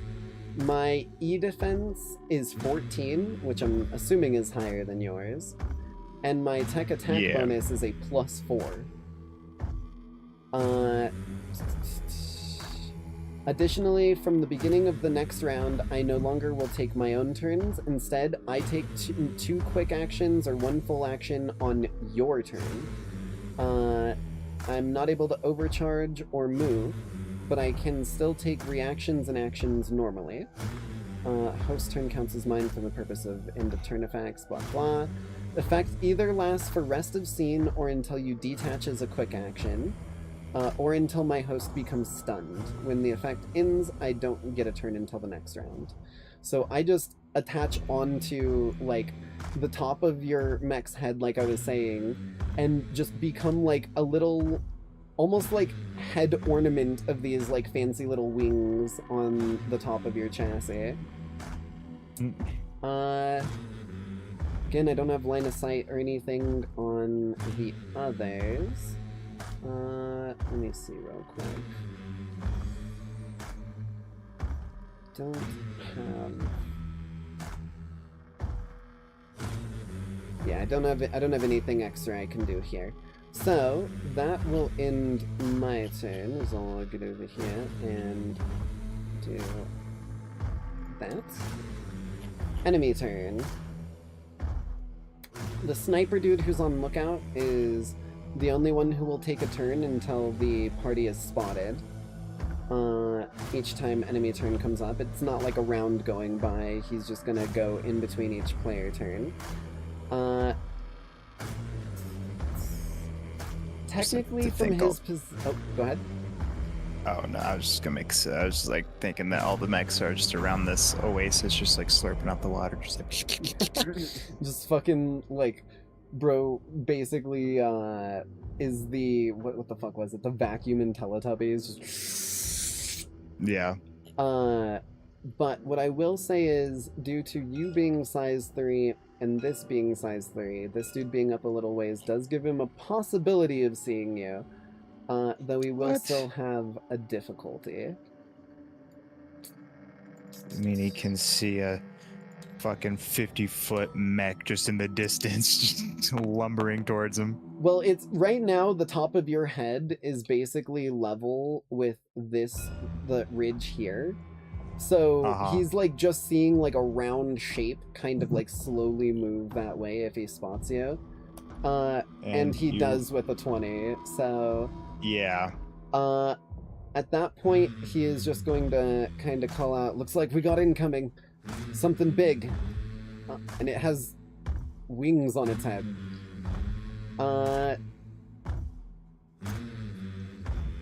He's gonna actually take a toin here. So let me... Toin? Here. Yeah, toin. He's taking a toin. There we go. Now I've got those situated. Move this over here so I don't get it confused.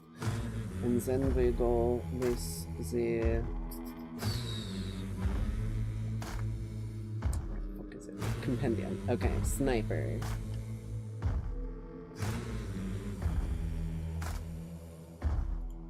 The sniper. Yeah, he does have range for both of these currently.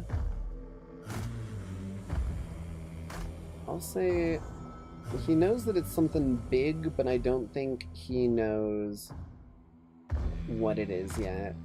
So he is going to what's his movement?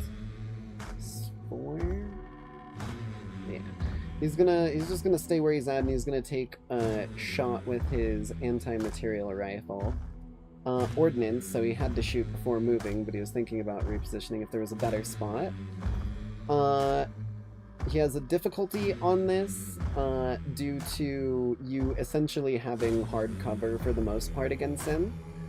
But he does have 2 accuracy with this.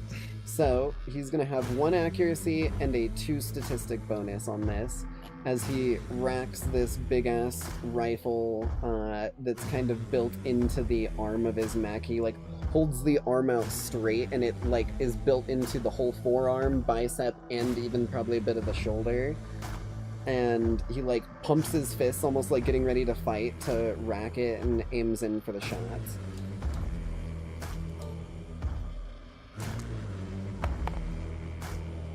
Does a 19 hit you? Just barely. Yeah. Okay. That. Armor piercing, so this is probably gonna hurt. 10 kinetic damage. Fuck. Ow. Yeah. So I take the full 10? Yeah, and armor is not gonna reduce it. If you have resistance, it'll still reduce it. But I think you have resistance to explosive, if I remember correctly. Yeah. But the rifle does essentially require a full action, as it's super heavy, which means they have to barrage with it. So that is their full turn to fire it, and it is loading, which means they will need to reload it before they can fire it again. So yeah, that is his turn. He sees it hit solid and isn't too worried. Seems like he's just gonna get ready for another go. But that is on the turn tracker here. The Schnoiper. Back to player turn. If you, Tungsten, or you, Shipwreck, want to go. I mean, I have a real simple turn. I will, let's see. Because, yeah, if I want to act, I have to be completely stationary, right? if I want to activate my Acropolis rail?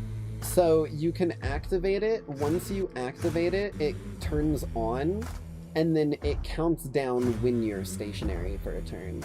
So, like, for example, if you kick it on and then begin to move, it will stay at a 4 at the end of that turn, rather than ticking down to a 3.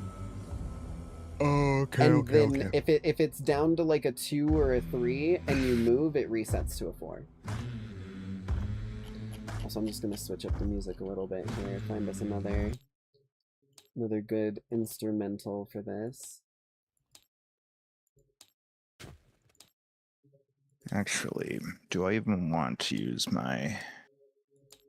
Because if I use my core, it's pretty much done until we get like a full repair at like a safe zone, right? Yes, but if you don't actually fire the rail at any point, your core power point is refunded. Oh, okay. Cool.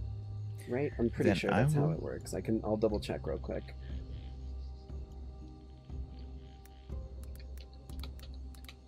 Barbarossa. What do you mean no matches? Oh my god. Bitch. There we are. Barbarossa. Core power.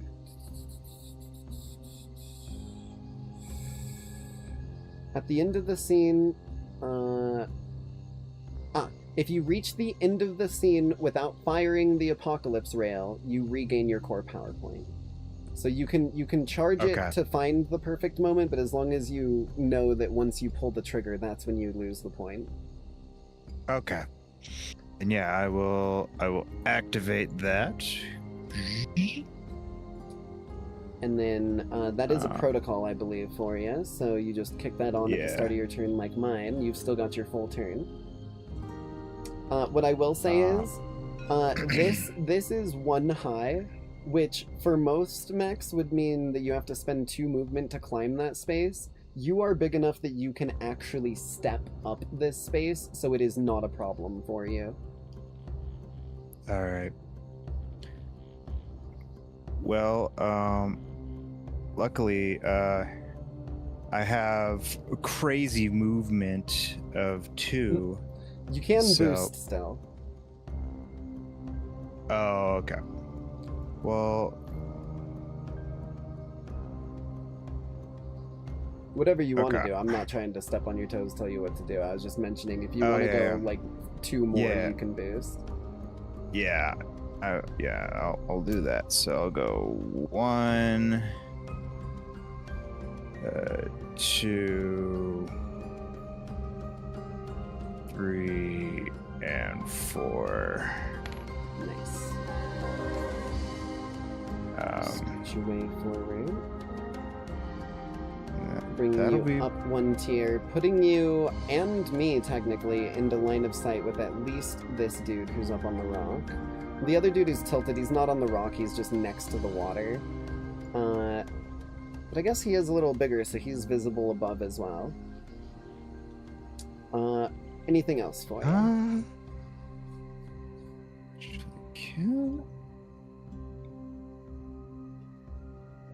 Also, we were slightly wrong on ranges before. We were misled by XP to level 3 in Arcane Arcade. How dare they?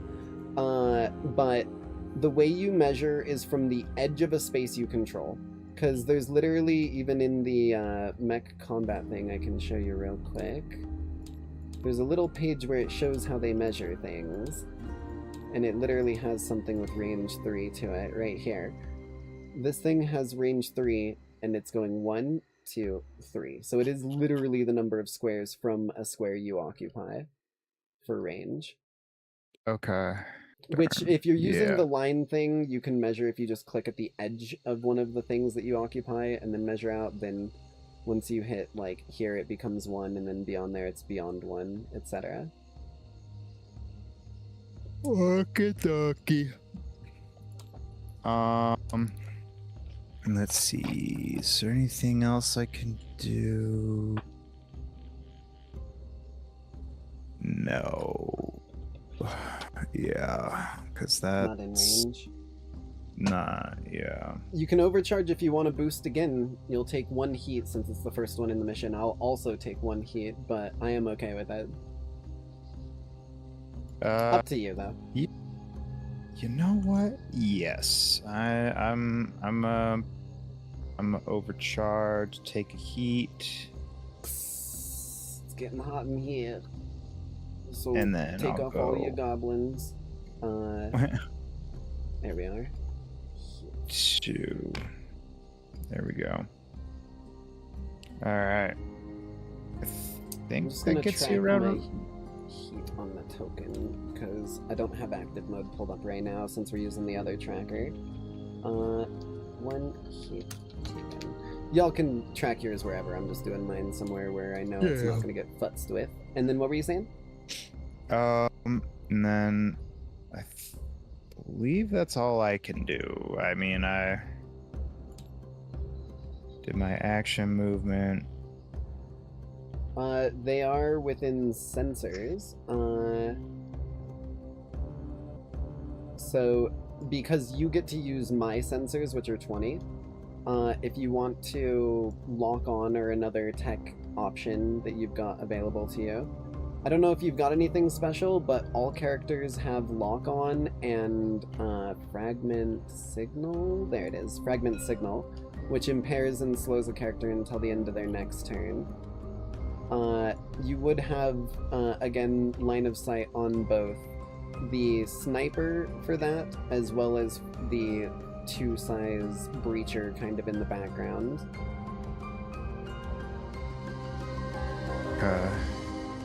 Then yeah, I'll lock on to. I guess. Do I have I guess ability you can- to target all of them, or can I just target the so sniper? it is line of sight in sensors, so you can get the pyro, the sniper, or the size 2 dude who's sticking out above the cover from your position. Just kind of moving my camera into where your token is. Okay.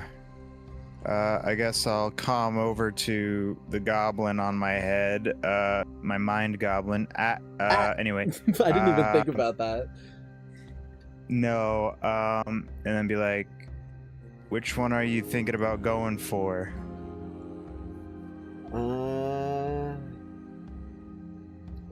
I can't. I don't really go for people. I mess with them. So whichever one you're gonna shoot next, put it on, because if you guys clear a lock on, I can send something their way, but not if I clear a lock on. Then yeah, I'll do the I'll lock on to the demolinizer. The demolizer, hell yeah, okay.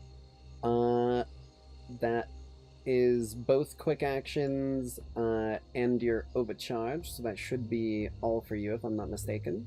Yeah, I don't got anything else I can do. Bam. Okay.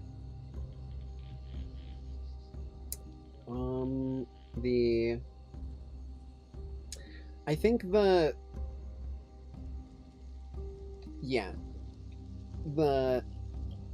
demolizer is going to realize that a lock-on has just been placed on his systems. Is like he was initially kind of like outside the mech a little bit, just like scooping up some water and like putting it into jugs and drinking some, but his mech kind of behind him just goes warning, lock-on engaged, and he kind of hops over and gets into his mech. He's gonna take his turn.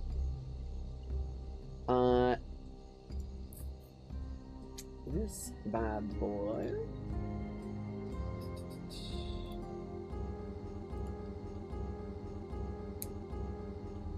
He is going to...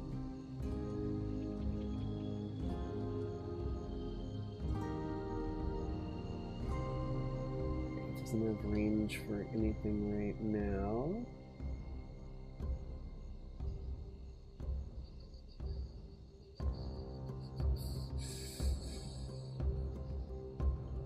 Yeah, okay, so what is this? 2 speed.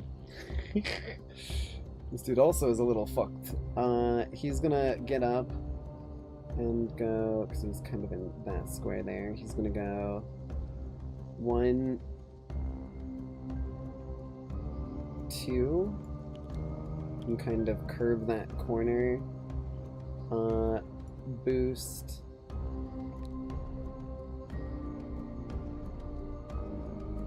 1, 2. That's all he can really get, but he's kind of moving in to intercept a little bit here. Because, yeah, none of his shit's gonna reach anyway. So that'll be his turn. Let me drop in a lock-on on this bad boy, so we don't forgore. That'll be the end of his turn. Also, I just noticed this music. Shipwreck, you're up. I'm gonna try and get us better battle music. Okay. Come on, give me another instrumental here.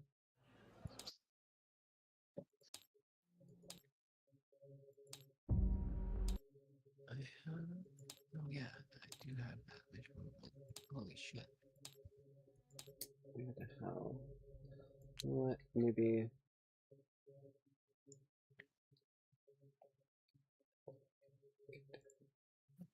We'll use this one for battle music. What the fuck is that?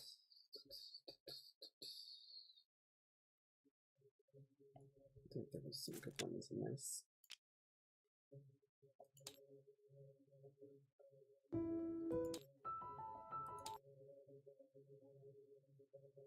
No, there was a couple good ones in here that I heard when I was testing them out. I think I might be thinking of just Cobalt Core here. Oh, Jesus.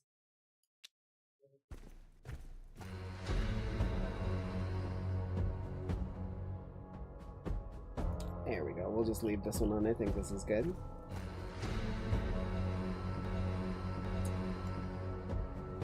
So what's the plan, Shipwreck? Gonna follow that Barbosa. 1, 2, 3, 4, 5. 5, 6, How is it? essentially. 5, 6. And then 7? 7. 8. Okay. And I'm going to... Why not? Oh, wait. I should have done this before moving. What was it? I was gonna pop my my core. Oh, Okay. it's just a quick. It's a quick action to. It's not a pop. protocol on yours? Not a protocol on mine. Okay. All that I will say is, do keep in mind, while you do have the reuse, like from that core power rod you earned at the arcade, if you use your core power here, you will not have it for the rest of the sit reps in Coldwater and here on the planet Epista. Yes. Okay. I just wanted to clarify that, because I'm popping mine to do my thing, but there will be probably 2 or 3 other sit reps beyond this. Yes. No, that's And- fine. I just wanted to clarify that as all. Yeah. So I am going to activate my. Right. As I activate it, you see as the blue skin that was kind of dormant turns red, and the already wait no it's fire around me, so like the skin turns red, and then mist kind of starts coming off the chassis and around it. Nice. As that, what's the name of your core power again? It is Bloodline Active Assist. Ah, right. So the essentially you like see the red turn across the blue parts, and the camera kind of zooms in, and very, like, reverse kill-a-kill, basically. It is, like, sticking into your muscles in a similar way, while it's not injecting you with the blood, but it's utilizing this blood that it seems to have in reserves, or that it generates on usage of this ability for some way, shape, or form. But then, almost like acupuncture sticks into every one of your muscles, and kind of is almost sending nerve impulses for you, in a way. Almost like a full body TENS unit, all calibrated to do what it does. So that is that. You've activated it, and then you moved your 8 to get here, or you moved here, then you activated it. So that's one quick action down. Do you got anything for the second one? You're just gonna boost and move forward further? For the second one, yeah, I'm gonna boost You in can and move also forward. hide. Don't forget that's an option. I You do just know need to that. be out of line of sight of things. I can be in line of sight of things. Actually, yeah, with your core power, you, that, like, mist that comes out of the body, by the way of this, like Karnyx described, does not stop coming out of the body. It's not like a momentary, like, and then stop. It is like a constant, almost creeping fog mist that sort of rolls out from it at different joint points, giving it this, like, ever-following, like, cloud of just, like, slightly obscuring fog, which does allow you to have soft cover, meaning that you can hide in plain sight, even if you wanted to. Yes, but I'm going to take my second quick action to boost. So that's another 8. 1, Yes. 2, 3, 4, 4, 5, 6, 7, 8. And now I'm going to overcharge to hide. Okay. So you gain 1 heat from your first overcharge. Also, do keep in mind, overcharge numbers, like the number of heat you gain per overcharge, also remains between missions. So don't overcharge too much in one mission. You'll maybe need it later on. But as you just, like, immediately, like a line of almost fog rolling across the battlefield for a split moment before it dissipates, with just these angry, like, sort of horns and a bit of a mask and eyes visible as you dash forward. You make your way up to there. The, like, whatchamacallit, the Demolisher and Sniper both kind of clock you running up to there, and then you vanish, and they both go, "Keep an eye out, one of them just ran up here."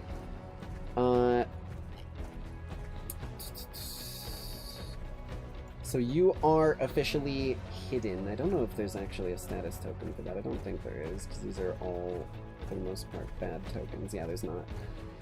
But the hidden status effect, if I actually do want one of these real quick. I'm just going to duplicate tab to get the quick access thing in active mode, even though I'm not doing this in active mode. Just pop into the previous one with Effie Phobos from a little test game where I was testing out a different mech. I'll just remember that I'm not using this. This is just for combat quick reference. Okay. Hidden. Character cannot be targeted by hostile attacks or actions, and doesn't cause engagement. Enemies only know approximate location.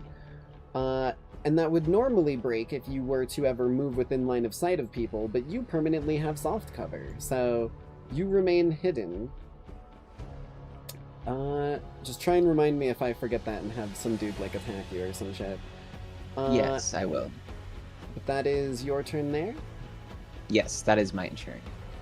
Okay. Back over here.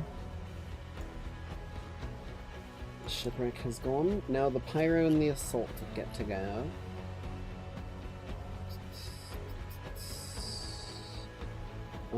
The Assault is going to sort of stand up from the position he was in, also gathering water. Granted, he's been doing this like a little bit ago. He's not like completely just now getting in because the Sniper spotted Yall approaching. but he does hop in, and with a speed of 4. 1, 2, 3, 4. He's gonna move to, because if I rotate these bad boys a little, technically the pyro is in that spot, so he's gonna move to this one there. The fucking pyro would sit down. There we go. So he's gonna move to there. What is the... You're hidden. I only know the general area to you. What is the distance here? 15? Out of range.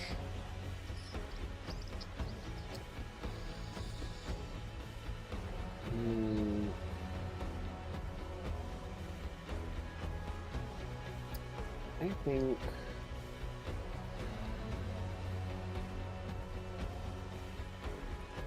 he's gonna look over at the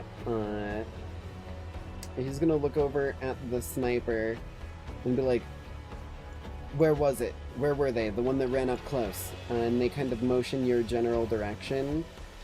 And he kind of takes out his assault rifle that he has and like cocks a little sort of underbarrel attachment, almost like a shotgun, before boom, as he's gonna launch an underslung grenade launcher your way. Now this is burst 2, or yeah, blast 2. So what is the distance actually on this? 8. Let me make sure where he can even fire this to. So 8 is here-ish.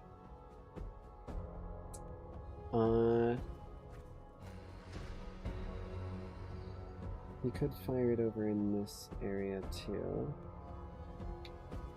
Just trying to do a little thinking on how many areas he could fire this in. Okay, I want you to roll a d6 for me.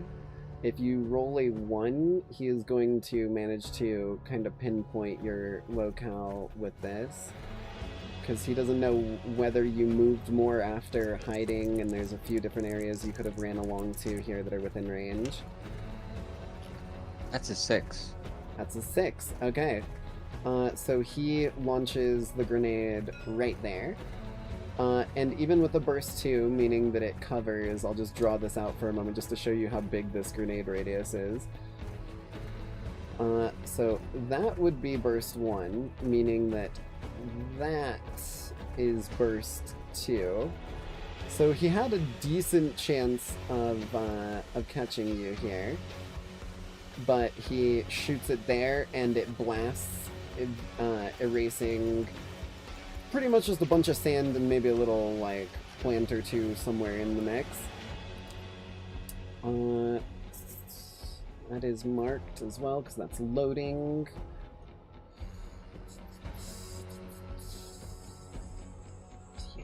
That's all he's got. He doesn't know where you're at to shoot at you with a pinpoint weapon like an assault rifle. So, that's gonna end his turn, meaning just the pyro should be left, if I'm not mistaken. Yes. And he kind of lifts his flamethrower above his head. No. Oh my God. He doesn't actually. But anytime I hear pyro, it's either pyro cynical or that I think of.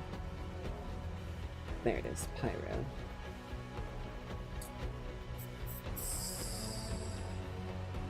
Also a slow one, but quite resilient in its design. It's gonna kind of 1, 2 move past the assault here, getting in front of him. He...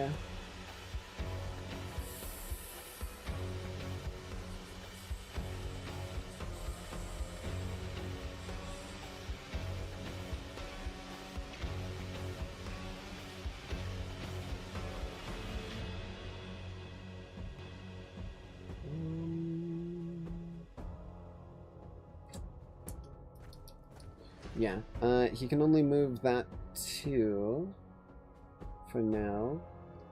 He will boost, I guess. He'll get a little closer. 1, 2. And then at the end of his turn, because he doesn't have any, I guess he could do a search action trying to find you. Let me look at what search does real quick.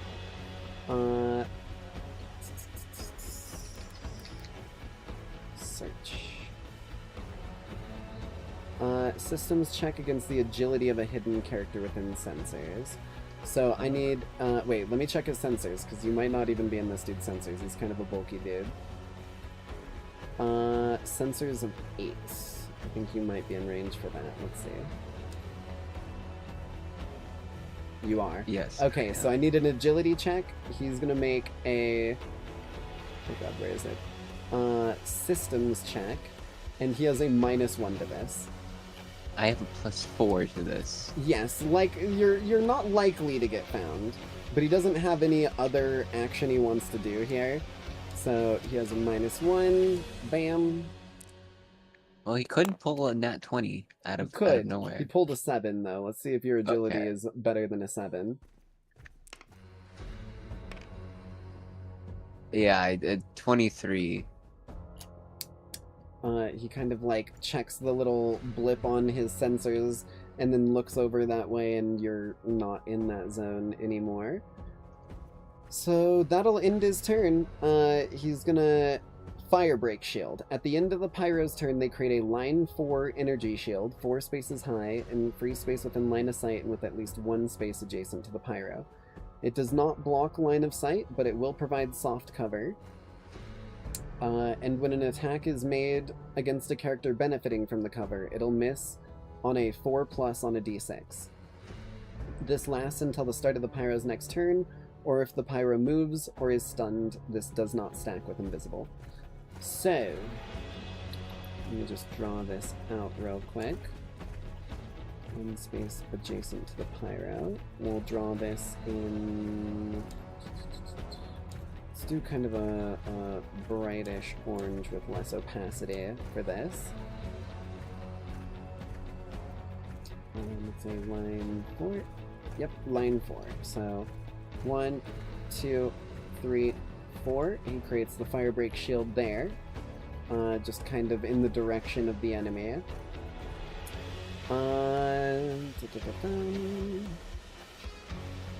Okay, so soft cover to people behind it, as well as having to roll a d6 to attempt to shoot through it and hit someone still.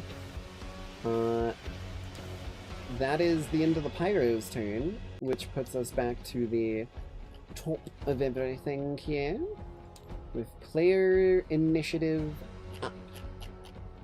Now, I don't have to worry about taking a turn in turn order here, because I just take mine on your turn, Tungsten. So, Okay. either of you two.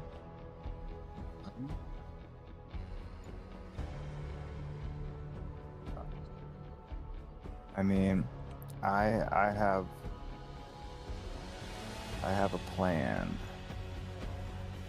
and I will do as such. Okay, Tungsten.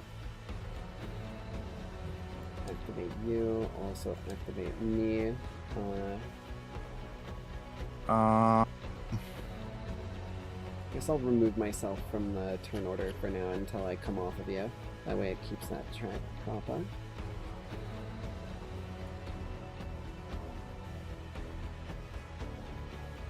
Let's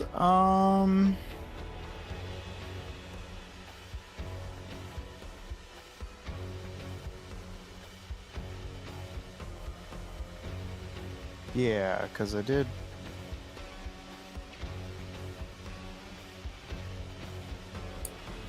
Also, is it at the start of your turn or the end of your turn that the die counts down? Let me read that.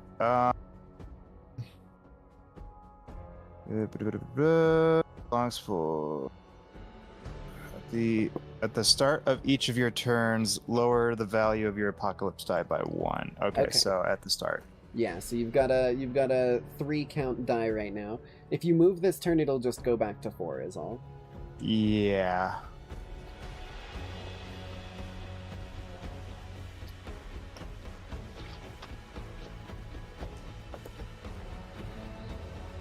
otherwise, you do have line of sight on these two here. I don't think the sniper is enough behind it. So these two, you do have line of sight on. It's just they have that sort of fucky like firewall of smoke and shit in front of it. So it'll be difficult to hit those ones. These two are also within line of sight and not behind the wall. Okay.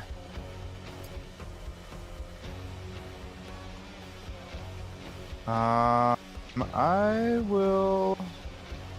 Because what's a, like, blast 2 radius from the sniper? So would it hit both of those guys? Blast 2... Oh, Jesus.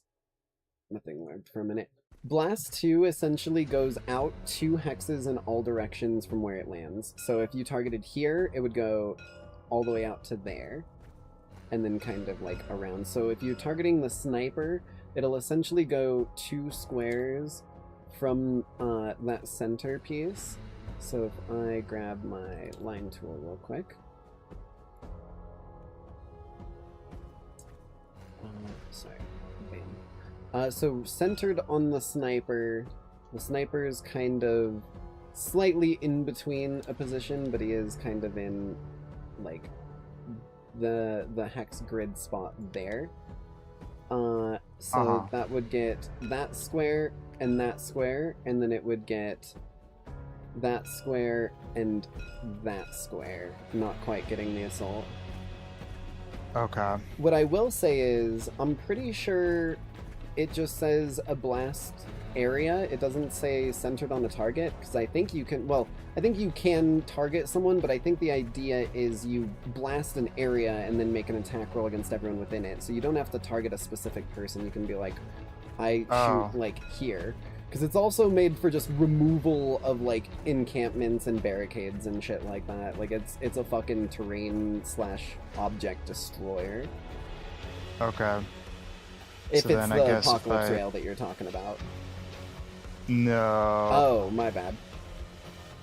It's a different weapon I have with Blast 2. Okay. So if I target here, I could get both them. Yeah, I've been kind of scheming it that way, as long as it doesn't say that... Yeah, because the Enkidu has a weapon that does it slightly differently, where you have to target a main target, and then if you hit them, it, like, AoEs, but most other things that are AoE, you place where you want the AoE at. Okay. Because, yeah...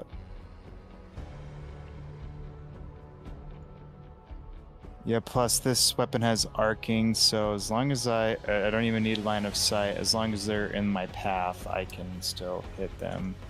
Yeah. So, okay.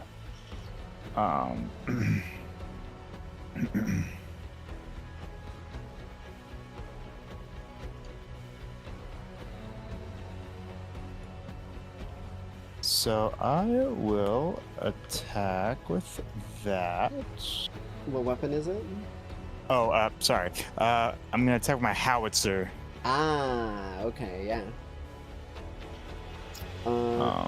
And you're placing it where exactly? We'll do it like right there, so that I Okay. can possibly hit these two. Yeah, you will definitely hit both of them. Okay. Do you want to consume the lock-on the Demolisher? Because you make an attack roll against each of them, if I'm not mistaken, unless this is one where they make an agility roll. No, I think, yeah, I have to make an attack on both of them. Okay, so yeah, go ahead and make 2 attack rolls here, and if you consume the lock-on, the Demolisher will get a d6 accuracy.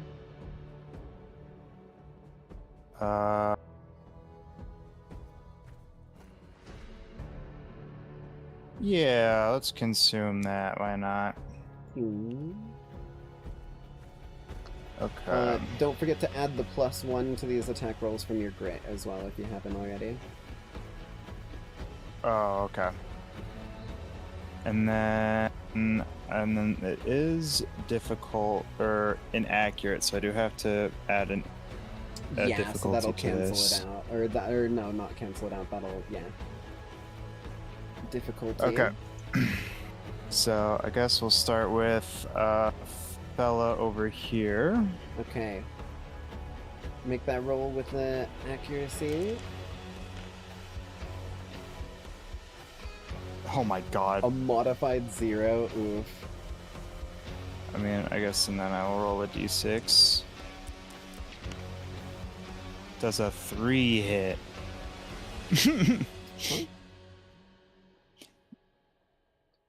Oh, you roll the... You're not firing through the fire break shield. Don't worry about that. Okay, well, yeah, I was like, that d6 was the fire break shield thing, right? I thought you said I get a d6. Oh, it was with it the was lock a on. it was a d6 of accuracy that should have canceled out your subtraction one. Yeah, it's like advantage and disadvantage, so it would have been a 2, not a 0, but a 2. Or wait, no, 3, a 3. Yeah. A 3. Okay. Still not quite enough to hit, but go ahead and roll the attack for the sniper. As you consume the lock-on, though, I do have a quick reaction. What the Jesus. Okay. But I do have a reaction, at least, as you consume the lock-on. Another character attacked the target within range 15. Hold on, let me double-check that.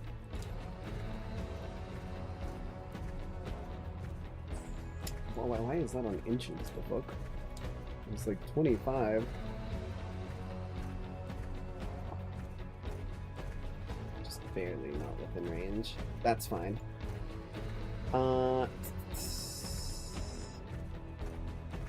Okay. But you made your howitzer attack. That's only, if I'm not mistaken, I think that's only a skirmish, right? It's not, like, super heavy.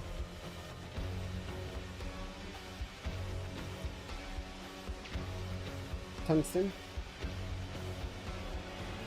It should say on the, like, weapon itself whether it's, like, heavy, super heavy, main, cannon. Oh, it's heavy. Okay, so it's just regular heavy. So that was just one of your quick actions. You've still got the rest of your turn. Yeah.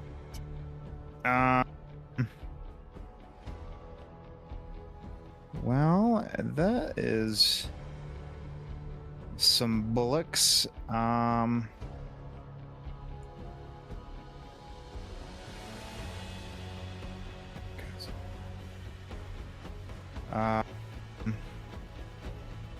Sure, we'll do... I'll activate my siege stabilizers. Ah. So I will become immobilized. Okay, but if I remember correctly, you get, what's the word for it? You get the ability to shoot 5 range further than normal, but you can't shoot 5 range close to you. Yeah. Okay. So you lock in the, like, different, like, clamps kind of force themselves down into the ground around the boots, locking everything in place.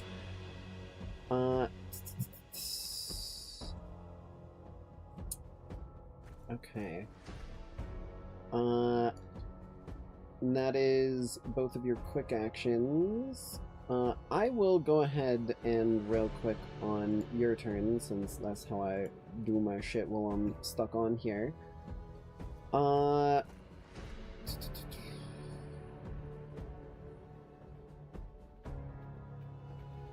Still have line of sight through the fire. I don't like that chance to miss from the...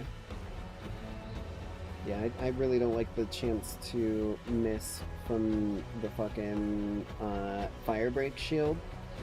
So I think what I'm gonna do here is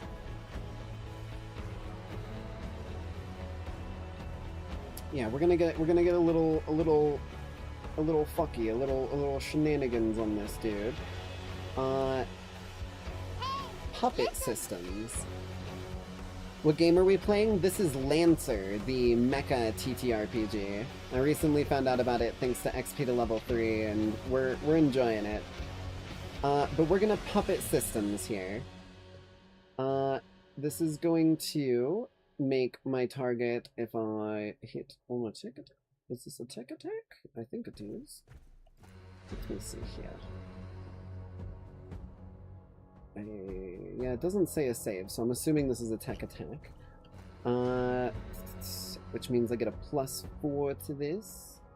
And then, ooh. Wait, let me reread that real quick, because I also have 1 accuracy on tech attacks due to one of my frame traits as a goblin. So I've got a +4 and 1 accuracy on... Yeah, I'm gonna... No, I'm gonna do it on the sniper. We're gonna swing it that dude's way. So +4 to hits, and then 1 accuracy.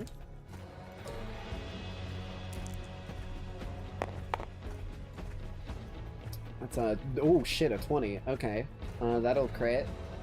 It doesn't really do anything on a tech attack crit, but, you know, it is what it is. Sniper. That is, yeah, definitely not going to beat the E defense here, but that still means we've got ourselves an opportunity here. Does this do, I don't think it does any heat. Yeah, no, it doesn't do heat. Unless tech attacks just casually fucking do that. Let me double check, because I feel like on Lancer Tactics they might have. So this is invade. So I'm pretty sure they usually are, hey, you did... When you invade on a success, target takes heat and you choose an invasion option. Yeah, 2 heat. Okay. Sniper, 2 heat taken. And then he is forced with the puppet systems invade option here that I just went with. He is forced to move his maximum speed in a direction of my choice. They can be moved into hazardous areas and other obstacles, but are still affected by difficult terrain, etc., etc. Movement is involuntary, but still provokes reaction, etc., etc. The sniper here has a solid speed of 4, so I'm just going to make him, now that his weapon is fired and unloaded, go 1, 2... 3, and drop down this ledge to 4. And that's my first option. What do I got for my others here?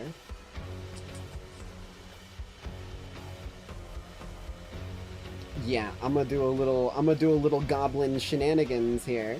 We're gonna deploy an ideal image.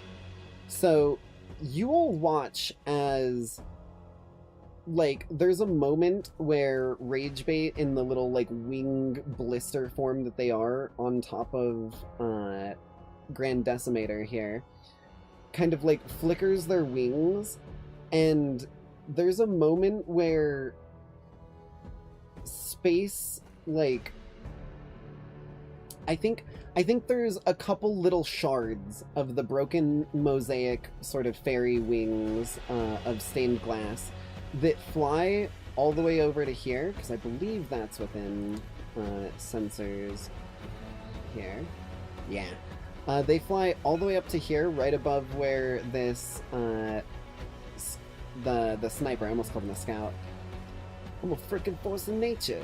But right above where he landed, and as soon as they stick in there, there's a moment where your sensors, like, they don't go fucky at all, but you feel like you missed something, because right after they land, a size 2 object that can look like almost anything, so we'll just say a size 2 big-ass rock.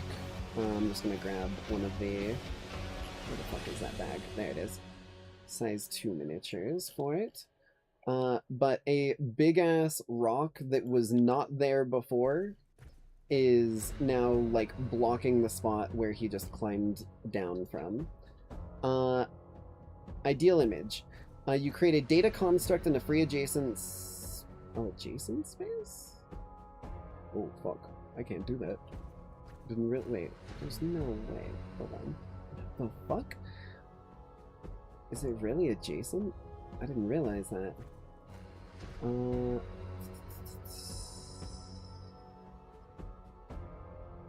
Okay. Well, in that case, I gotta switch my plan around a little bit. I didn't realize that. Let's see. I think instead, then, we're gonna go with the, yeah. Because that was that one.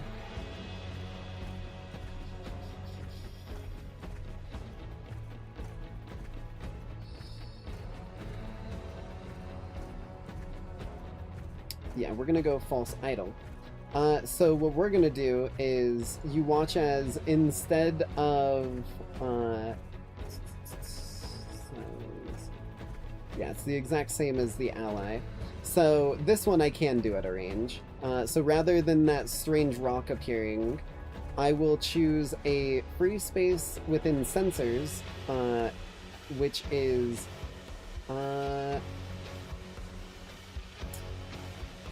yeah, we'll say the same spot because that'll just make it easy. And they do perceive it as real. So when they drag in one of these I guess I should just do this. As another Grand Decimator appears where those little shards land.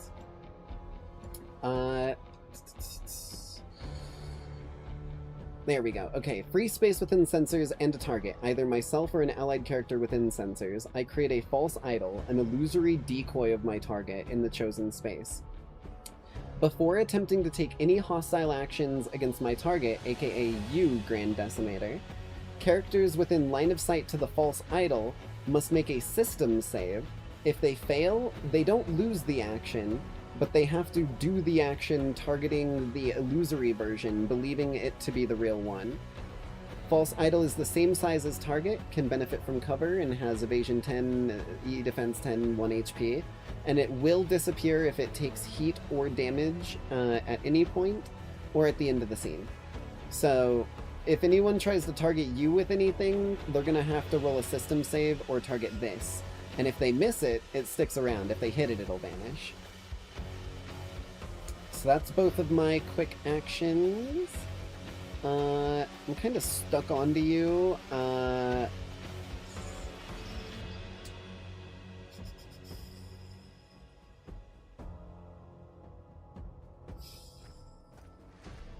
Yeah. Repost comes over the comms and just kind of says, "Hey, you okay with taking one heat?" To you, Grand Decimator, Tungsten. Yes, I am fine with that. I will overcharge for the first time, taking 1 heat. You also take 1 heat. And I'm going to eject power cores on the sniper. I'm gonna really fuck this dude in his position up. So, tech attack, same as before. I get a +4 and an advantage from Liturgico. Blam. Oof. Not great, but I'm pretty sure a 13 will still beat the sniper's E-defense. Let's see. E-defense 8, yes. Okay. So he is going to take 2 more heat, putting him at 4 heat taken. And then he's going to take 2 energy damage. 2 damage taken. Oh, Jesus. There we go. Heat is still okay. HP is that. Okay.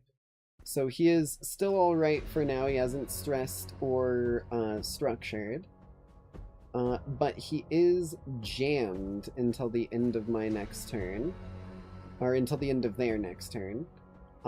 So that is a rough one. That bad boy says that you cannot use comms, make attacks other than improvised attacks, grapple or ram, take reaction or benefit from tech actions. So he will still have movement, but if he was going to try and fire or lock on or anything like that, they will not have that opportunity. That is all of my possible actions here. Oh wait, no, not lock on. There's got to be jammed in here somewhere. There it is. So if you've got anything else on your turn here, Grand Decimator, aka Tungsten. So that was me taking my turn on yours. technically. Yeah. No. Okay. I mean, I could. Ooh. I was gonna say I could overcharge again. Oh, I just realized I am not able to overcharge while I am blister moded, so I actually was not able to give you that heat, nor was I able to do the jam there. So go ahead and take no. that one heat back. Oh no! Shit! I shouldn't remind you. No, I'm just kidding, bro. No, it's just my. I think in Lancer Tactics they let you do it, so I have that in my brain. Oh, okay.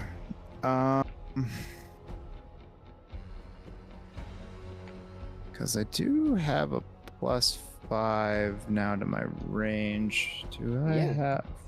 No, I don't think even with my. I mean, it's 15 to 15 to 16 to reach everyone. This dude's at 13. This dude's at 12.5. Sure, why not? Let's overcharge again. Pew! So that'll be a D3. I believe so, yes. Or we'll So also take let's- this.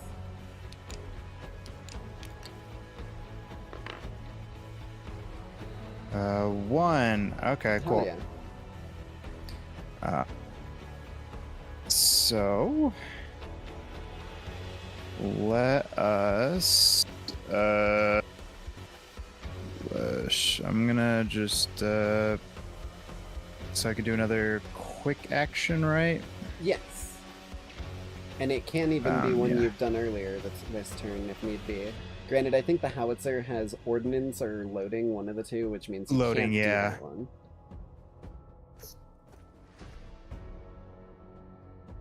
I will use my prototype weapon. Your homemade explosive Yes. boom boom. Or maybe not explosive, but some kind of boom boom. It is explosive. Why does it keep resetting my uses? Because I did roll that at the beginning of combat. Okay, there we go. Yeah, I've had issues sometimes where it like resets some of my shit on CompCon. That's why I tracked some of that on my character now, so just so I don't worry about it. But luckily I remember. So this is going to be so each time you attack with your weapon at the cost of 2 heat.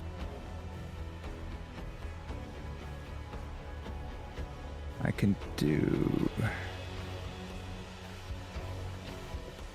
a Kona line or blast 1. At the cost of 2 heat, you said? If I want to. I am able to take that heat without going over heat capacity, but it'll put me at max. Yeah, it's not Pyro's not in a line, so yeah, no.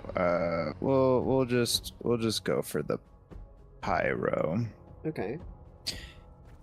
He does have but soft cover, so there will be 1 difficulty on the attack roll.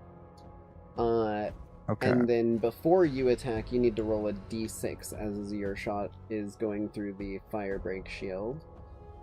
So let me Okay. just pull that up real quick. There we are. Okay, so but my thing does have accuracy, so it'll just be a flat roll.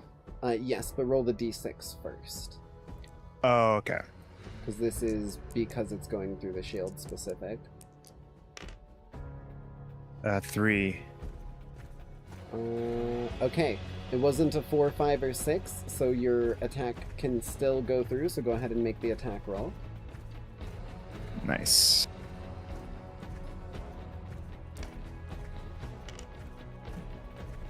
Oh, it was almost a 1. 18. That scared me. Okay. That definitely hits. Go ahead and roll damage. So it'll be a D6 plus 2. Roll it on the board. Boop. For 6 points of explosive damage. 6 damage taken. He is still standing after that as you kind of like launch this sort of arm can. Where does this weapon come from on your Barbarossa? Because this is something that you've kitted together. This isn't on the base Barbarossa. Yeah.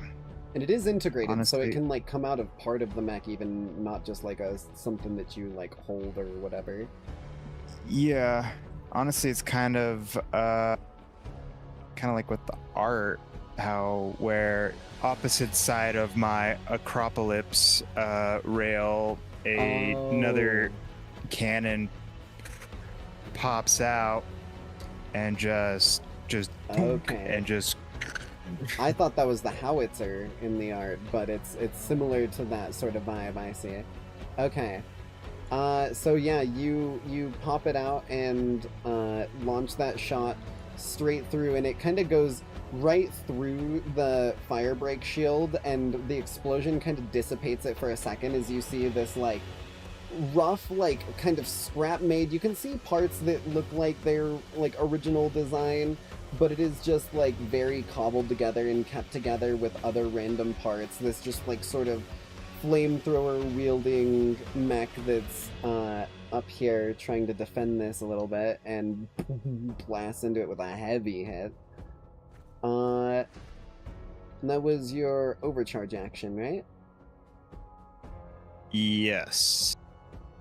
Okay. Um, And was that the thing that so- cost another 2 heat? no. Okay.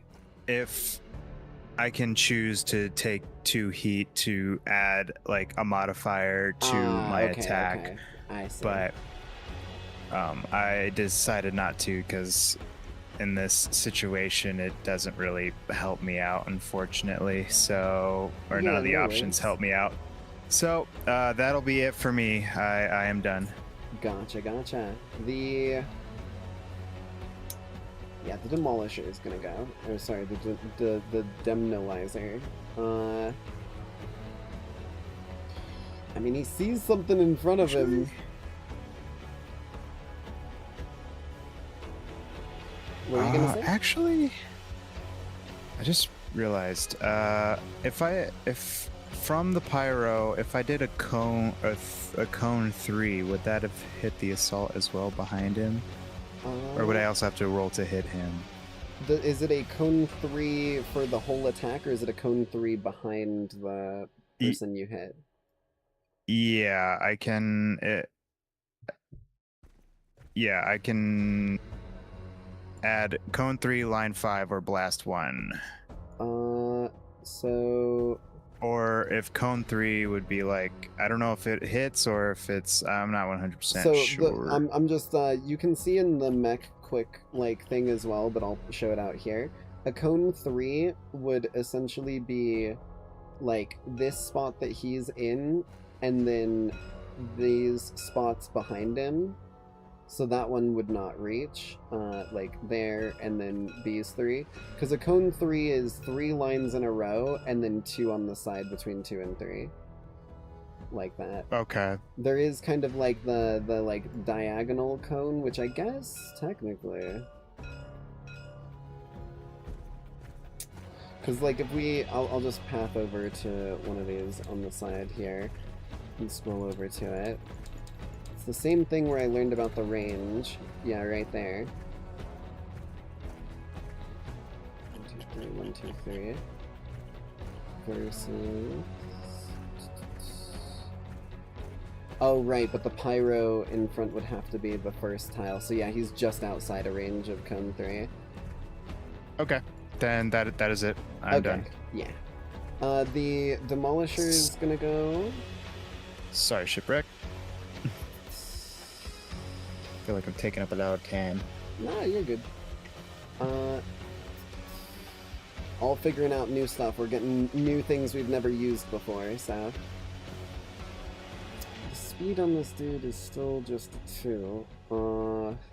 He does see a possible target. Let me look at the wording on this real quick.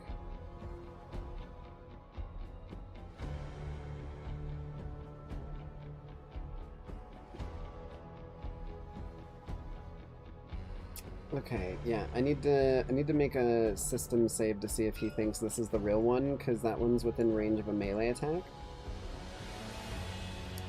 So luckily, it will use my system save thing since I'm attached to you. Or wait, hold on, let me reread this because I might be confusing system save and tech. Or in, like, stat save. Let me see this. Target within line of sight, make a system save, and system is one of the main stat things, right? Okay. And, oh yeah, my save defense is 12. Okay.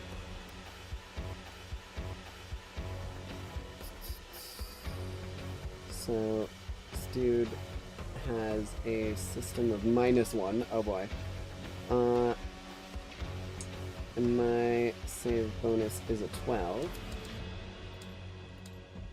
Let's see. Does he manage to see that it ain't? No. No, it does not. So he is going to move forward to here. And he's going to take a swing with his demolition hammer. Oh, I guess he could have done it from here, so fuck it. Threat of 2. He's going to take a swing with his demolition hammer. 1 attack bonus, 1 difficulty on the attack.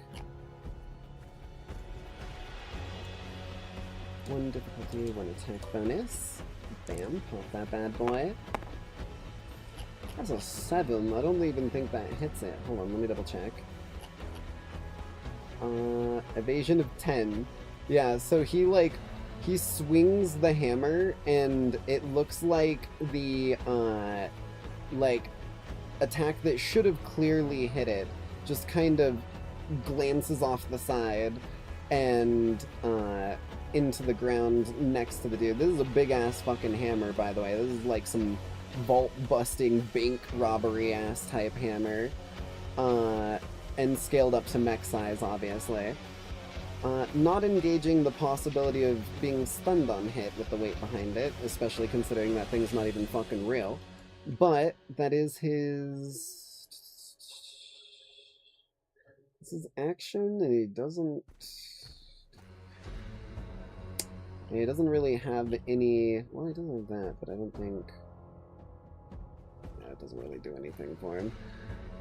So that'll end his turn, which puts it back to the players. Shipwreck.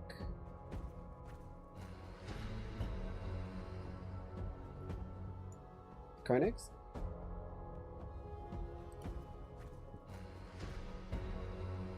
Oh. Are we...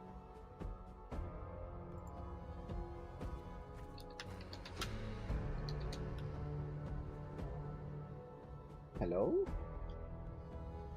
I think someone might have fallen asleep.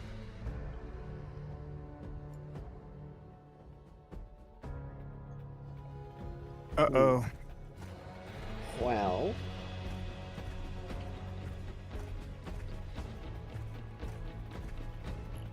I don't see their, like, cursor hand anywhere either. So I think we might have lost them. Alright, well, if that's the case then, I guess we will call it here for the evening. This Lancer turn tracker thing should, I think, save across, so we should be right back where we were next time we get to this. 'cause I didn't get any messages or anything like that from him letting me know that he was going somewhere to do something and be back. So yeah, I think we might have lost him. But oh wait, there's his hand. Blink. But we will, yeah, we'll call it here for the evening. We are almost at 5 hours anyways, which is a little lengthy as is for my streams in general. Granted, it's a little shorter than the other streams of this, but this game's fucking addicting. But that being said, thank you Lackeys all for coming out to tonight's broadcast. Ending it a little bit early here, but we probably would have ended maybe mid this combat anyways, just because we're only a few rounds into things here on round 2, technically, of I think 6 or 8, I don't remember exact number, I got it in the fucking little thing for the mission type. So we probably would have called it probably about halfway through anyways, even if Karnyx wasn't here, but thank you all for coming out. I hope you all have a bloody great night, as always. Just, you know, the most important part of all that I tend to leave y'all with. Be kind to one another. It's important. There are consequences. That will be how you get bit by Electo, rather than avoiding it. But thank you all for coming out, and have a great night. Bye, love y'all. I know that's not my normal outro, but fuck it, we ball.